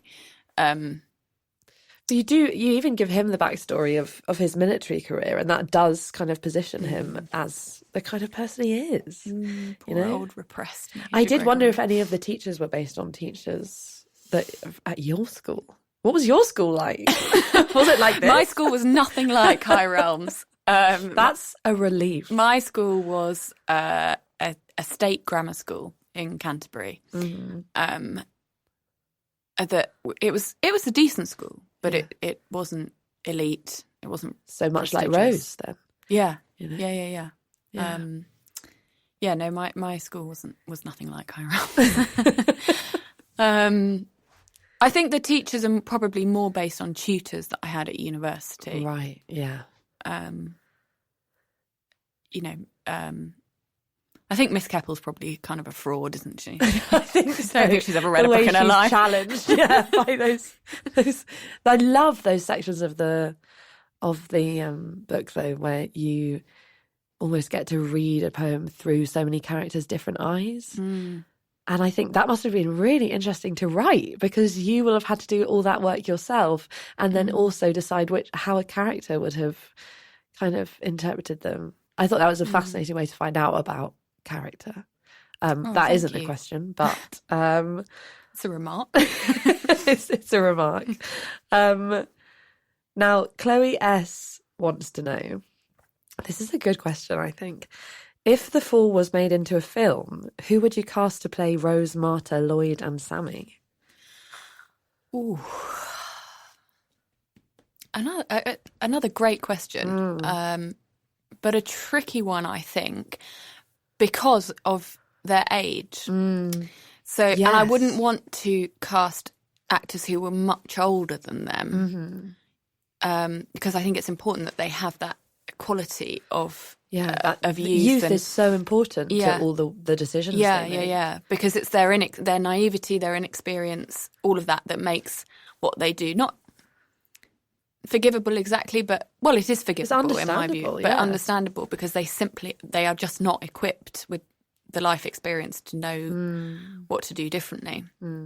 And the reason that makes casting tricky is that you'd want to cast people who are just actors who are just kind of emerging and coming to the fore. So you don't know who they are yet.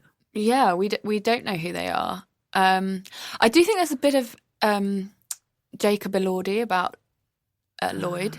Yeah. Or vice versa. There's a bit of Lloyd and Jacob Elordi. Yeah. But obviously he's too old. Yeah. Brutal. Yeah, sorry, Jacob. Yeah, I don't know. Obviously, I'd want to cast as authentically as possible. Yeah. Like someone with a northern accent, probably, for Sammy. Yeah. And... that rules me out. I was going to put myself forward. For Sammy? No, I just really like Sammy. Oh yeah, he's a sweetie, he's such a lovely character. Poor old Sammy. Yeah, poor old Sammy. He's got a bit of a core of steel, though. He has. He's steely. He's got a Tougher than steely he looks. centre. Yeah. Yeah, a steely ball of confidence in there. Probably easier to cast the teachers, I would say. Yeah. Oh, yeah, absolutely. You know, like Nicola Walker as Dr. Razor, maybe. Yes. I like that. Dr. Razor, also a character I love. Yeah, she's the only... Well, not the only sensible one there, but... One of the few. Yeah, and obviously knows a lot more than... Or suspects a lot more than the reader thinks. Hasn't been totally subsumed into the like grotesque hierarchy of the place. Mm-hmm. Yeah. Has a bit of a moral compass about her. Yeah. Okay, next, James B has asked, the story seems a weighty one to carry around in your head. How was it to release it onto the pages? Yeah, it is a weighty one. And I didn't want to put them through all that they did in some ways. But I felt that it was a natural part of the story that I was telling. And I don't think it's implausible that somebody would go through what Marta went through, or that it would have the impact on her that it does. Yeah. I mean, what else are books and stories and literature for than exploring the darker and less, I guess, palatable sides of life? And at the end of the day, this is a story about what happens when young people are tested beyond anything kind of reasonable and beyond anything reasonable. And I wanted to explore that, and that meant going quite far. But no, I do remember writing the kind of tougher scenes and hoping that I was doing justice to it and that it felt kind of that it felt right. Yeah. I had a similar sensation narrating them, actually. Yeah, what was that like? Well, like just wanting to honour like the horror of some of it. Like I had to really go there emotionally, to be honest. I did have a little cry yesterday. Oh, I'm sorry. No, remember, in a good way. It's like what you say about the first person narrator thing, because when you speak those words out loud and you're like right inside that person's psyche for like 450 pages or whatever, like your job is to be right there in them. And so like you have to live it as well. And I think that's like a testament to the writing, though, because sometimes writing doesn't transport you in that way. And so it wasn't hard for me to like reach for that. I wasn't reaching for that emotionally. It just happened. And yeah. I think another thing is that at no point in the story has Rose fully digested and understood what she has heard from Marta, or she hasn't internalized kind of everything that's happening, or processed it is the word I'm looking for. She hasn't processed it. Yeah. That's not something that happens in the main body of the narrative. No. When we come and see them in, when we find them in 2007, I can't even remember. Yeah. No, 2012. when we find them in 2012, she's done the work of processing it then. But the book can't do all of that processing, or she can't do it at the time because there's humans always something don't. else. Yeah, humans don't. It takes time, and they're just swept along by the next awful thing, the next crisis, the next time they're nearly found out, the next, the next moment that everything goes wrong. So in that way, I think there aren't those kind of long paragraphs of Rose coming to terms with it, because that's not what she's doing. Exactly. She's just solving the next problem. Yeah. Great question, James B. Yeah. Lottie S. has a question about your writing routine. What does your writing routine look like, and how much do you write in a day?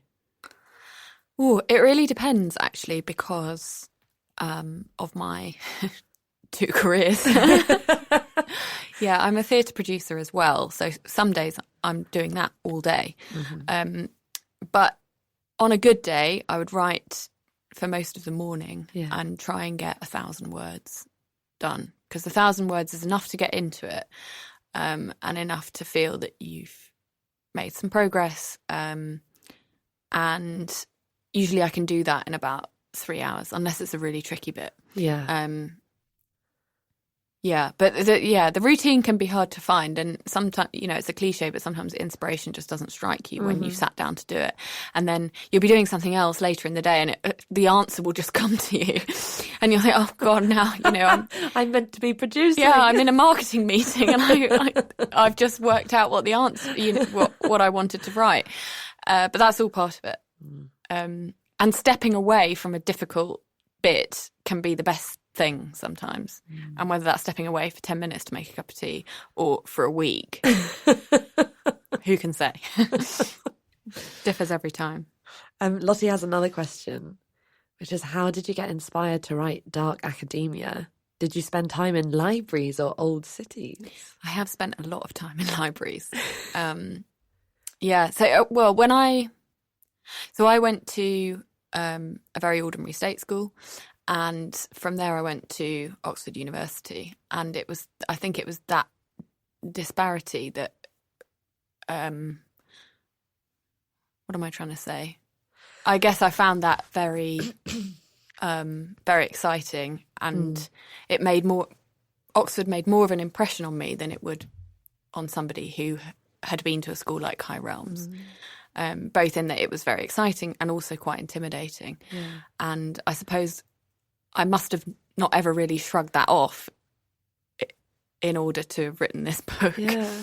I mean, it's a feeling you get across so well in those descriptive passages where you'll describe how the light enters a window, or what the autumn leaves look like in a quad or something. And I really relate to that description. Did you have that experience? Oh, as well? 100%. Because you went to a state school, didn't you? Yeah, I don't know if it's helpful for the listener to know that I also went to uni with Ellie. Little background. But I also came from a state school. And so I really recognise that feeling. You never get over it, of like exiting a door and being met with such beauty. Like such terrifying beauty, really, because it's so.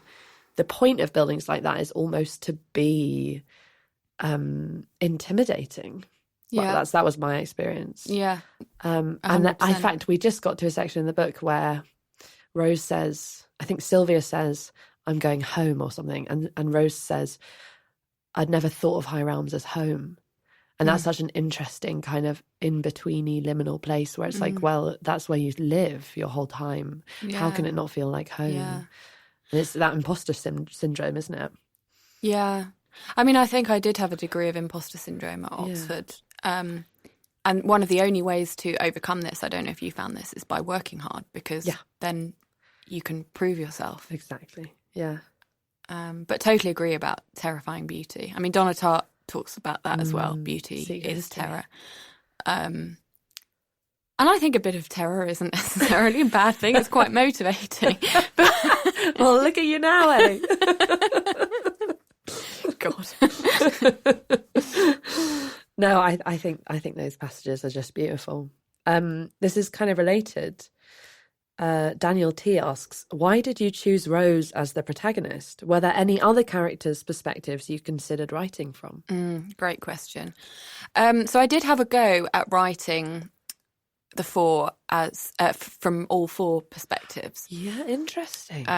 But it was quite short-lived, and I'd already started writing only as Rose. And it didn't lend itself really to that experience of it all just getting a bit out of control and not fully understanding other people's motivations, and also the secrecy, and the fact that Rose does a lot without knowing why.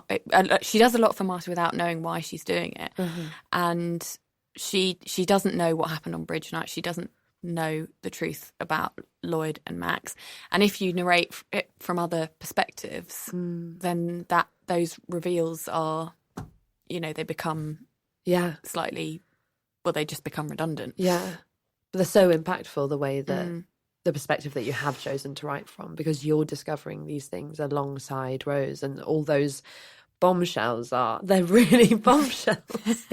Yeah. But no, so the answer is yes. I did think about narrating different sections from Rose, Lloyd, Sammy and Marta. Maybe a part each was something that I considered. Because it's in 4 parts? Yes. Of course. Yeah. But really this is Rose's story. And she is she's not very omniscient, really, but she is quite observant. Yes, that's true. And I suppose it makes sense as your debut book, because you have this affinity with Rose. It's a mindset and a perspective that you have ready access to. So Molly R said, if you could go back in time to when you first started writing The Four, what advice would you give yourself? A lot is the answer. I mean, The Four was my first attempt at writing a novel, and basically my first attempt at writing full stop, apart from a journal and emails.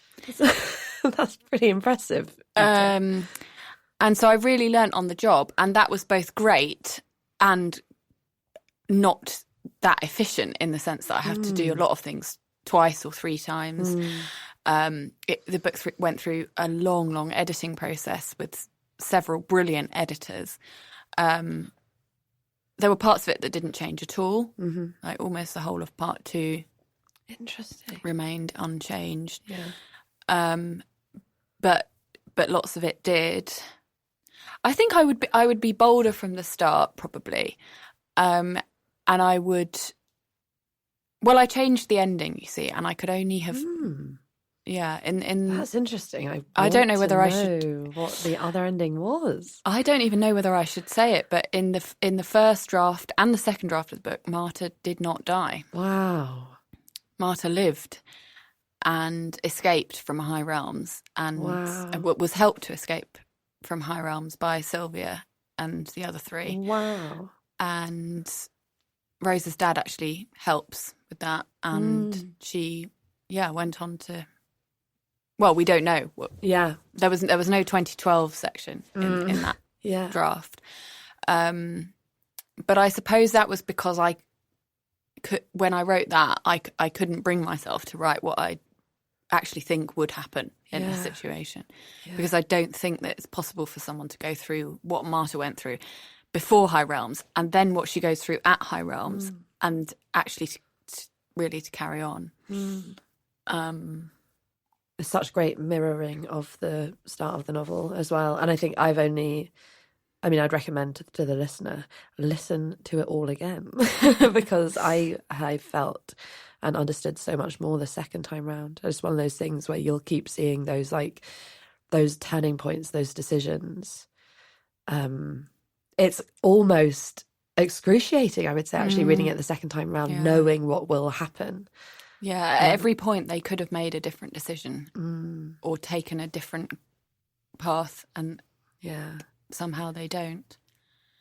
But I think my advice to myself back in September 2020 when I got started with this would be to be braver and to have the strength of my convictions a bit more. But it's hard. You only know what you know. Yeah.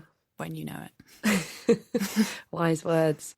Well, thanks, Ellie, for answering all those questions. I found that a fascinating process. I wish I got to do that after narrating every audiobook I do. Such an insight. So thanks so much for narrating Rose. Wow. I couldn't have wished for anyone better. Oh, it's my pleasure. Thanks, Ellie.